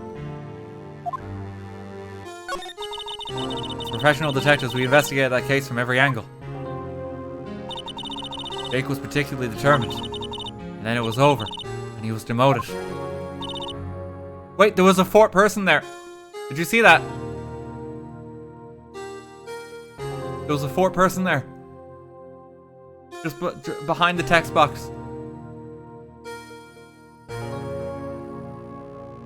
However, he hasn't forgotten, and neither have I. You haven't forgotten SL9. There was another side to that case, a hidden side. That's what we're after now. And no one up in their fancy offices can stop us. Wait, those lunches you sell. There's only one reason I come to sell lunches in this accursed office. Come here to meet old friends. Boyfriends that can help me investigate. The star's old boyfriends. How many does she have anyway? When all the detectives on SL9 disappeared, we can find new evidence. There has to be a connection. So, Rookie. What? Seems like you're serious about investigating this case. Yes. Then you should take this. A Salisbury steak lunch. I know a certain guy who might help you if you tempt him with this treat. Hang on one sec, guys. The doorbell is just going. I'll be one mo.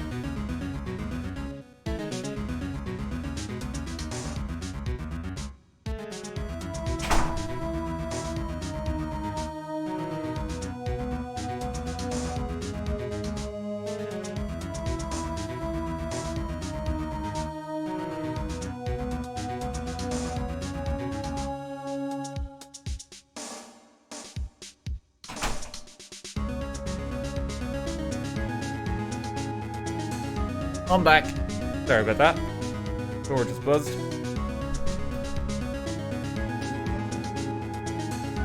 Where was I? It's excellent for putting Officer Marshall in a good mood. Miss Starr. Officer Marshall, is he, are you going out? Sure, why do you want to know? I was just wondering what happened to him. A long time ago, when he was helping my sister do cases, he was so nice. Got along so well with my sister. It made me jealous. And he was nice to me too back then. Especially when Officer Marshall was a detective. But now he's so cold. Jake and I are merely cooperating on this investigation. Putting the past to rest, as it were. Nothing more than that. I see. Thank you. Officer Jake Marshall. Okay. We got the steak lunch. I can examine now. Can I use the spray?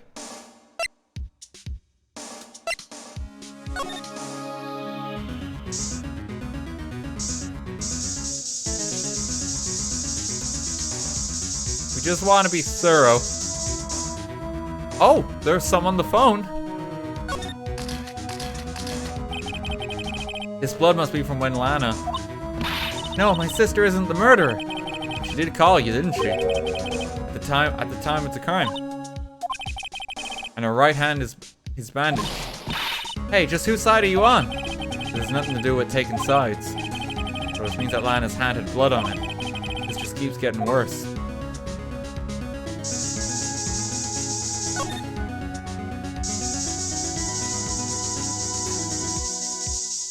Like, you pop the spray on, like, Edgeworth's tires. And you'll just immediately find out, like, oh no, it's doused in blood. Edgeworth struck a man.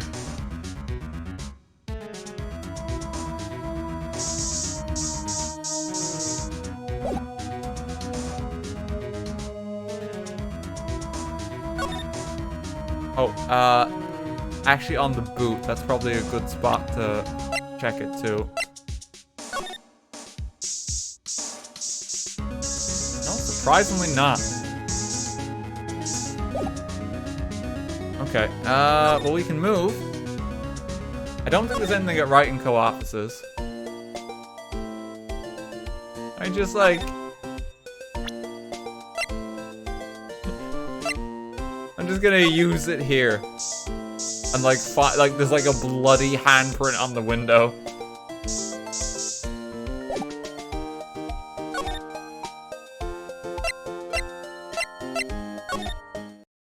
Okay, detention center. We'll rule this out first before we go to the police center. Looks like Miss Skye is in question. I hope the detectives aren't yelling at her. How did you kill him in two places at the same time? Can you imagine? How was she supposed to answer that? Wait a second. Didn't Mr. Gant say they'd arrested a suspect in the police department murder? Let's come back later. I can go to criminal affairs specifically. From here. Might as well. Wow, everyone looks deadly serious here. Well, there was a vicious murder of a detective down at the police department. Yes, but the same detective was also killed at the same time in the prosecutor's lot. It makes my head hurt. Well, first things first, let's go check out the police department crime scene. Yes, he sounds dead set on investigating. Don't mess up, or we could wind up dead. I doubt anyone wants more mysteries of dead bodies around here right now. It doesn't look like anyone's gonna help us much either. We must use the spray. We must find traces of blood around the office.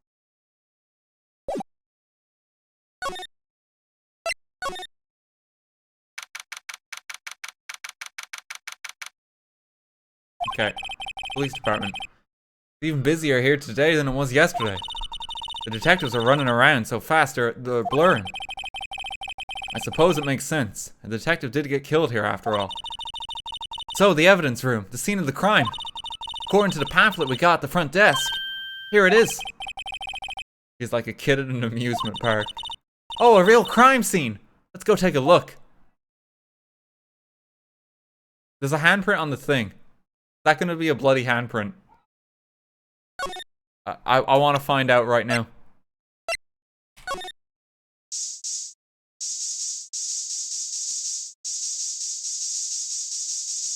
No. Doesn't appear to be any blood on it. It's just paint.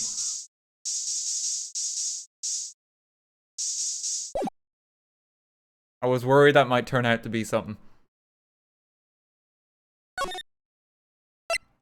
Okay, we can head on inside.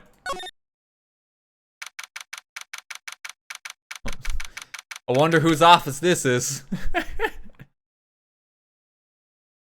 He literally has like cactuses or cacti in here. What's with the decor in this place? There's like just a rope trap sitting by the elevator. That's gonna catch someone. That's really dangerous. Very eccentric. According to the pamphlet, this is the guard station for the evidence room. Beyond that door is the evidence room. Scene of the crime. Sure seems that way. Oh. What's wrong? Those cacti. They're so prickly, so imposing. It's hard to think straight. You can't handle the cacti. Stay out of the desert. What I want to know is if this is a guard station, where's the guard? I have a feeling I know who he is already. Shock horror. It must be the real deal. I think just one big one would be sufficient. Cacti are a lot like my sister, actually. How so? Encased in a cold, rigid shell, with spines pointing in every direction. Just like her. Oh no. Not so sure I see the resemblance. It's more an attitude thing than a physical similarity. My sister is a cactus.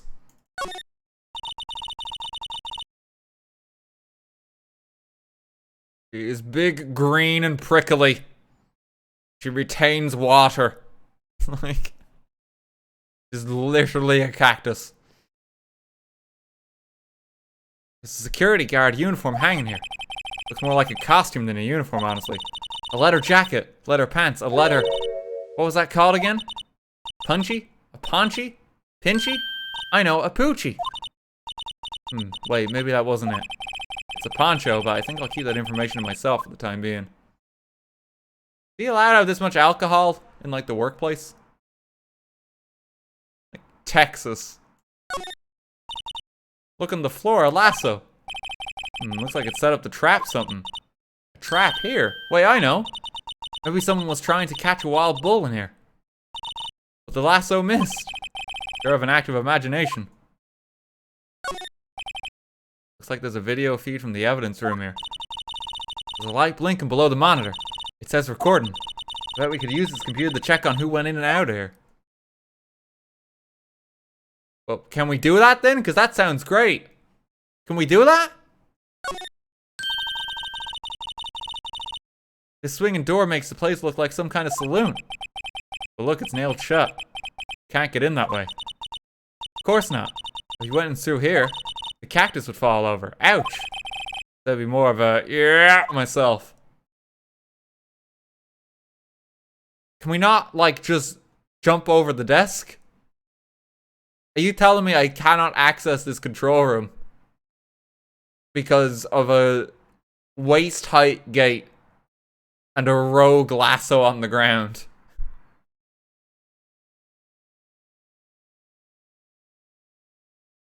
I can't do it. Okay, well,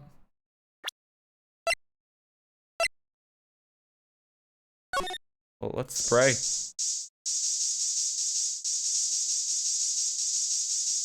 The cactus is just covered in blood. Oh no, it is! Oh no! Wow, we got a reaction. There's clearly blood around the spines here. This room's pretty messy.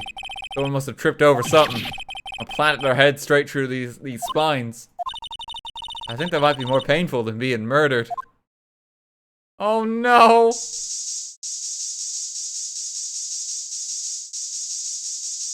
That's the only blood. That's the only blood here.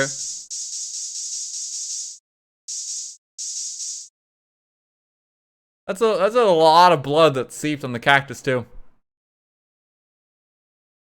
How'd they even manage that to trip on the top of it? That's quite tall. There's the killer. It was the cactus. Oh no.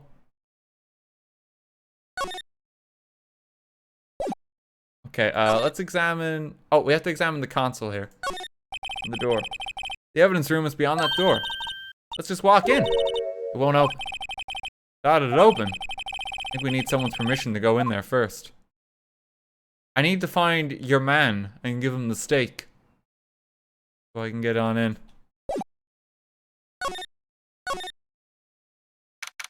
Okay, there seems to be something else out here. I just want to say thank you to everyone that's been giving bits during this too. Amber, Alina, Otto, that guy. Thank you very much, guys. Hope you've been enjoying the stream. I've been very into the game. Having a good time.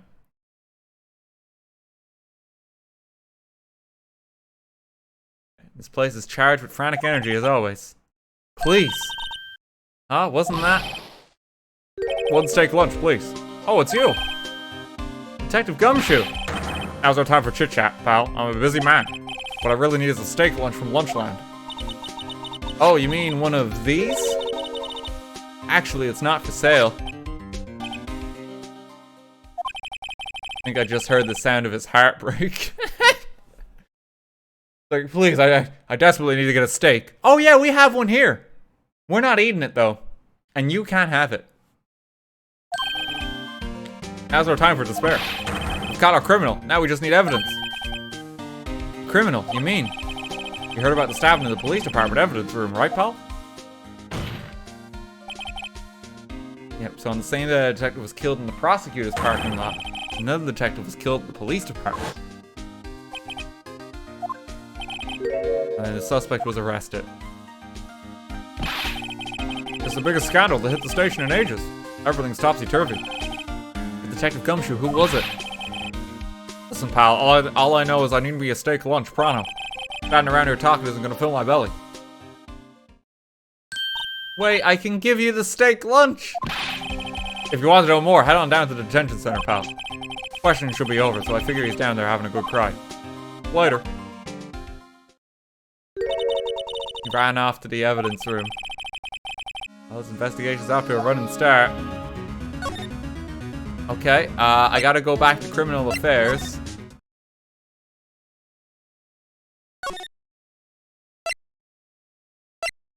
Wait, no, maybe not. Detention center? They're out of question. Still, I do feel better about things a little. I mean, they caught the person who stabbed Detective Goodman, didn't they? Yeah, I guess they did. Guess not to go too far down that road right now. Things will just get confusing. Ween. What was that? Sir, that's what I'm saying. Me, a perpetrator. I'd say I was the perpetrated against, sir. That's what I'd say. Oh no! Oh, hi, greetings, sir. Wait, I know who you are. Excuse me, but is Mr. Edgeworth anywhere on the premises? I'm here, sir, at the request of the chief, sir. I got your report, sir. Officer Meekins, so you're the guard here at the detention center? No, sir. I'm not, sir. I'm a little lost patrolman, like a little lost lamb, sir. Oh, I get it. You're here to deliver a report. No, sir. How should I say this? Wait, he isn't, is he? You, Officer Meekins. You didn't. Did you? Perpetrator Officer Meekins reporting, sir. What? Now this is an unexpected turn of events. He's the utter murderer. What? How can it be Meekins? There's no way. Sir, I'm a patrolman of General Affairs, sir. Ow, I can hear you fine, Officer Meekins. I had some business that day, sir, and so I went to the evidence room, sir. The guard station in front of the room was empty, sir. Normally there's a guard at the evidence room. That's right, sir. Because evidence is kept in the evidence room, sir. And the security officer was none other than Officer Marshall. Marshall? Then, sir, I happened to glance at the security room monitor. That's when I saw him, sir. A suspicious person in the evidence room. A suspicious person, sir. A suspicious person. What is wrong with this man?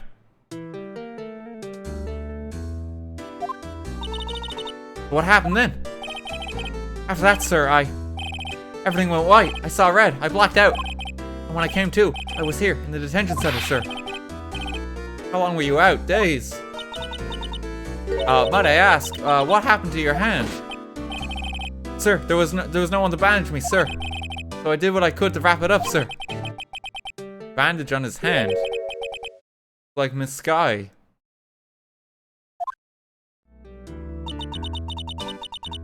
And then a similarity between this case and the one at the prosecutor's office. First things first. Tell us how you hurt your hand.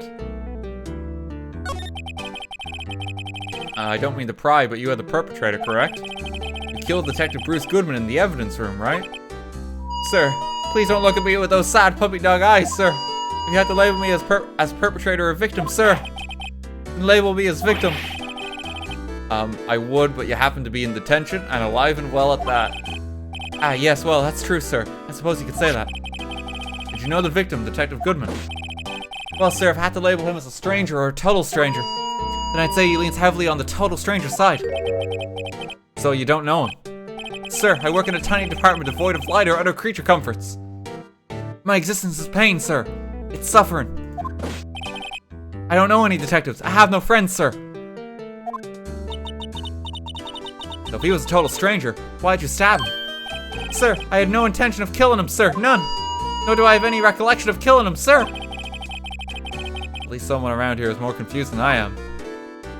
The bandage hand. About your hand. That happened during the course of the crime.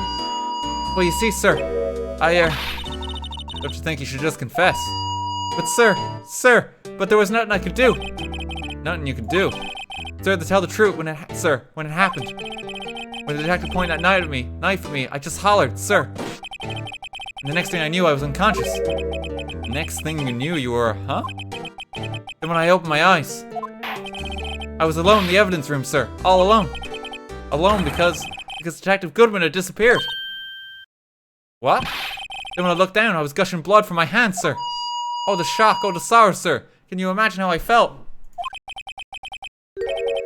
Why is he allowed, like, keep, like, a megaphone and all his equipment when he's in, like, police custody? Cause, like, Will Powers, when he was in custody, he just went on, like, the full, like, prison uniform. You know, Edgeworth was too edgy to part with his suit. He probably shouldn't have all this equipment, though. His guard is probably deaf.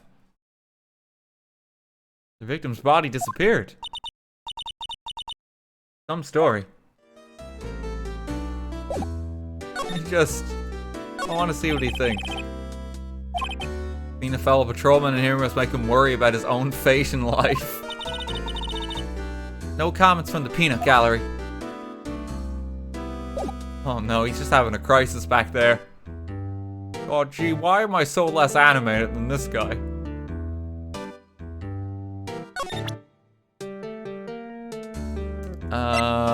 Show him the knife. Officer Meekins, this is for you.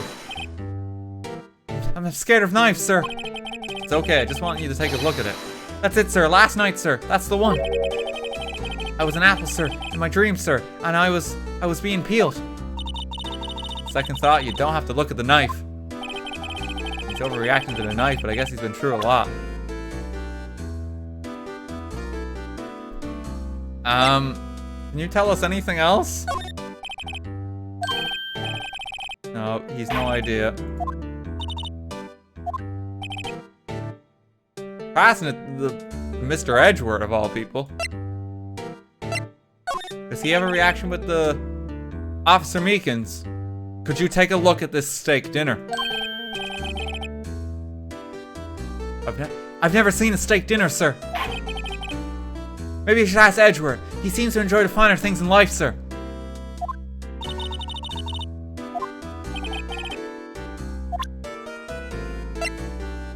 Okay. Do you think you could take a look at this? Hey, that's it, sir. That's it. That's it. That's what? My head was a blank until this very moment. But, sir, now I remember. I remember, sir. You mean you remember what happened? Correct. That card was the cause of it all. This ID card. Exactly, sir. That's exactly it. Nothing can be more exact, sir. Nothing. Better pry into this one a little deeper. Does he make anything of the blue badger? No. No one appreciates Gumshoe's work here. King of Prosecutors trophy? Nope. Okay, talk about the crime.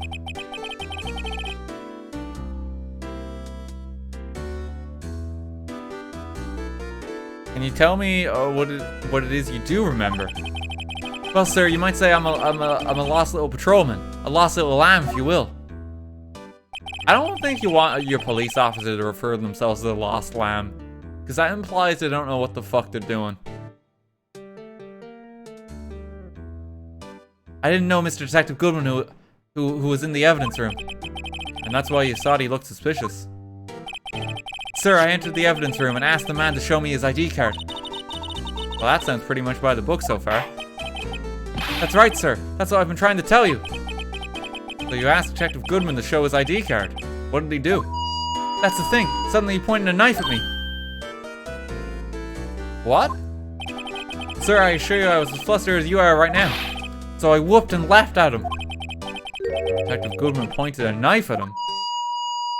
Do unto others before they unto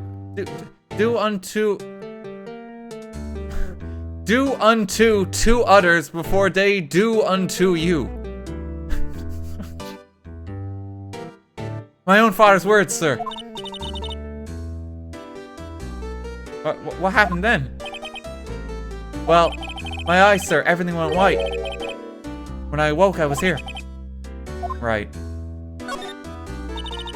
So, Officer Meekins, why was it they arrested you? What do you mean, Emma? Let's take a look at what we know. Officer Meekins didn't know Detective Goodman, and the victim whom he met at the scene of the crime didn't show his ID card. In other words, we have no way of knowing if the victim was really the victim. And if this body just disappeared from the evidence room, we don't even know if anyone actually died. That's it, sir. That's what I want to say.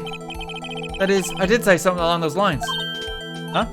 But you still ended up here. They told me that it had to be him, sir. On that day, at that time. Detective Goodman was definitely in the evidence room. That's what they said. But you don't remember the events clearly.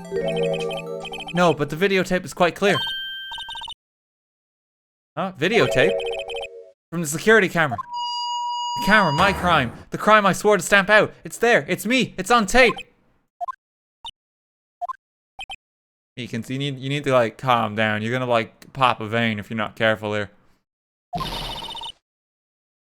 And you waited until now to tell us this. I'm sorry, really sorry, sir. I'll hand over my badge. I don't deserve it. No thanks. I have my own badge. I get good mileage out of it already. So I guess we better go check the crime scene.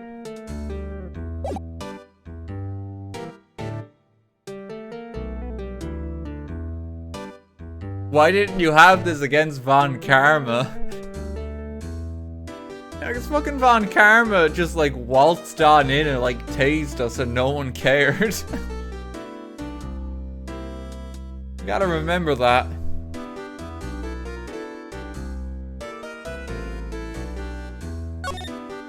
Okay,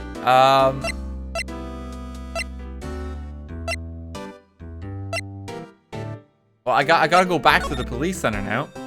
I gotta find your man. Try to give him the steak. Guard station.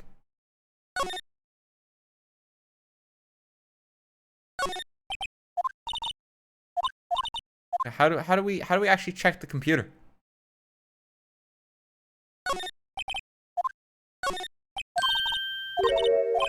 The door is still locked. There's nothing really new here at the moment.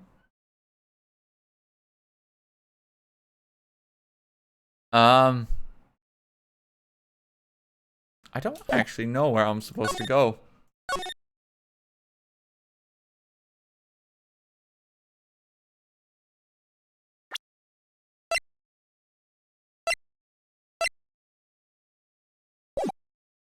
Use Goodman's card. I don't think it works like that.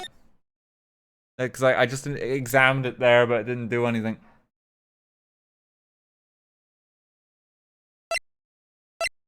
Criminal affairs? Yep. Something new here.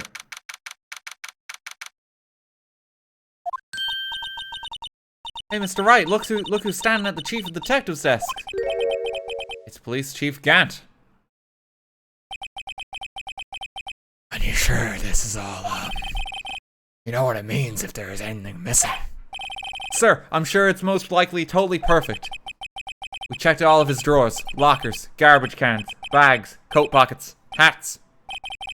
Under his seat cushion, behind his computer monitor, inside his personal coffee machine. That spot behind the fridge. Spot under the washing machine you can't get to easily. We checked the boiler. Checked the cool side of his pillow.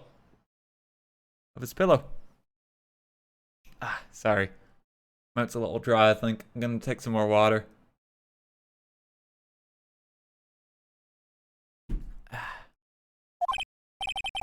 I see you will, if anything does turn up, you can call me right away. Deal? Yes, sir. We'll scour the place again, sir. Chief Detectives looks a little flustered.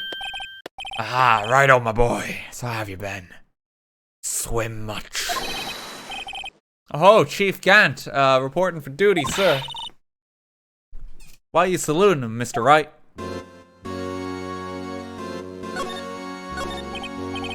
Is Edgeworth going to be okay?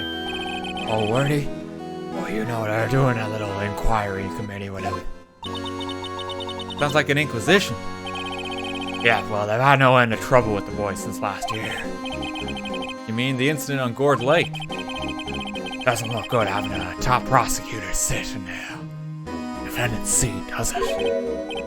And you've got someone else found guilty in that case, right, Righto? Von Karma. A legend he was. Undefeated in his 40-year career. But in court, you fixed it so he was caught for forging evidence. Wait, I didn't do anything wrong. He did forge evidence. In any case, the prosecutor's office is in a bit of turmoil, you might say. Well, they do just about anything to restore their reputation. And depending on what inquiry committee decides, could be bad for Wordy. What? Evidence room incident. Downright odd, I tell you. The detective getting killed in their turf, too, I mean. They're being the prosecutors, I assume. Scientifically speaking, it's impossible. Yes, but that's what the evidence is saying. Goodman was stabbed in 2 locations at the same time. That's what it says. What evidence is this?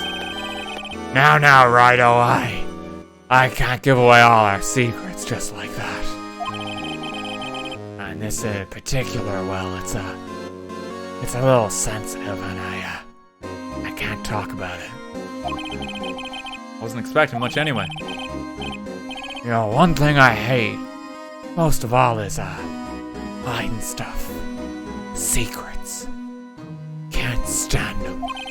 But you know, it's a full-time job just keeping the chief of detectives trap shut.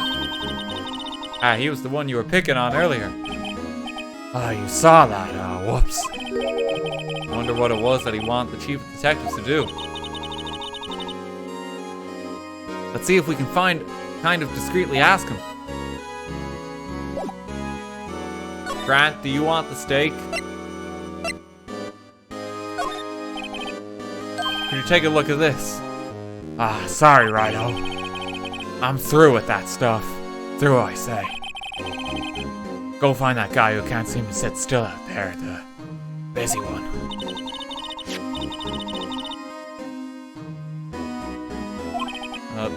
He's just not into steak, apparently.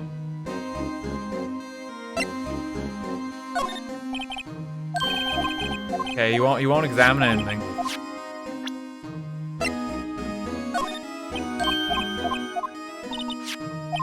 You won't examine anything at all.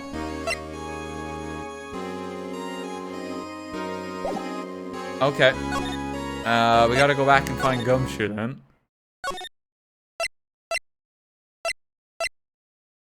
Have a look. This guy's still not about. Maybe someone's back in the parking lot? Hello. Back in the office. Attention.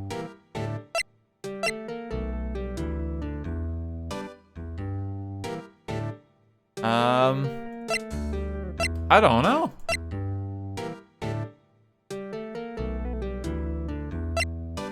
I don't know where I'm supposed to go.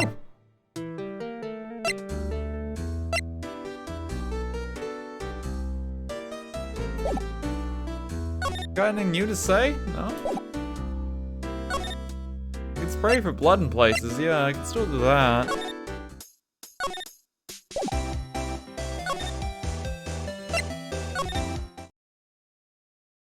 Maybe we try to do a spray for blood here again?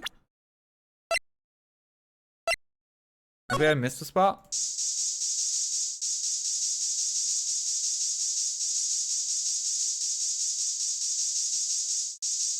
I don't think I did.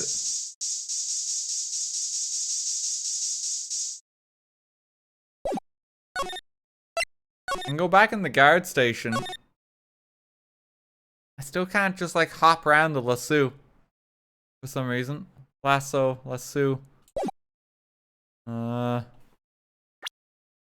We used the spray in here, and what we were able to determine is someone hurt themselves in the cactus.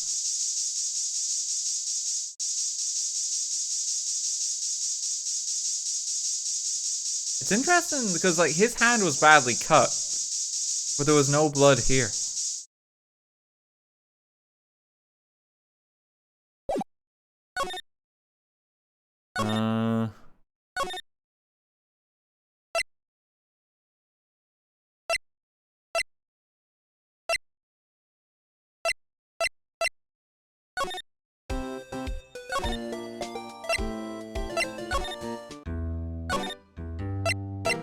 Like, I'm just seeing if there's anywhere else that pops up if I go to a different location.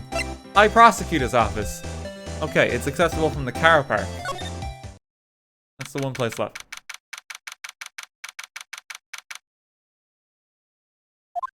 We'll use the blood spray in here and just everything is covered in blood. Well, this place is just as classy as today as it was yesterday. I'm sure it'll just be just as classy tomorrow, Emma. Evidently, Edgeworth's not here. Sure, he's off doing important investigations. Hope that's what he's doing. Guess we'll have to come back.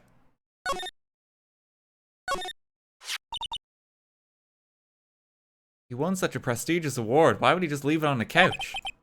Yeah, you'd think he wanted to show that thing off more than that great steel samurai. And again, Edgeworth has always been like that. Really? Hey, I should write this down. Tell me what he was like as a kid. Back in elementary school, he won all awards for all kinds of things. Speech contests, essays, playing the flute, golf tournaments. That doesn't exactly sound like a typical elementary school stuff. But he always hated receiving awards. It makes some smart remark like, I know the path I've walked. No one else needs to tell me. That's how he's always been. Kinda gets under your skin, doesn't it? Okay. The work desk. Flashbacks of gumshoes if we look at it again. Doesn't appear to be anything new.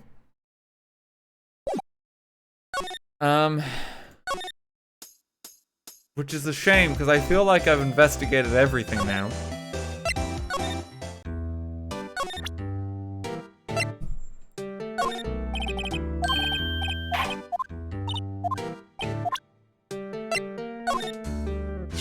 Oh, we showed him this already, didn't we?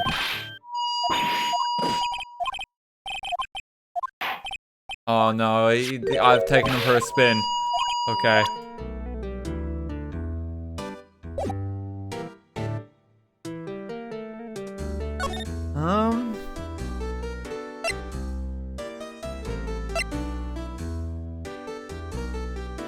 Use the spray here.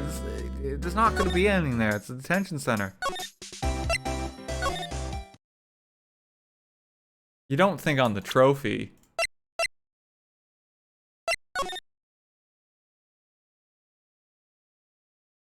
Emma Skye. Bless. Oh yeah, well, I can investigate that. I might as well.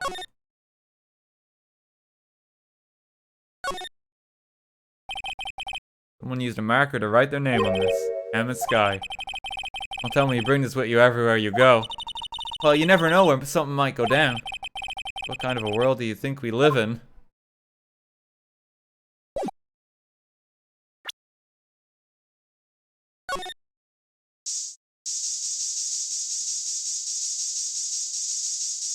Blood all over his desk.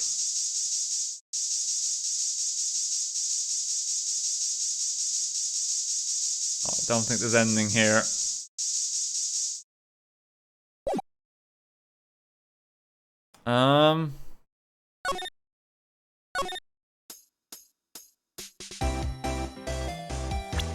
We found all the blood sites here, didn't we?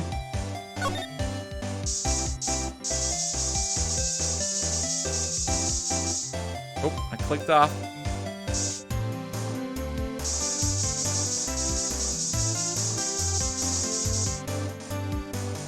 Wait, was there blood in the office? Wait, what?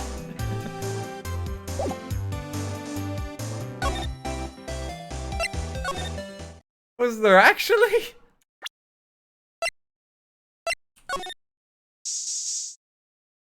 Shit, there was.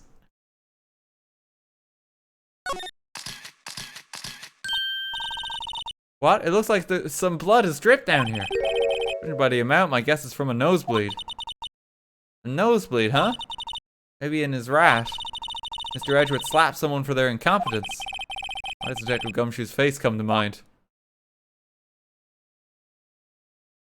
I'm glad we went back for that. Okay. That's it. It doesn't help us.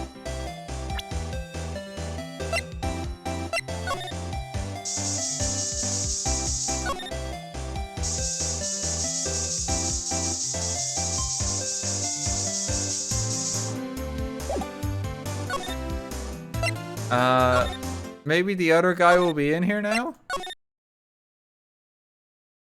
Where the fuck are you?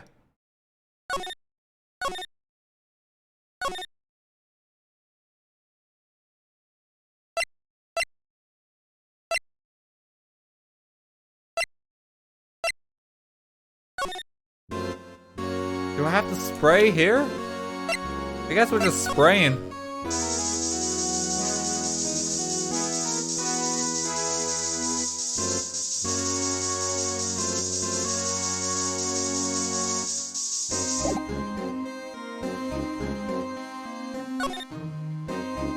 I don't think there's anything to present to him.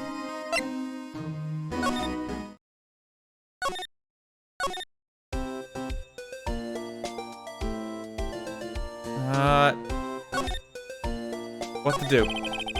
Where should we begin?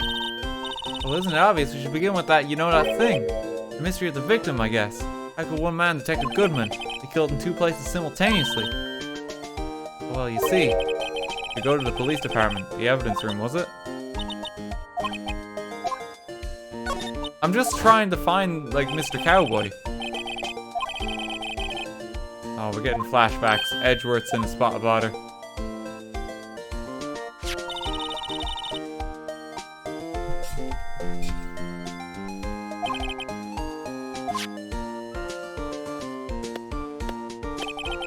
Chief of Police was right about that. But I can't help but think. Someone at the police department doesn't like Edgeworth.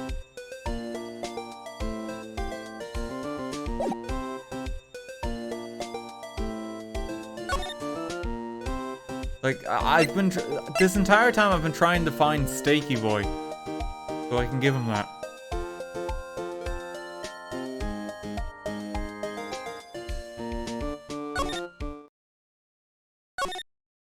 But I simply do not see him.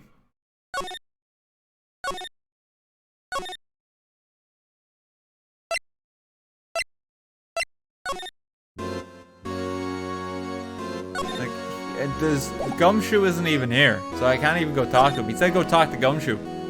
Like, where is he? I've gone everywhere.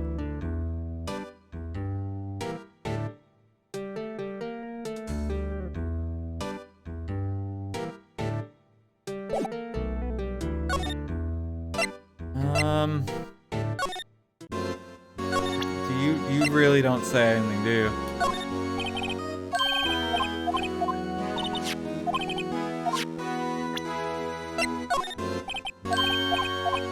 Yeah, he's not interested.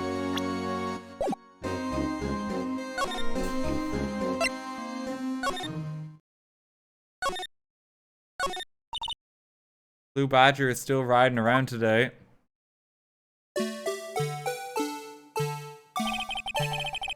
Give him the benefit of the doubt and say he's dancing.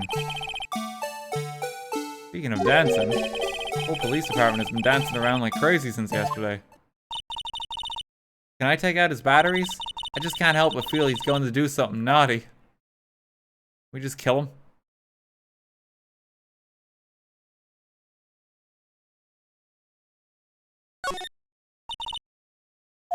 Oh, we've had all this before. About pandas.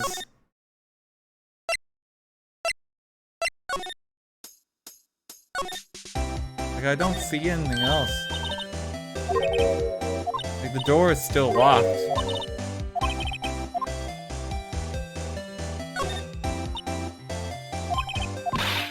Car's leaving the lot. Theory of relativity. I've missed something, but I plainly just don't see it. There's the phone.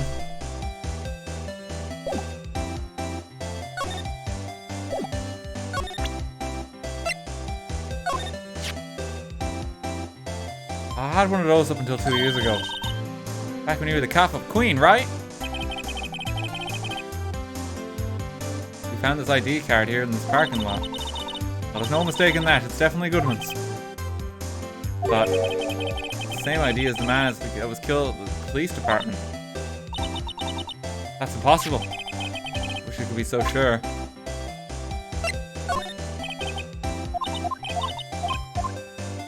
Doesn't react to a lot of stuff.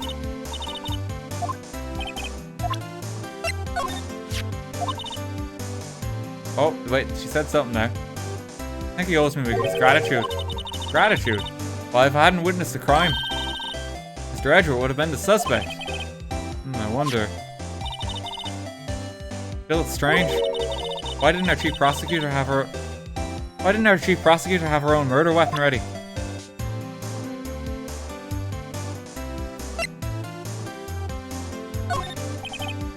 Statue will take place at some point.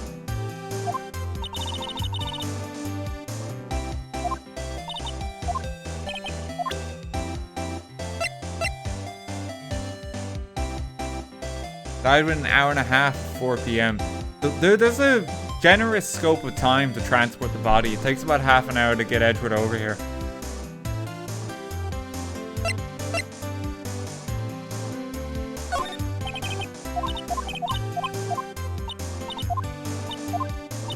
I'm gonna have to just go like old point and click adventure game where it's like go to person, click on item on person, object on person. That one doesn't work, try another one. And I'm gonna have to do that with everything, I think.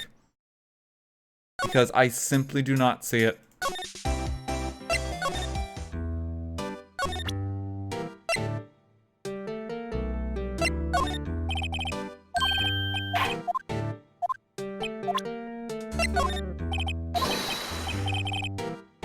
This is him scared of the knife again. Last night, sir, that's the one. It was an apple, sir, in my dream, sir, and I was... Oh, that's him on knives.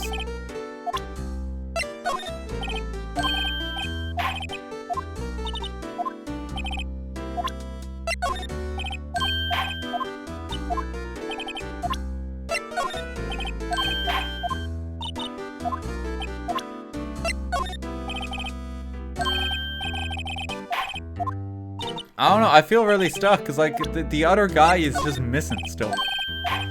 I just want to give him his steak so I can get into the evidence room. I feel like that's what I'm supposed to do, but I don't see him.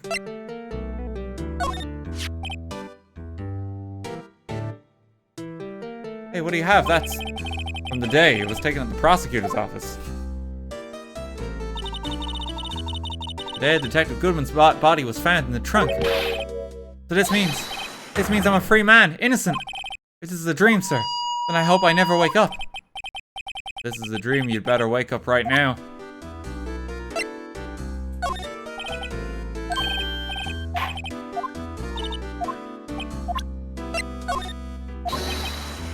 Oh, that's the knife.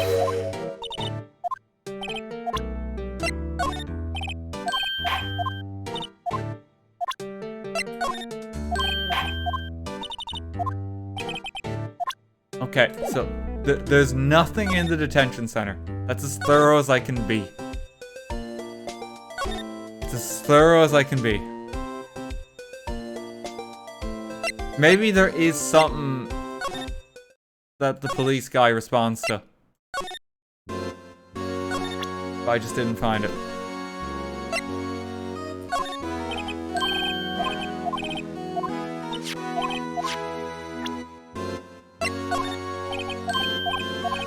I'm gonna go through it all.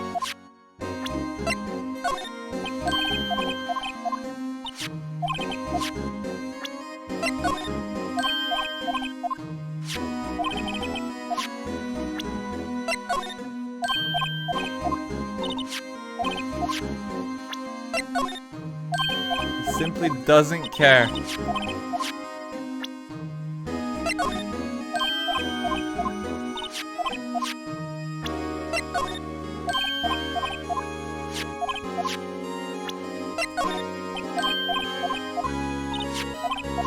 At least he got one development, at least with the other guy, because of this picture.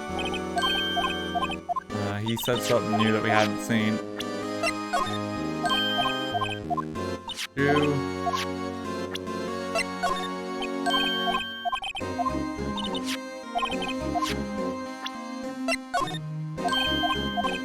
Gray.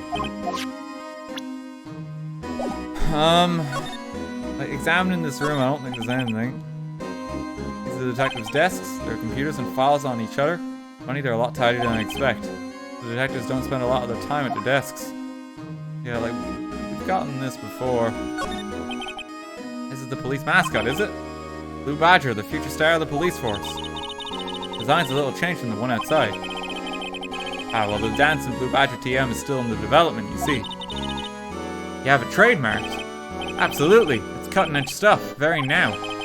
Showed this doll here to my daughter and she burst into tears. Don't show her the moving mock-up outside and you'll give her nightmares. Poster of a female police officer. The latest Babes in Uniform calendar, my bad. I'm sorry you had to see that. What exactly did the chief of police want you to do? I'll see you over there. That's Goodman's desk. He wanted me to check it for anything that might be a clue. Oh, thank God. Took away every last piece of garbage in the trash can. Didn't belong to Detective Goodman is still here. Of course not. Well, except for this. What? You kept something? Sure, why not? It's not important. You didn't even finish writing it. It's a lost item report, but it's only half complete. A lost item. Detective Goodman lose something. Date is February 21st. Better make a note of that just in case. Goodman's lost item report added to the court record. Half-written document dated 21st of February. To really get back to investigating the police department crime scene. Okay, so that's what we needed. Oh.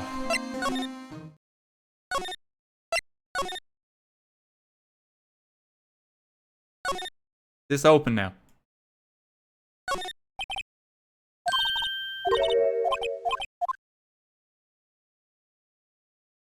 Still not at all. Okay. I have to take the item report to someone else now.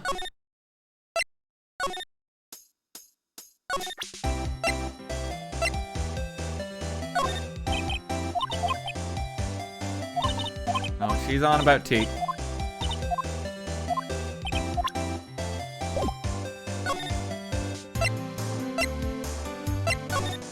Rule out the prosecutor office. Detention center. Present.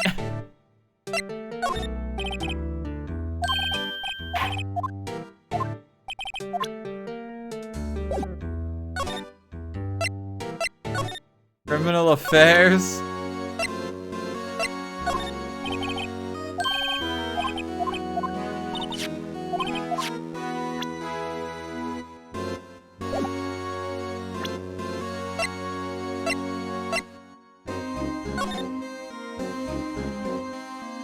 Examining it. Started to write in his ID, but then crossed it off, which is interesting. Examine like the steak dinner.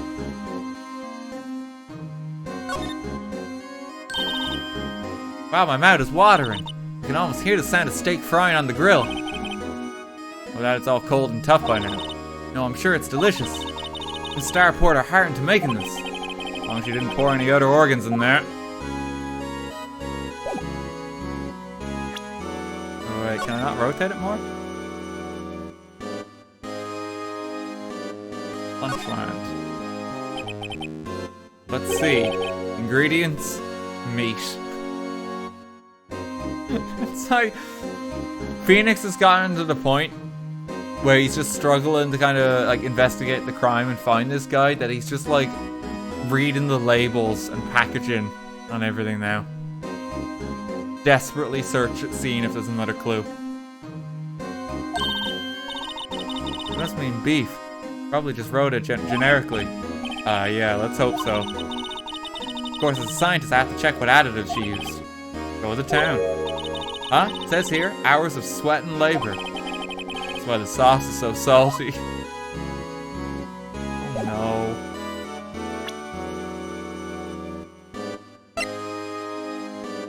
Okay.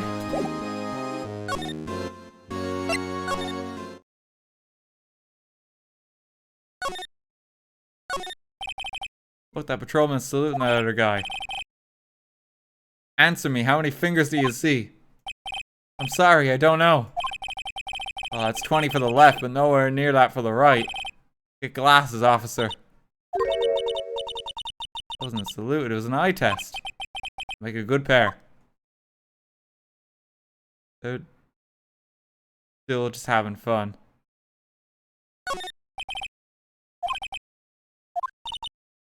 Want it poster. They don't look human.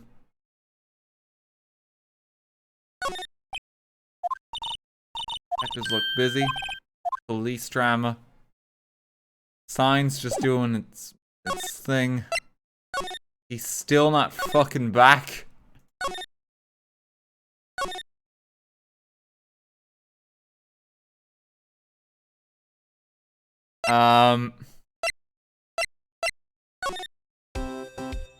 Like, am I just stupid, or is this, like, actually quite hard to work out what you're supposed to do here?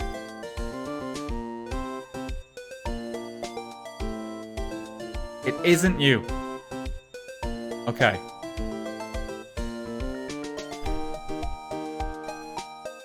This case is notorious for running in circles. Okay.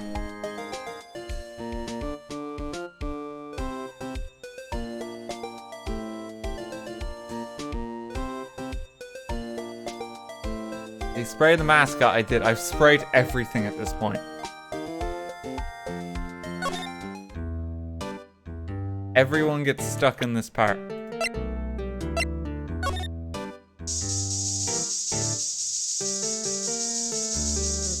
me just hose you down, sir.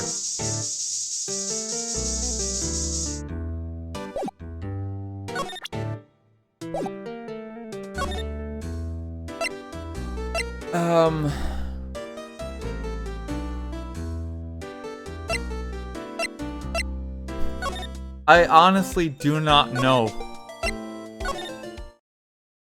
what it could be.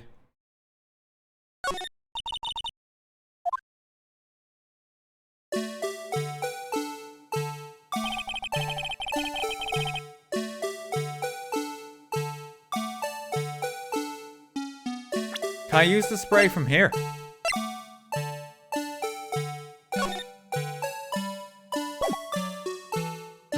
No.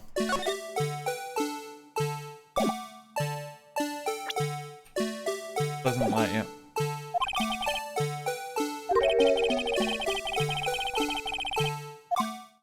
Please apartment is dancing around. Can I take out the batteries?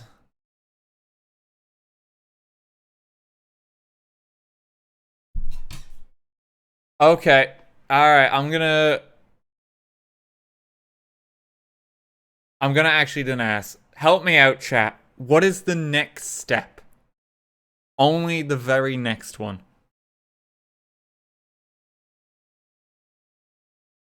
Talk to Gant again. Okay. Thank you.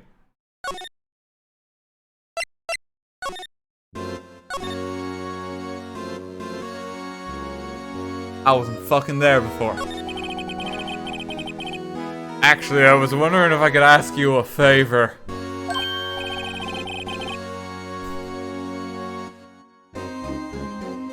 Yes, for you see, it was I who sent him on the loop. I made the next step so deliberately hidden, he wouldn't find it for an hour.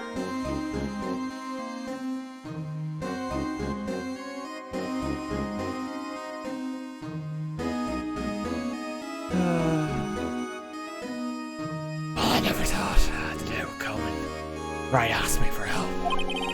I was wondering if we could investigate the evidence room.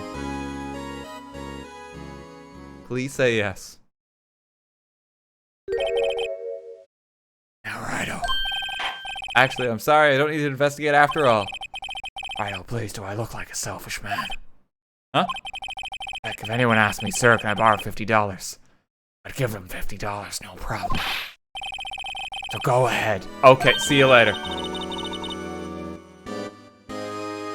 Fuck you, Emma, I did ask. And for you, here, you can borrow this.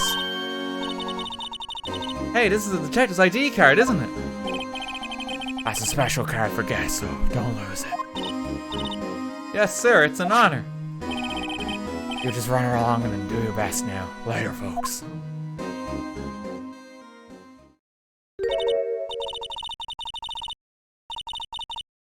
Looks pretty cool on my label, doesn't it? Just think, a real ID.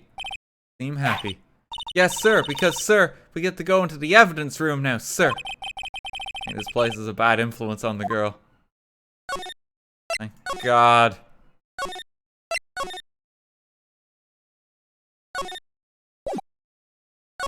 Damn it. The evidence room is beyond that door. And we have the ID card from Chief Gant. Let's just walk in. It won't open. Aha, the card reader is turned off, see? What is that security guard thinking? Howdy, partners. Well, what's made my bambina Skye so grey? He's back.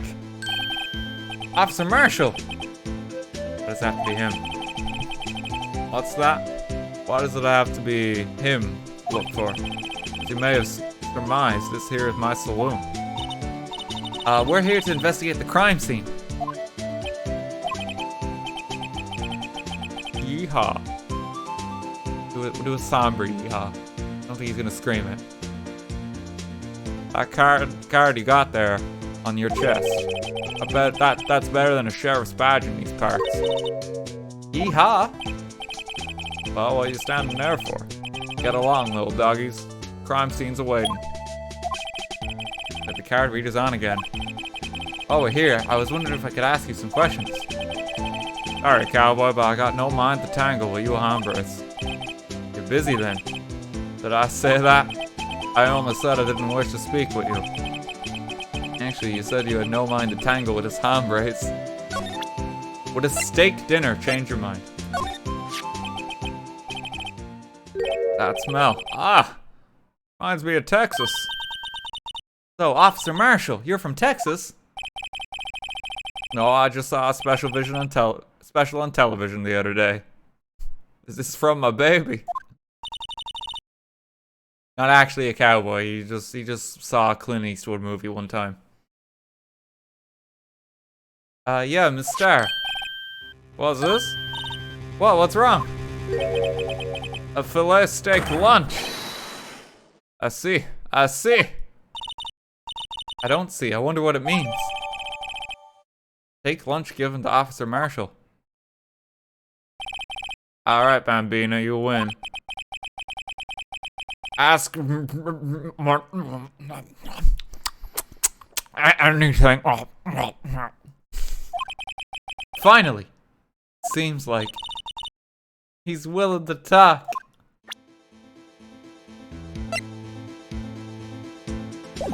Nasty. He's the one wolfing the steak, not me. Officer Marshall, you're in charge of security for the evidence room, right? You got good eyes, partner. It's an easy job, and I'm grateful for it. Actually, Officer Meekins at the detention center told us. Ah, that poor little doggy. Poor guy. I keep getting his name wrong and called him Meekly. He told us something. He said that when the stabbing occurred, you weren't at your station. But we didn't like that. Well, maybe I shouldn't be telling you this. Since I got demoted from detective 2 years ago. Well, it might not look it, but I lost my fire for the job, you know? That's why I'm drinking alcohol on the job. So what were you doing around 5:15 when the murder took place? Well, I reckon I was galloping down the highway on the back of my steed, Zippy. No, he was riding down the highway on his horse, named Zippy. There's no need for people here anyway. These newfangled machines do a bang-up job of keeping an eye on the place. You mean the security camera system? I don't think the machines much. Kinda like that stewed broccoli that sneak into your steak, you know? Vegetables are big bad in Cowboy Town. You wanna know how I got these scars? Yeah, by fucking shaving with a knife constantly. Like, Jesus. Oh, we got him.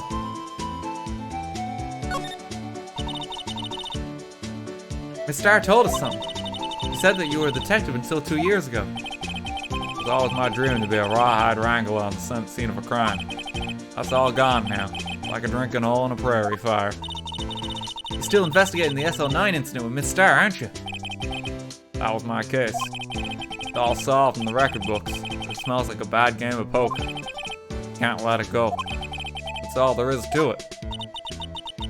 What kind of case was it anyway? We've heard the name so many times, but no one tells us what actually happened. There are some things you're better off not knowing, Bambina.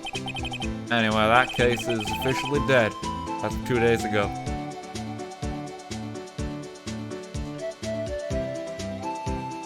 Did it die with the other guy? 2 days ago. The day of our case. That's right. The evidence transfers. Edgeworth was talking about the transfers too. I know what maybe 2 of those machines in here do. Only 2 of them? There must be a dozen. Like I said, Bambina, me and machines, well, I like them about as much as I like stewed cauliflower with my steaks. What's wrong with cauliflower? The easiest ones to understand here are these here security cameras. Those are the ones that Officer Meekins mentioned. Nothing happens, the tapes are automatically erased every few hours. And Officer Meekins and Detective Goodman, are they on one of those tapes? I reckon they might be. You're the security guard and you reckon. One more thing. When you go into the evidence room, you need an ID card. Card reader by the door. Card reader leaves a record of every ID card that passes through. This is the ID card record. Hey, I've seen that somewhere before. Why is one of them just 7? Whose ID is that? Sorry, Bambina, I can't show you more than that. Huh? I haven't heard whether this is related to the case yet. Mr. Wright, I saw a number on that record just now. I've seen that number before. Maybe there's some way I can prove that record is tied to the stabbing. Sorry, but could you explain what this whole transferal thing is about? Keep only evidence from solved cases in this room. They're kept here under the presiding detective's supervision for 2 years. So we can reinvestigate them if it turns out there was a mistake, see? So what happens to the evidence after 2 years? It goes to sleep forever in an underground vault at the county sheriff's department. That's what we call transferal. We do it every February. see now. Transferal is a lot like a funeral for all cases. 2 years after a case is solved, it's closed forever. Dead. Never to be reopened again. Never to be reinvestigated. This is kind of similar to DL6 thing, where it was like the last day. Except this time we like hit the expiry date. So some evidence has been confiscated. And that happened to SL9 2 days ago. Okay, I need to show that the records are related. Sheriffs back in the Wild Waste didn't place much faith in evidence. The only thing they trusted was their shooting hand. This is neither wild nor west here. But that and this are two different things entirely. I guess so? I'm lost. Looks like we need some evidence to get anywhere with this guy. Okay, this one. He doesn't accept the knife. I'm amazed by that. Literal piece of evidence that was found outside the room.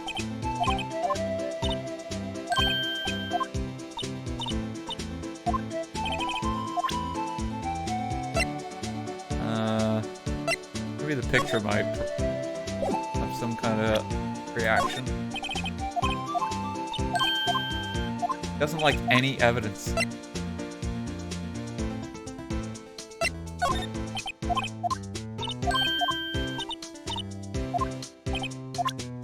Card? See this is the victim's ID card. Ah, the one that was on the ground in the parking lot. The number on this is 5842189. Officer Marshall, show us that ID card record again. Okay, yeah, we got it. Look, the fort number, it's a perfect match. It was used at 5:14, right before the stabbing.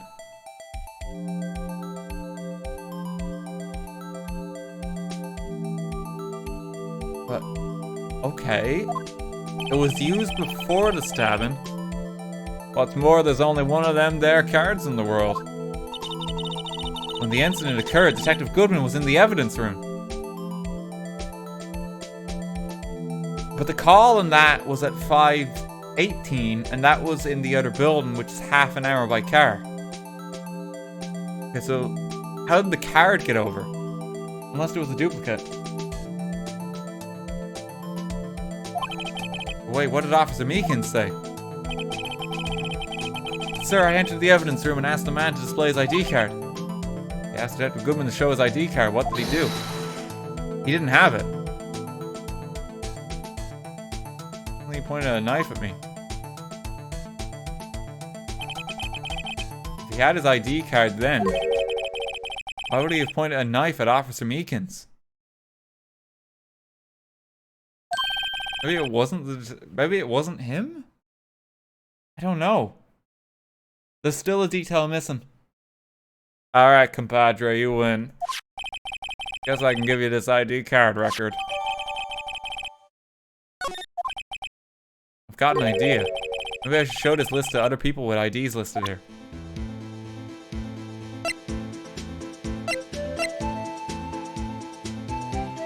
Okay, we got that. I'm gonna shut the window.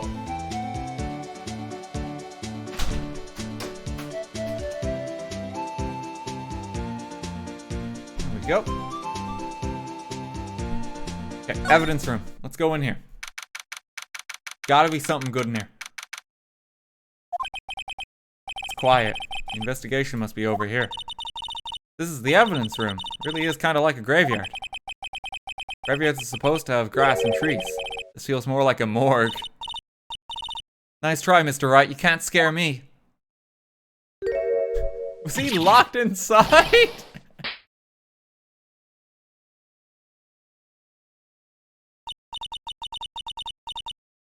Sorry, I thought you were a ghost.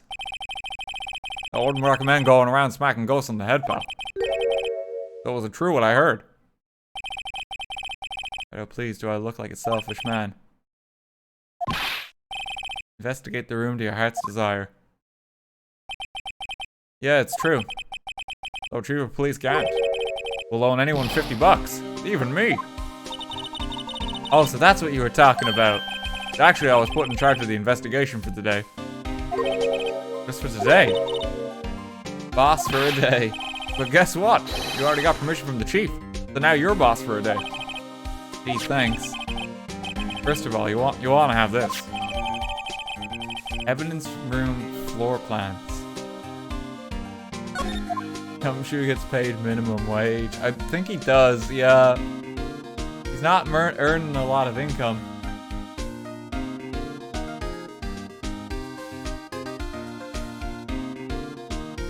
Oh no. Boss for a day.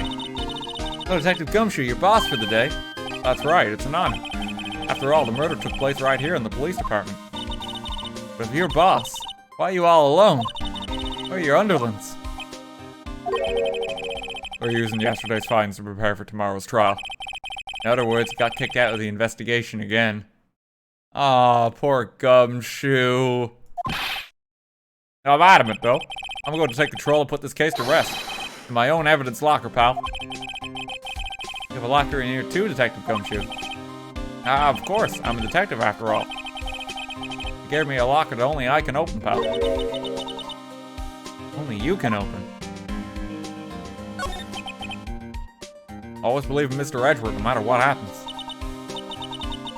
So Mr. Edgeworth is with the inquiry committee now, right? They don't account for inflation, so he's still being paid like $5 an hour. Poor Gumshoe. Yeah, he needs that 50 bucks. I wonder his Christmas bonus was only 20 quid. Trying to figure out who's responsible for the mess up in court today. I see. Guess this is what you call fate. Mr. Edgeworth just can't get away from that case. That case? Yeah, that case. The S-all-9 incident, of course. That was the beginning of the end for Mr. Edgeworth. Maybe we can get him to tell us more about the case. Oh no, DL6 was the one with Edgeworth. This place is more high-tech than you might think. Every locker is fixed so that only one detective can open it. Hang on, I'm gonna leave him laughing a moment. I need to refill my water and just clear my throat a bit. I'll be 1 minute. Be right back, guys. Hope you're enjoying the stream.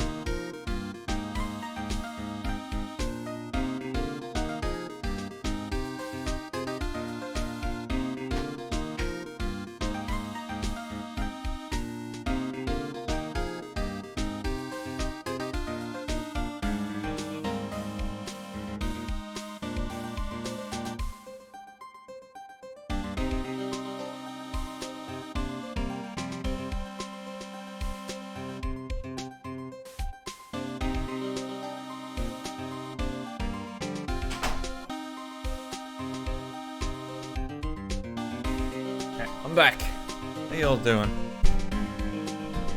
Here, let's just take like a moment away from the game, just to chill too. We'll take a quick little break. How are y'all doing? 'Cause yeah, I realize I've been streaming like 5.5 hours now.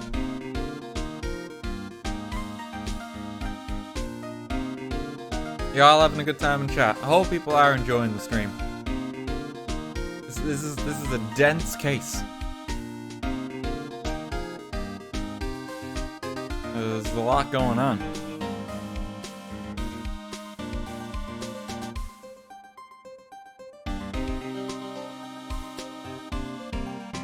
Don't wear yourself out. No, don't worry. I'm gonna keep going for a little while. And just like investigate, get evidence, and then we'll see how we're doing on time when we get to like court again for day 2. If it's like way later in the day, then what we might just do is we'll start the next stream like with the second trial. Does that make sense? So I don't know how much more evidence gathering there is here. There could be quite a bit, yeah.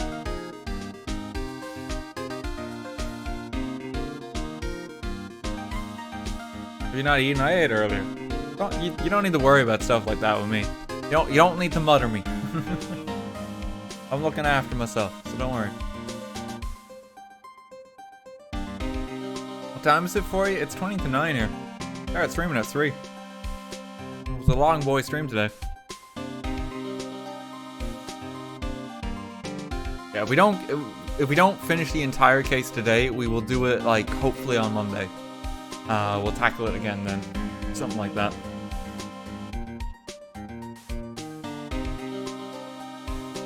Yeah, it's a long boy case to get through. Have you seen the latest Sims 4 pack? I don't play Sims 4. I think it's a really bad game. I don't like it.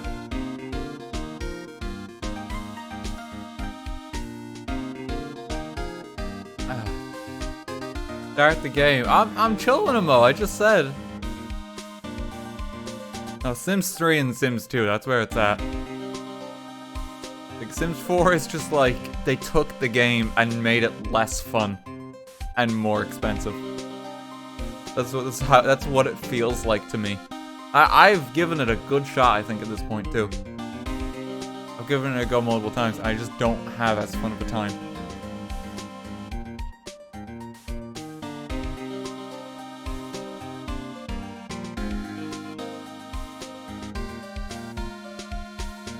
Ace Attorney anime. I started watching a little bit of the Ace Attorney anime just to give it a go, because like it follows like the first game basically. It was okay. The bit I saw, I don't know if it's for me. I think I prefer the games in comparison.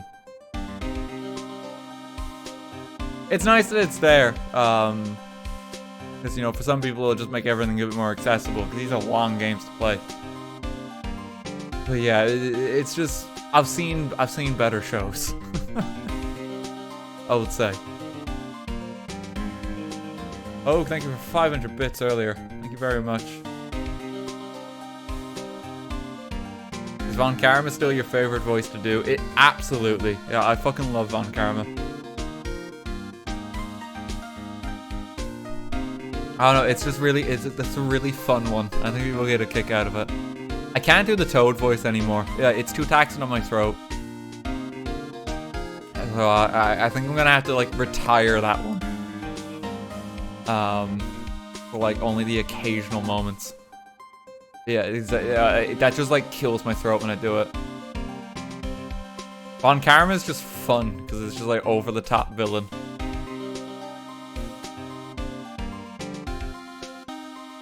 Okay, you still got the toads in like the chat spirit, like there's like the screaming toad emote.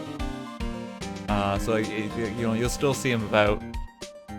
He's like the only animated one we have at the moment. He's magical.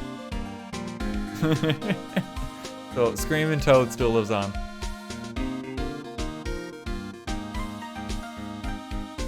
It's fun doing all the voices for the game. Honestly, I have a good time with it. I just love Von Karma though. Yes, for you see, it was I.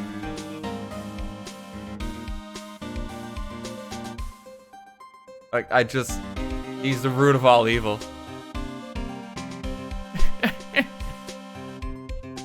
It was I who took away the Toad voice. I burnt off his vocal cords when I burnt off his fingerprints. Waning a little bit at the moment, Von Karma, because we've been streaming a while, but normal circumstances.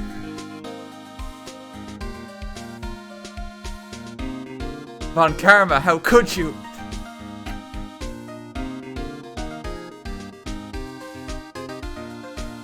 Oh god, the chemical factory is the real killer. Von Karma actually committed every murder in the series. He just covered his tracks. Could you imagine? I love your narration. Sorcery is one of my favorite series. Oh, thank you. I love doing Sorcery. Those are wonderful games. Yeah, this does remind me of those ones too. Because yeah, this is like the first time. I think this is the first time we've done like a proper visual novel like this. I can't think of any that are as long. We've done some like kind of like text adventure games. Like Long Live the Queen and that.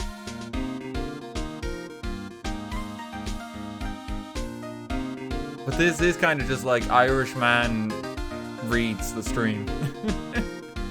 I really enjoy it, though. I do really enjoy it.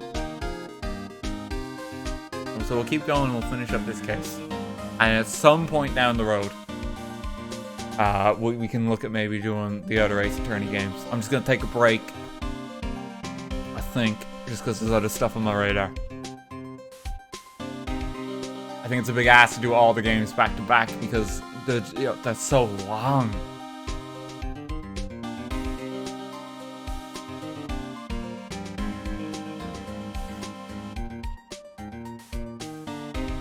Okay. Let me get some more water.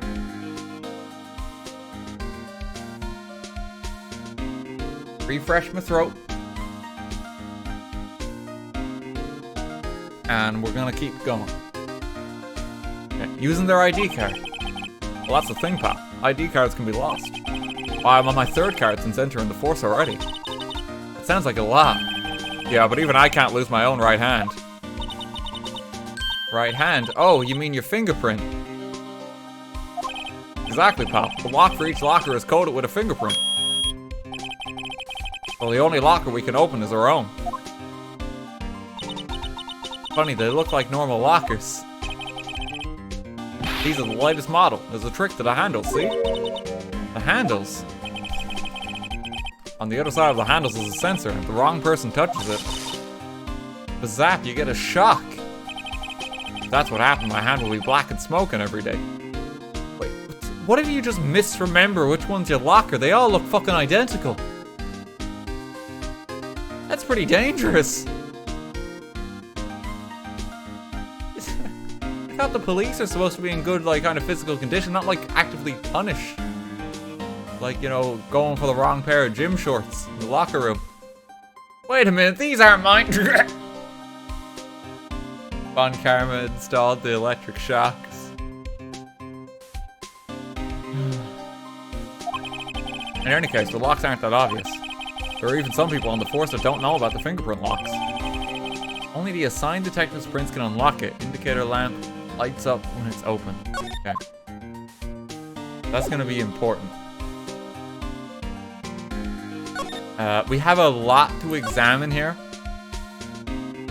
There's the crime scene. I'll just put a glove on that. That can't be good. What's this? Blood. It's a little warm, but there's definitely a handprint here. It looks like someone tried to wipe it off. Mr. Wright, what if there are other bloodstains left in the room?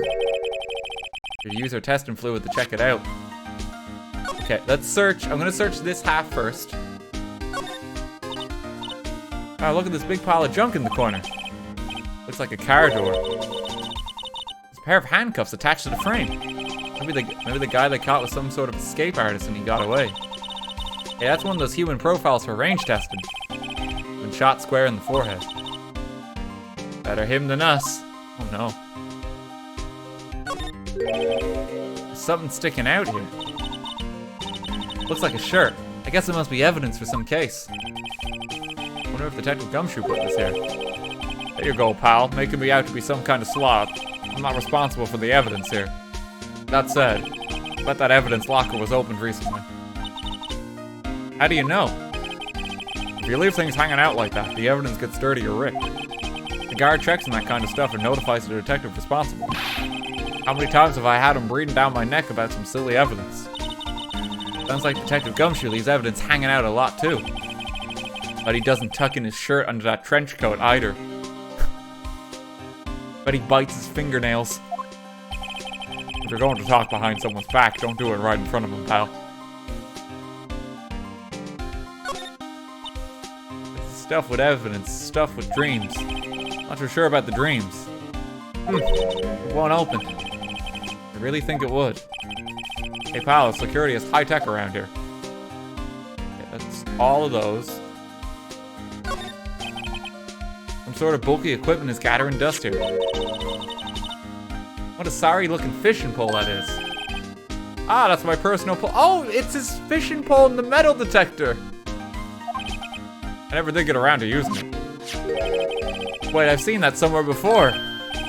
Right, pal, that's the metal detector. The one that led to the solving of that case in Gourd Lake, remember? Oh, right. Wow, that feels like it was ages ago. And I don't think I've seen this one before. Oh, that's a bug sweeper. There was a dog. It was the fishing pole, the metal detector, and the dog. Oh, I feel like the dog has not seen better days. Missile, yeah. I'm sure it will come in handy solving some case sooner or later. Keep looking back. Can't judge a person or a machine by their cover. You gotta look at their heart. Okay, we'll do all the blood searching together in a mo.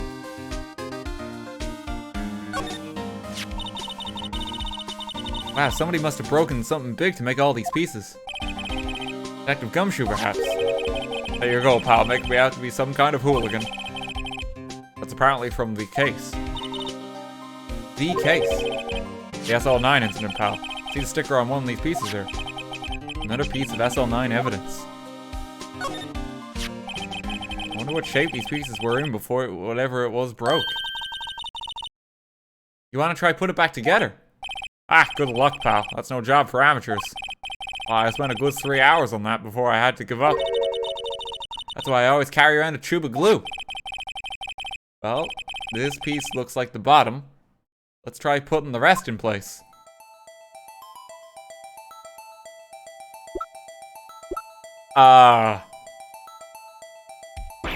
What? I right-clicked by accident. Hang on. Hang on. I can assemble that. Okay, there's a vase or something that's broken, maybe. Let's try fix it.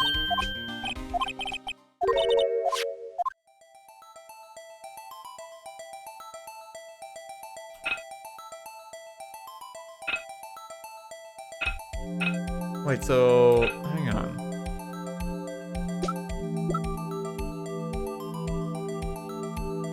So I have to pick the piece that kind of fits in that groove, is it?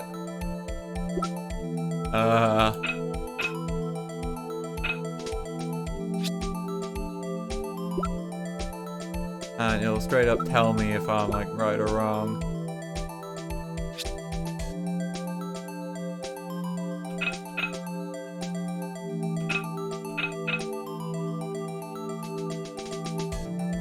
Okay, I'm just trying to find a good starting point, so I don't get a good view of the vase, I'm gonna be honest with you.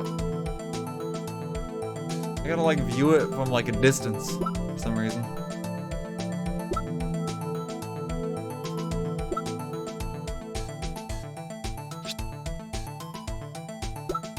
I want to zoom in.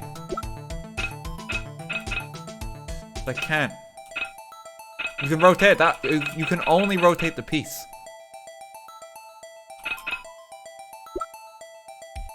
That's it. I can't rotate the actual base that's going in, so I can't see it that well.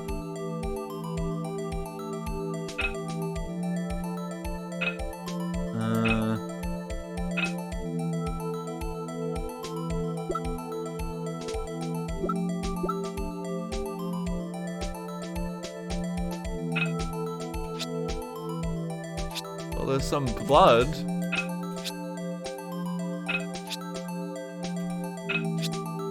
I mean, I've presumably, because they all have 4 positions, if I just take each one, rotate it, and apply,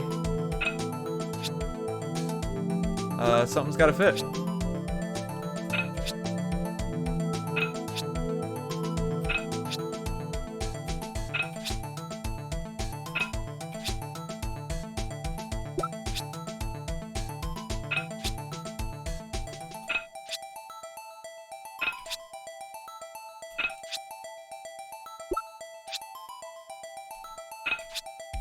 Just keep going.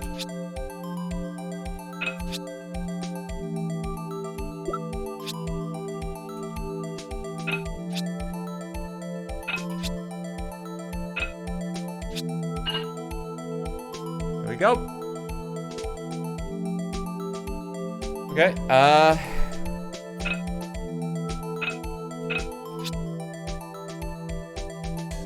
Yeah, big long boy there.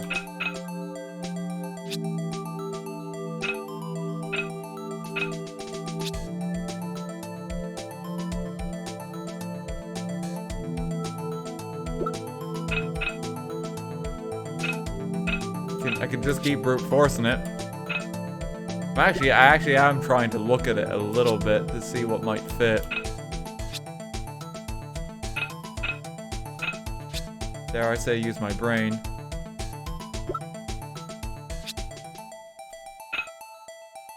Here we go. Oh, that's right. There we go.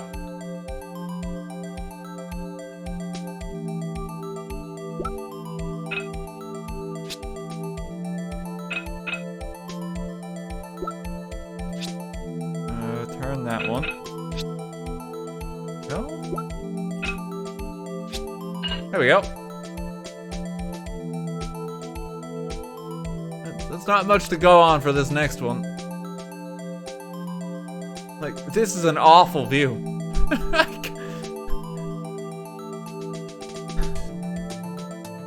Alright.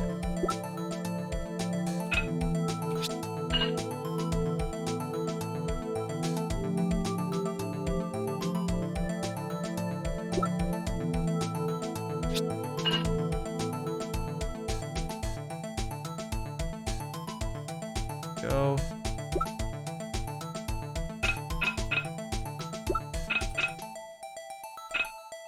There's only 2 left now.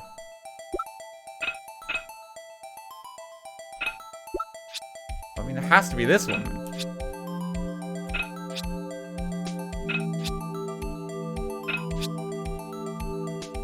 Are there missing pieces? No, it is not. Okay, there we go.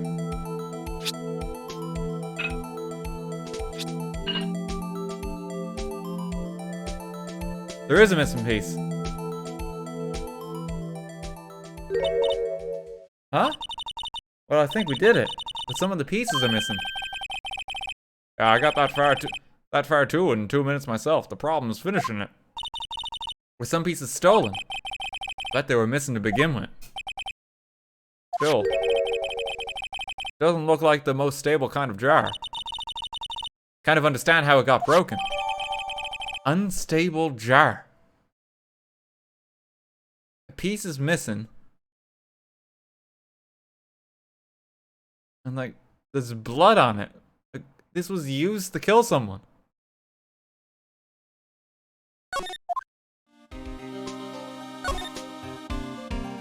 But we know that I thought he died with a knife. Oh, I don't know anything now. Put these pieces together, it makes a jar. There's 2 things at bottom. 1, why are some of the pieces missing? 2, doesn't it seem a little unstable? No wonder it broke. Make sure to remember that next time I make a jar.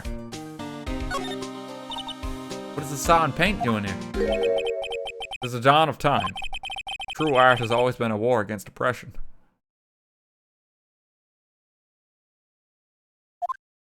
Where's he going with this? True art. I noticed there's a blue and yellow paint here. Oh, of course. Perhaps we're witnessing the birthplace of the Blue Badger. Well, you might say this is my studio. It's also the evidence room and the locker room. Keep a lot of important objects in here, but I also like to do my arts and crafts when no one's about. Here in the evidence room.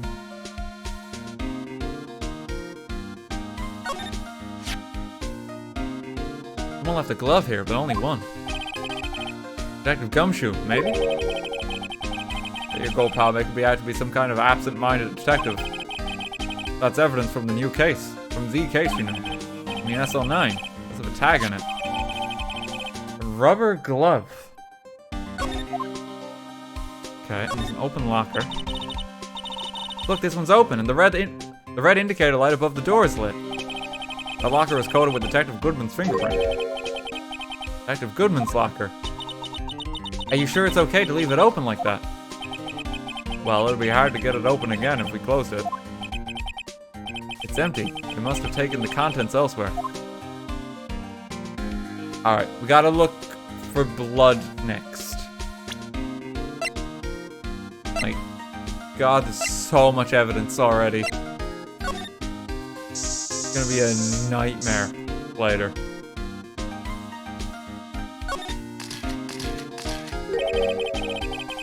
That must have been one massive pool of blood. Never seen anything like it. Not a professional. What's your opinion, detective? Pale blue blood. Maybe Detective Goodman was actually an alien. This proves that something really happened in front of this locker. Extraterrestrial life. I'll make a note of it on the floor plans. Hey, if you didn't want my opinion, you shouldn't have asked.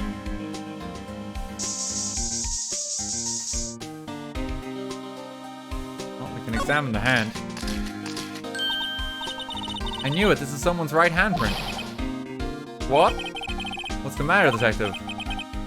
This locker. It's mine. It's yours? Please. You have to help me when they come to take me away. Promise you'll testify that I wouldn't harm a fly. You'll do that for me, won't you, pals? You're going away a long time. Important clue, I'll jot it down in the floor plans. Counting on you guys. Believe me, you can't trust the police. What? But you're a detective. You are the police.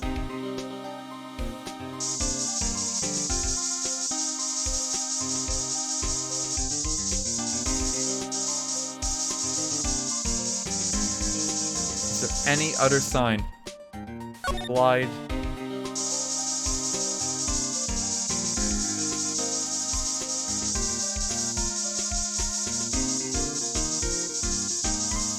Don't think there's anything else. Pretty thorough spray. Oh, he followed us around the room. If we just go here, does he just show up again? No, he's just chilling there.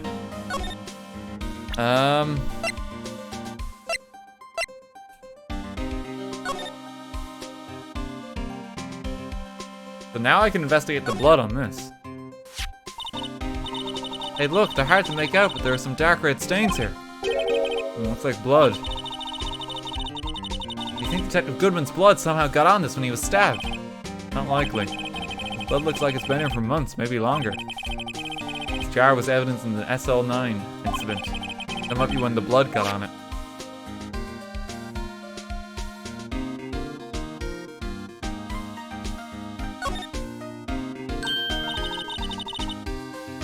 Oh, this thing doesn't have a bottom. That's weird. I wonder which side is up. Better yet, what's the purpose of a bottomless jar? At least it doesn't collect dust inside, right? No, it still gets dust, Emma. Don't you worry there. Is the stream fine? What was that? Buffering? Might just be some mobile users. Screen's fine. Okay, yeah. Just a handful of folks. We good.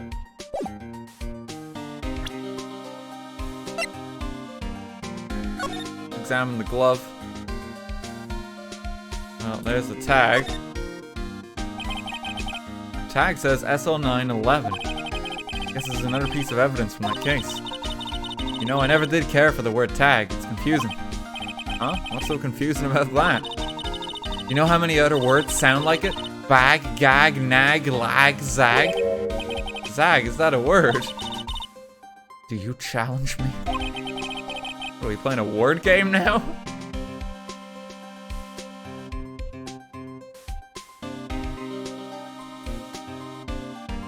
Okay, there's nothing else with the glove. This is just a picture of the safe. Beautiful picture. Okay. That doesn't really help us. Here's where all the blood is in the room. Didn't find any other blood. And we were pretty thorough with that spray. He has nothing new to say. Maybe I can ask him what the vase is. Oh, no, he's still not talking.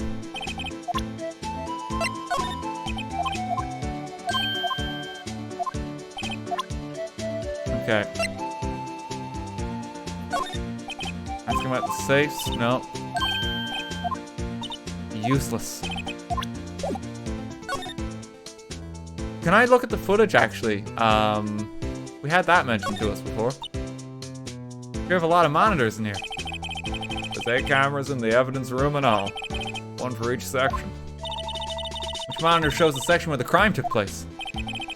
Why do cattle sit before the rain comes? Not for man to know. Unless you're the security guard responsible. That's it? I can't check it anymore?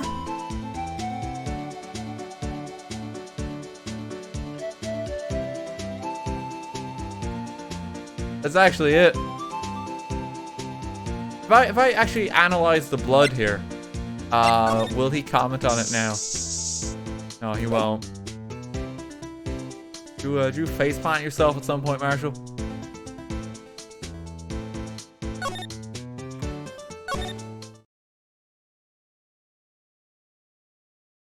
It's just the statue chill. Well, this guy chilling. Where else do we want to try look? No one even there anymore. Present.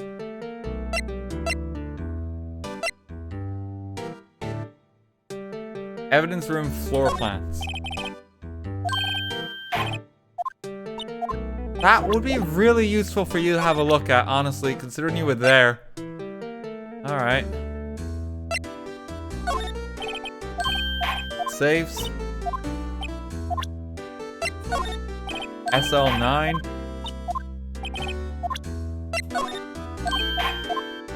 I think we're gonna have to go back to Angel. At least she's one of the few people who seems to actually talk to us in comparison to everyone else.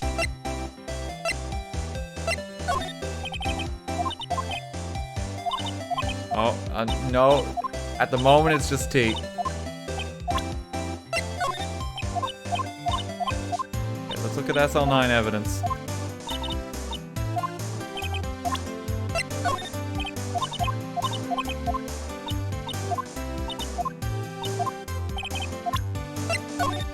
Like, she doesn't have anything to say. She was involved in this case. I'm amazed she doesn't have anything more to say. We do have the ID card record. We do need to present that to people. Doesn't have anything there. Okay, let's actually go back to talk to Meekins, because I don't think I gave that to him. Okay, ID card record.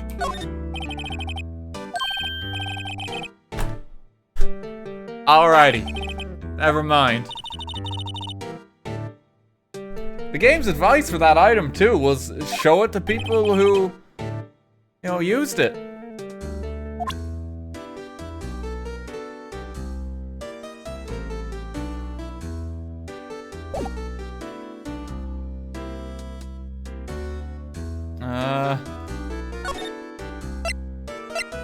Okay. Well, where are we going next?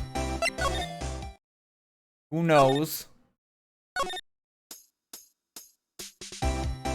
Go with the Gant. Gant's gone. He left. Don't have him anymore.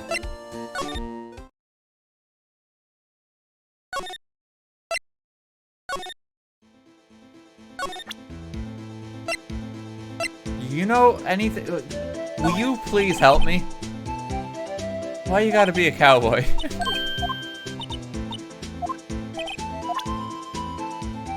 Okay, maybe it's all up to Gumshoe. Present the cards list. Help me out, Gumshoe. Just take a look at this. This is the ID card record of the people who came in here on the day of the stabbing. Ah, I heard the rumors. It was a good one who came in here at the time of the murder. Whoa! What is it? That second number. It's not your ID number, is it, Detective Gumshoe? Mr. Edgeworth. What? The second number on this list belongs to Mr. Edgeworth. What? Why would Edgeworth have come to the evidence room? This was before there was a crime. Was he just investigating a different case?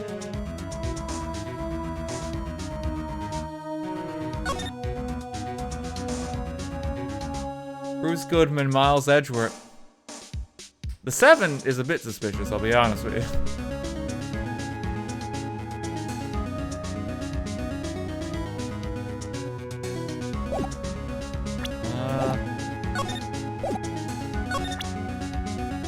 Okay.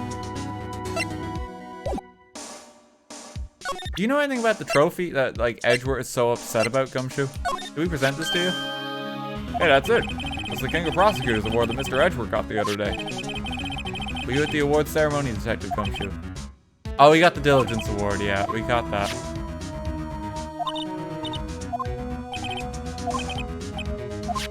He's still not telling us the reason, he's still forgotten that. Okay, well, we know Edgeworth came in here now, so you were the active guard. Oh my god.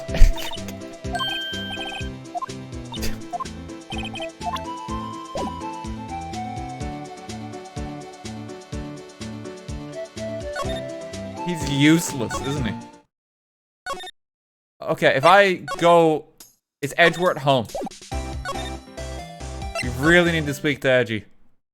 No, he's still... Does he even go to his office?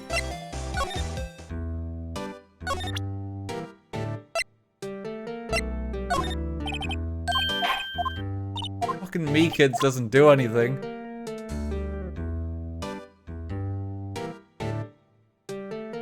Okay. I don't know. I think I might, yeah, help me out, chat. What's the just next step that I need to actually do?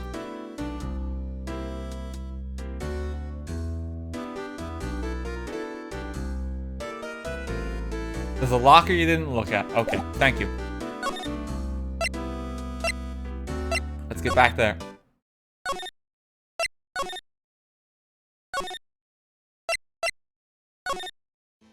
See, it seems way harder, this one, compared to some of the other ones. To, like, find your way about. There's a locker I missed. There's a locker I missed. Have a look, see?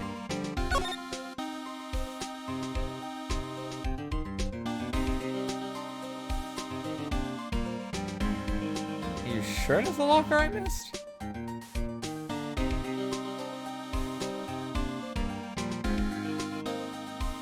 Oh, it's with the spray. Okay, hang on.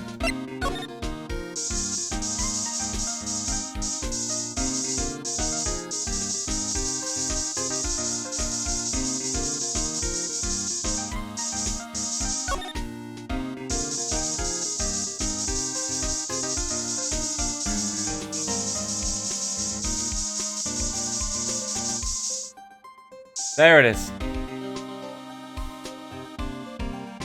We got it. Why am I getting a reaction here? There's no reason for the murderer to touch this spot if he fled out the door. This just might be something significant. Hey, that's some pretty amazing stuff you got there, pal. What, this? It's called luminol testing fluid. Where'd you get your hands on that? Huh? I'd like to get some too. I'll just borrow 50 bucks from the chief. Where do you get this, Anna? I always buy it by mail order. Well, I better jot this down on the floor plans. Okay, the floor plan is now complete.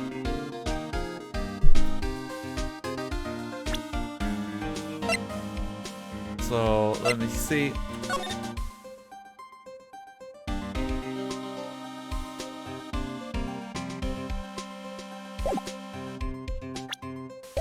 Okay. That looks right. Hey, I completed the floor plan, and you know the evidence room that you're supposed to watch? Well, it turns out there's a lot of blood in it. What do you make of that, Mr. Security Guard? You should be fired too. When they come for the judge, they come for the cowboy.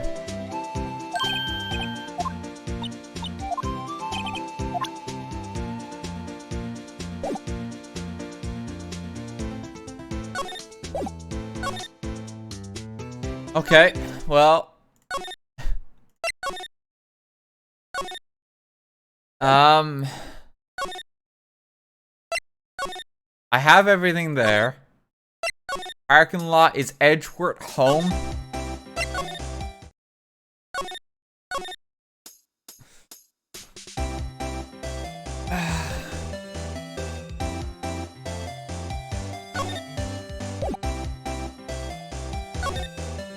Still not home. Detention center, anything new? You have anything to say about all of the blood we found? No.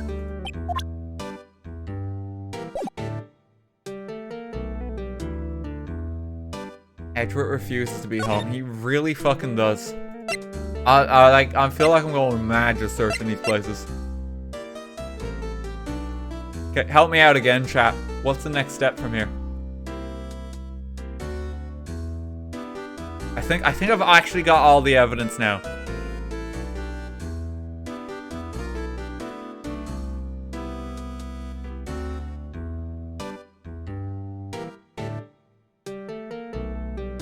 Criminal affairs again.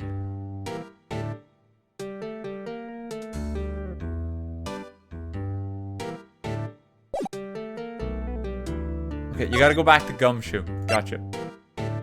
Okay.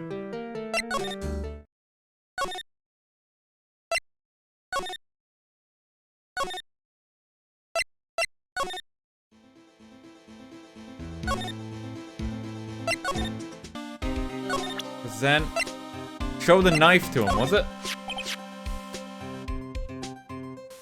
Did we get this before? Detective Goodman's note and that switchblade knife. I bet Edgeworth was the most surprised of anyone. Because of the SL9 connection. It was Mr. Edgeworth's first big case, you know, 2 years ago. It was the first time the world knew Edgeworth was a man to be feared. But why would evidence from that case turn up now? Guess it's not over, pal. Maybe there are some loose ends left on that case.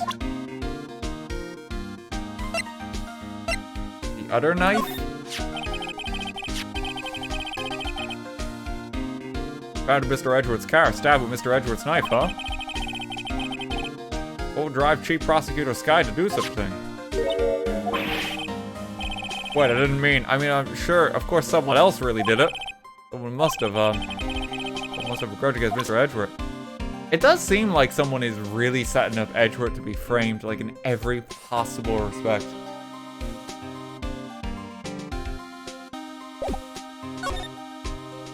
SL9 incident.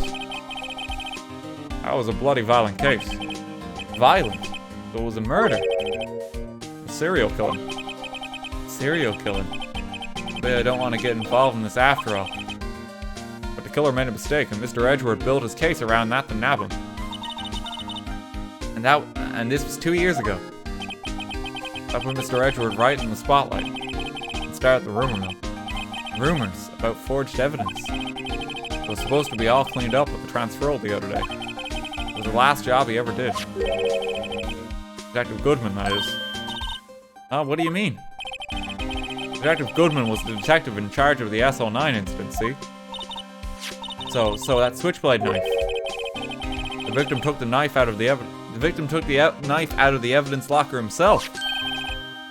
Hey pal, look at the time. Was there something you needed to be going to? It's just that Mr. Edgeworth's inquiry committee should be letting out soon. I'm going to go give them my report for the day. Is that your fucking report, Gumshoe? What?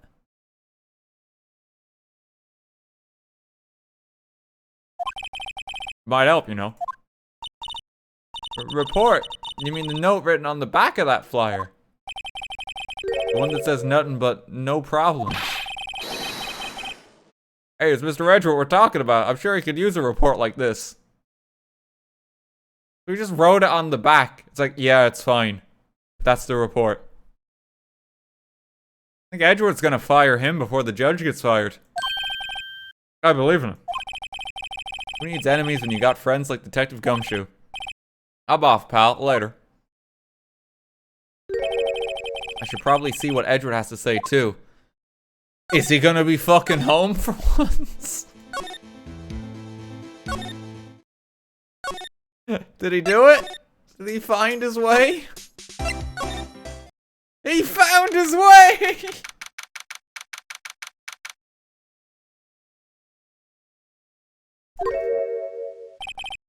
Oh no, it's this guy again. Oh, what voice did he have? Ah, guess. My apologies. Oh, it's you. Have we met somewhere? Huh? Mr. Edgeworth, I beg your leave. So long. Is Edgeworth here? Oh, he spoke too soon. There, standing by the window, a teacup in his hand. Wait, how do we miss that then? He's not exactly hidden. Like, are we just that blind? Like, you have a full view of the entire room. Like, damn, I don't see him. Wait! Look over there! And it's like, Emma just pointing directly in front of us. There he is! He's like hiding behind the curtain. Right. Yes, the hotel bring him tea service. Need some more water.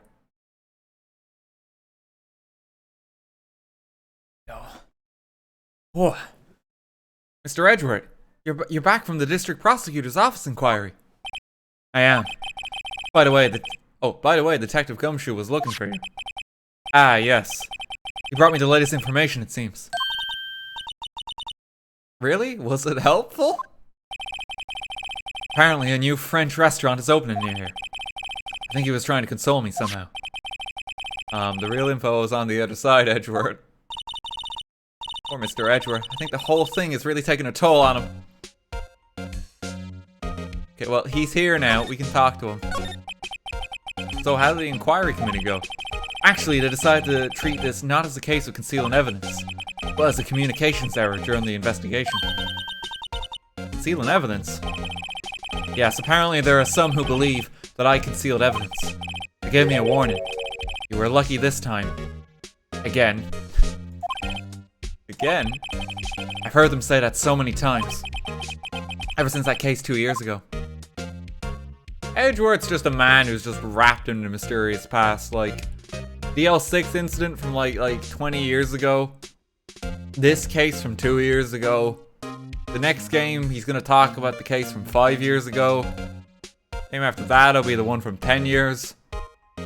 You know, he's got a surprise he's waiting to unveil at some point that was 7 years ago. Doesn't want to talk about the case 12 years ago. Are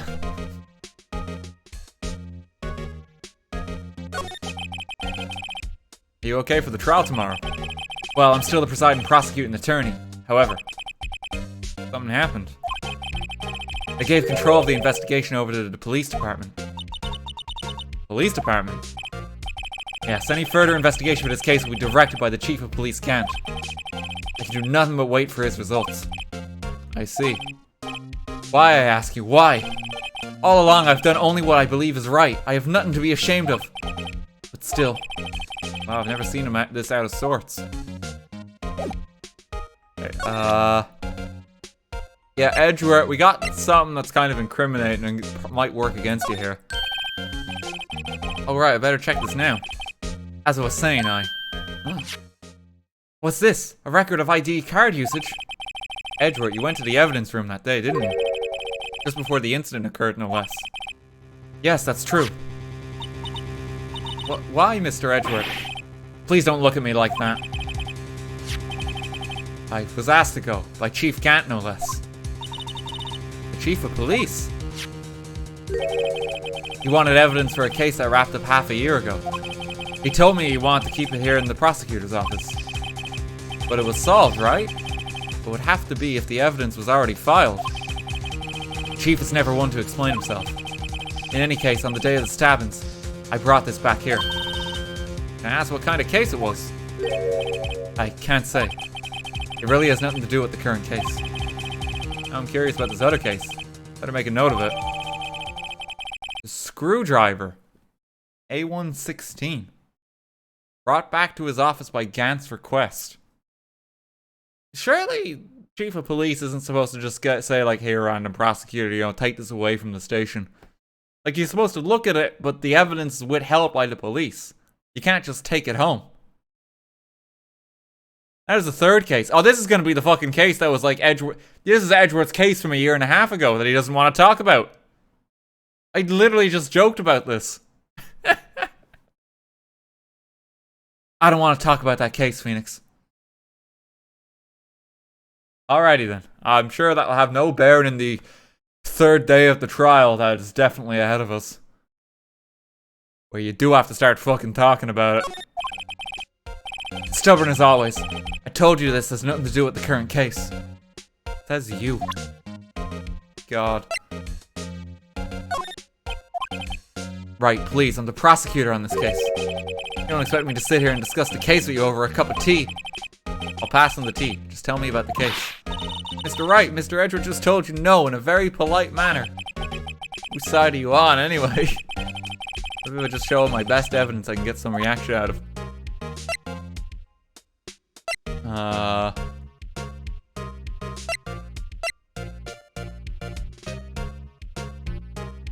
I don't know if there's anything else I submit to Edgeworth. Maybe the screwdriver. Will you talk about it? Nope.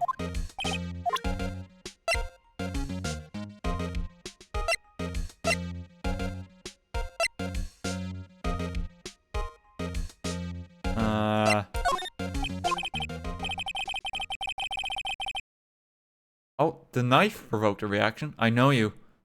Probably got a hold of some information already, right? It all has to do with that case you were on. The SL9 incident. And some dark suspicion you were wrapped up in. You were the man who revived the worst memory of my life. So you're saying it wasn't your dad being killed in the elevator? I know it's not a contest, Edgeworth, but I would have thought, like, we're citing PTSD here. I figured I'd be telling you about this sooner or later. You must be talking about his father's murder in that elevator. Wait, no, it's actually this. Is it relating to this again? Okay, Edgeworth, why don't you tell me about it? Tell me the truth. Is it going back to fucking DL6 again?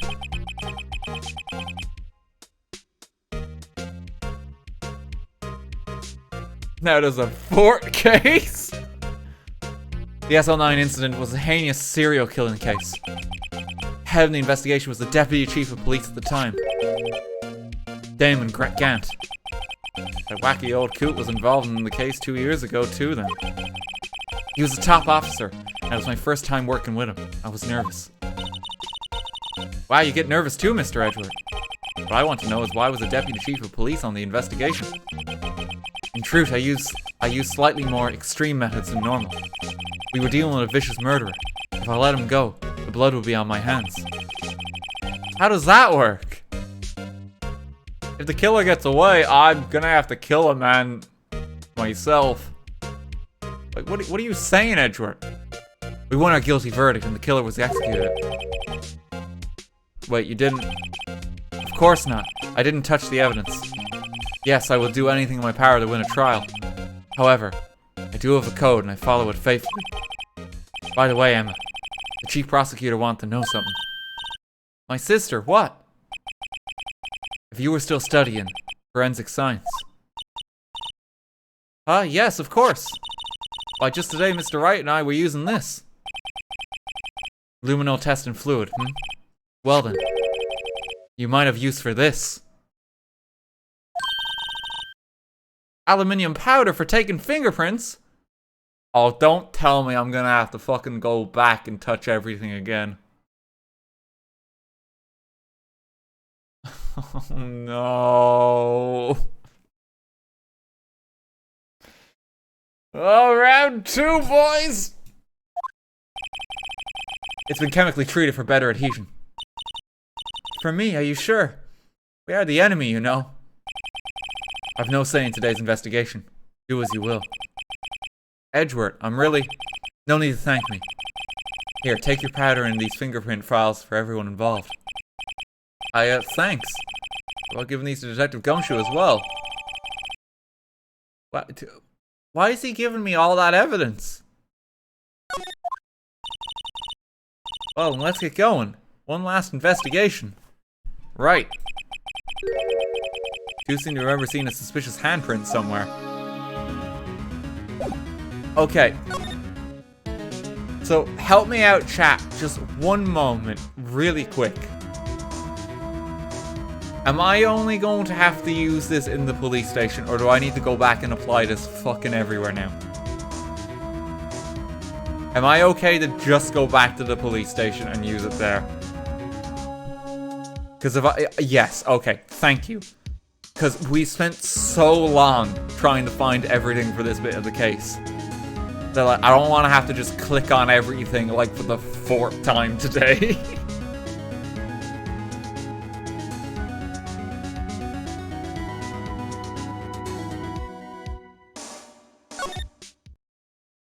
Okay.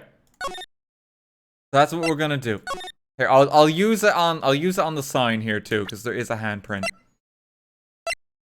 Oh my god, I've got so much stuff gathered. Wait, can I not use it here?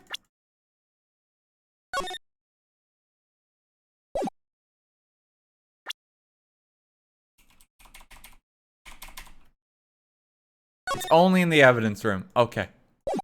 Thank God for that. Let me just investigate it here for a moment. Is there anything it says? What a beautiful model. Okay. So you don't even use it everywhere. You just go back to the evidence room. Thank God.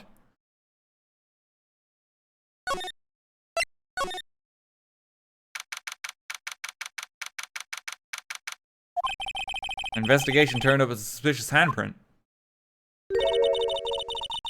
Here in this blood in the detective's evidence locker. Let's use the secret weapon we just borrowed. Right, let's get started. First, choose a finger. A finger? Each finger leaves behind a slightly different imprint. Let's choose the finger that will have left behind the clearest print. Really can't tell the difference at a glance. Quit procrastinating and choose a finger. I mean, it's gotta be this one.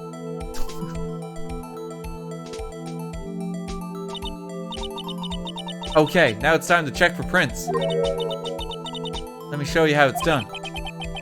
Emma's starting to get that sparkle in her eyes. First, we sprinkle the aluminium powder around.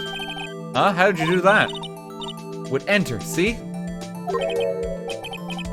Ah, it looks like that did the trick. The aluminium powder adheres completely to the print. Once the powder is well spread, just blow away the excess. Huh? How do I do that? With E. Exciting, I know. Imagine you're blowing out the candles on a birthday cake, see? Wow, that looks like fun. Might take some getting used to, though. It's fine, it won't go up your nose or anything. You just pour the powder on thick and blow away the extra. Those are the basic fingerprinting, Mr. Wright. Guess I better give it a try.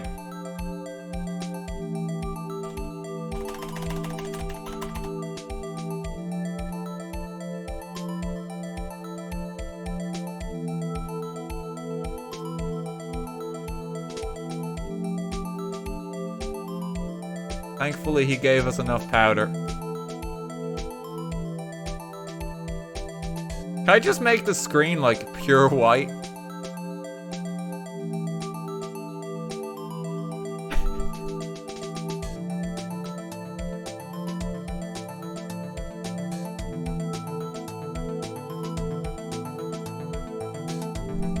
Don't go into the light, Phoenix.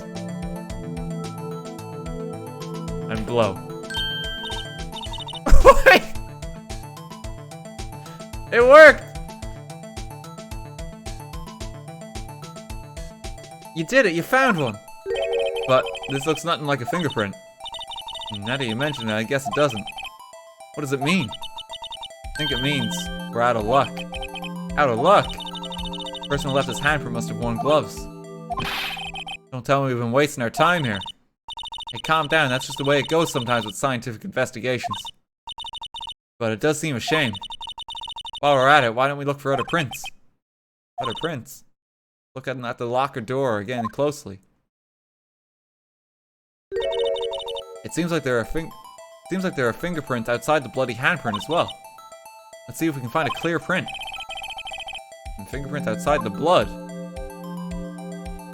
There's one here. Is that one?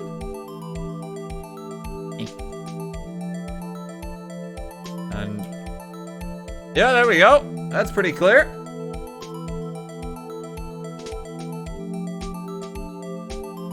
Wait, is it not clear enough? Need a little more, apparently.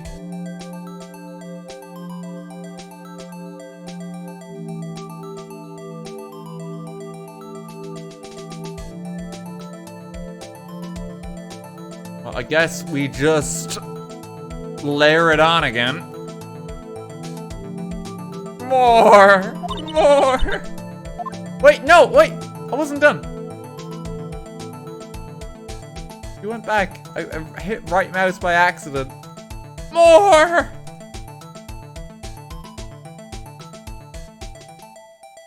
And blow. Hey, a print so clear it's dazzling.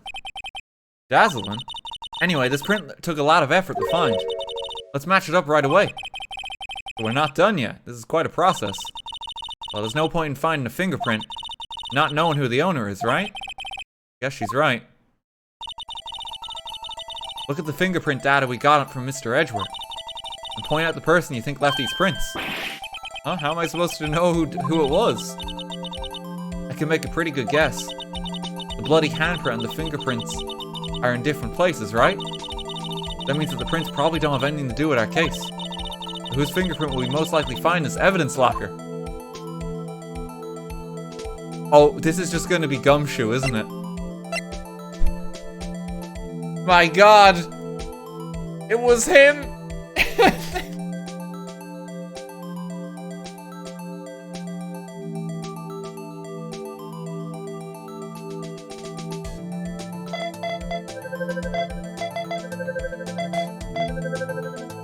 It is his locker.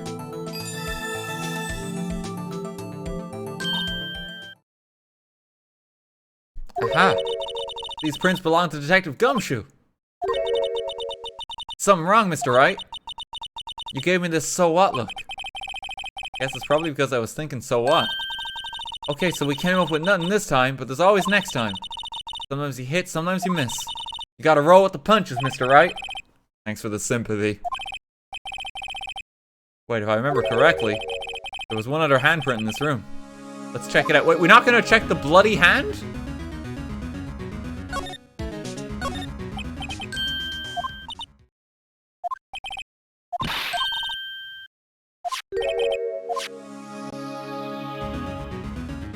The bloody hand was wearing gloves. Oh, it was. Yep, you're right. You're right.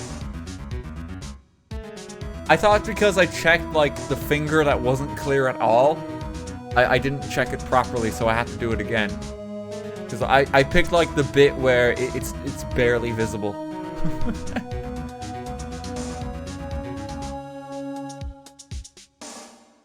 Wait a minute, the bloody hand had no fingerprints.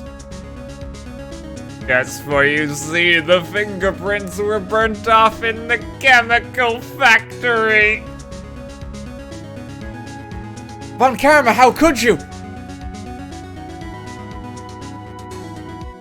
It was Yanni Yogi.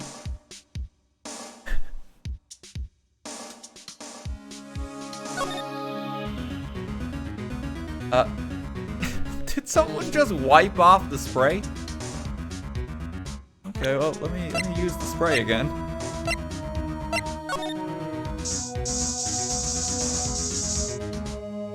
No, it's there. There we go. This is where we got a luminol fluid reaction, right? Right, there was a handprint here. Okay, wanna try using this? Go our eyes sparkling again. Leave it be. I don't want to know who committed the crime. Oh, but I have to warn you about something first. What? The area with the blood was wiped away, right? We only ended up finding it using chemical means. Any prints in that area will have been wiped away too. Great.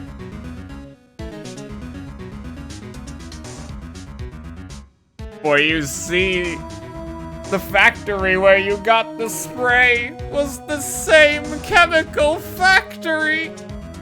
It wiped away the fingerprints, just as I devised.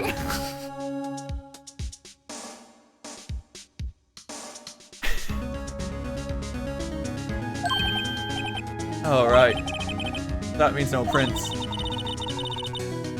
say the probability of your hypothesis is high? Don't ask me. Anyway, we must try to find prints that weren't wiped away. Prints other than the ones left by the bloody hand.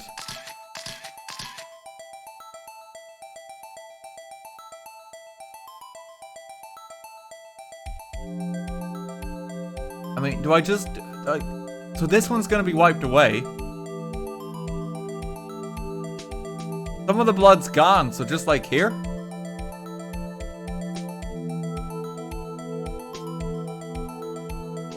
They wiped off some of the blood. Yep, there. Layer it up.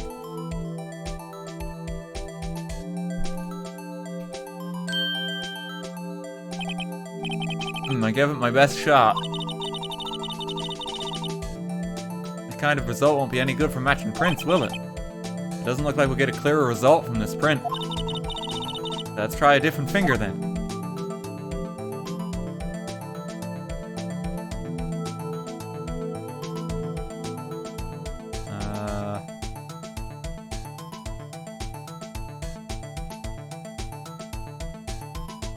There's one.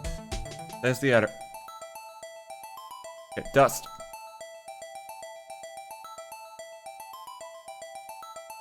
That's the same one. Okay. Let me try the other one. Just because they're near to each other.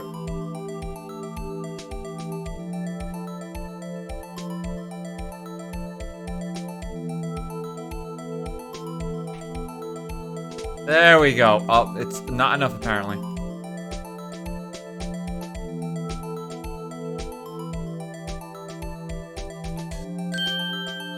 Okay, that's pretty clear.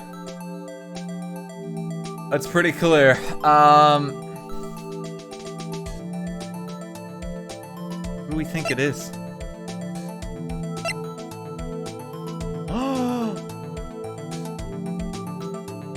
He knew he was useless at his job.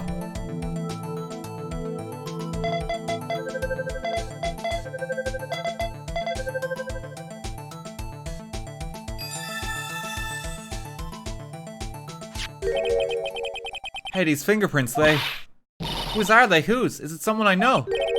It's Officer Marshall. Huh? Officer Jake Marshall? Careful, he can hear us, Emma. Marshall's fingerprints found on a bloody handprint left in the evidence room. The print had been wiped. That's gotta be a coincidence. He's not involved in the crime. Emma, this is decidedly different. This is decidedly different from Detective Gumshoe's prints. Luminol reaction. Blood and the fingerprints are in the same place. Oh. So we have Jake Marshall's fingerprints on a white bloodstain. Yeah, that's the knife he used to kill him. He does like his knives.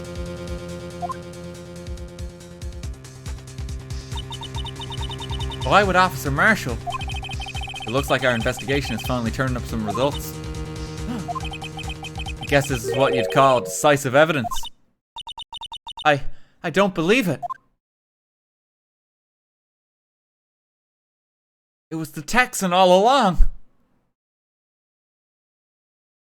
It was probably him accidentally cutting himself on the knife. Ah! He was like, went too far with his shaving. Got blood everywhere.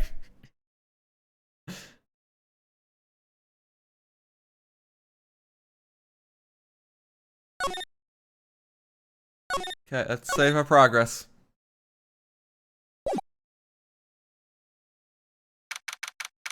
Okay. Alright. It is currently 10:45 at night. I have been streaming for almost 7 hours. I think if there's any point we're going to take a break, it is best to do it now. Because I imagine once we go in the trial, it's going to be at least another hour or two. So yeah, we're gonna call it there for tonight. Let me just get to there so I can save it. I think that's a good point to wrap up for today. I'm really curious how this case ends. I don't really know how it's going to end. Apparently the police are corrupt because he's just working in the station. Thank you everyone for coming by the stream today. I hope you enjoyed it. Thank you as ever to everyone who subbed and gave bits. Very much appreciate it. Yeah, we are going to continue this hopefully on Monday. I'll start at the same time in the afternoon then, and we'll take a good shot at it and see how much we can get done. I think that's the best way to go about it. Because I reckon, if I had to guess now, because it's like always a structure of it's like investigate, trial, I'd like to think I'm about halfway now.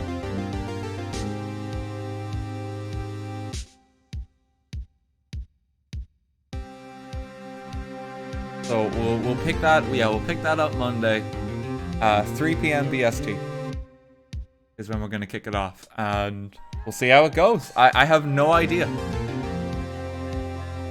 Bro, guy, thank you for 1,000 bits right at the end. Thank you very much. This is a long case. Yeah, this is like the longest case I think in the game.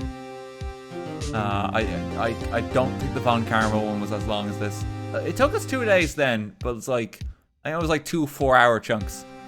Whereas we've already gone 7 and we're about halfway. You know. So we got our work cut out basically.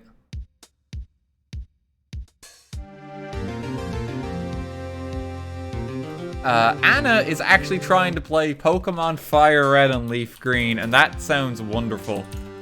I don't know if she's actually played it before. I don't know. This might be her first time playing Pokemon. I don't know.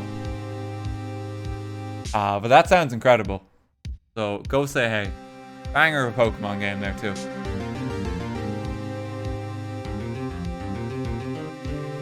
Yeah, no stream tomorrow as well. There will not be a stream tomorrow. I'll be offline. The next one is Monday, 3 p.m. BST. I'll see you all then. Have a good night, folks. Thank you so much for coming by today. Take care.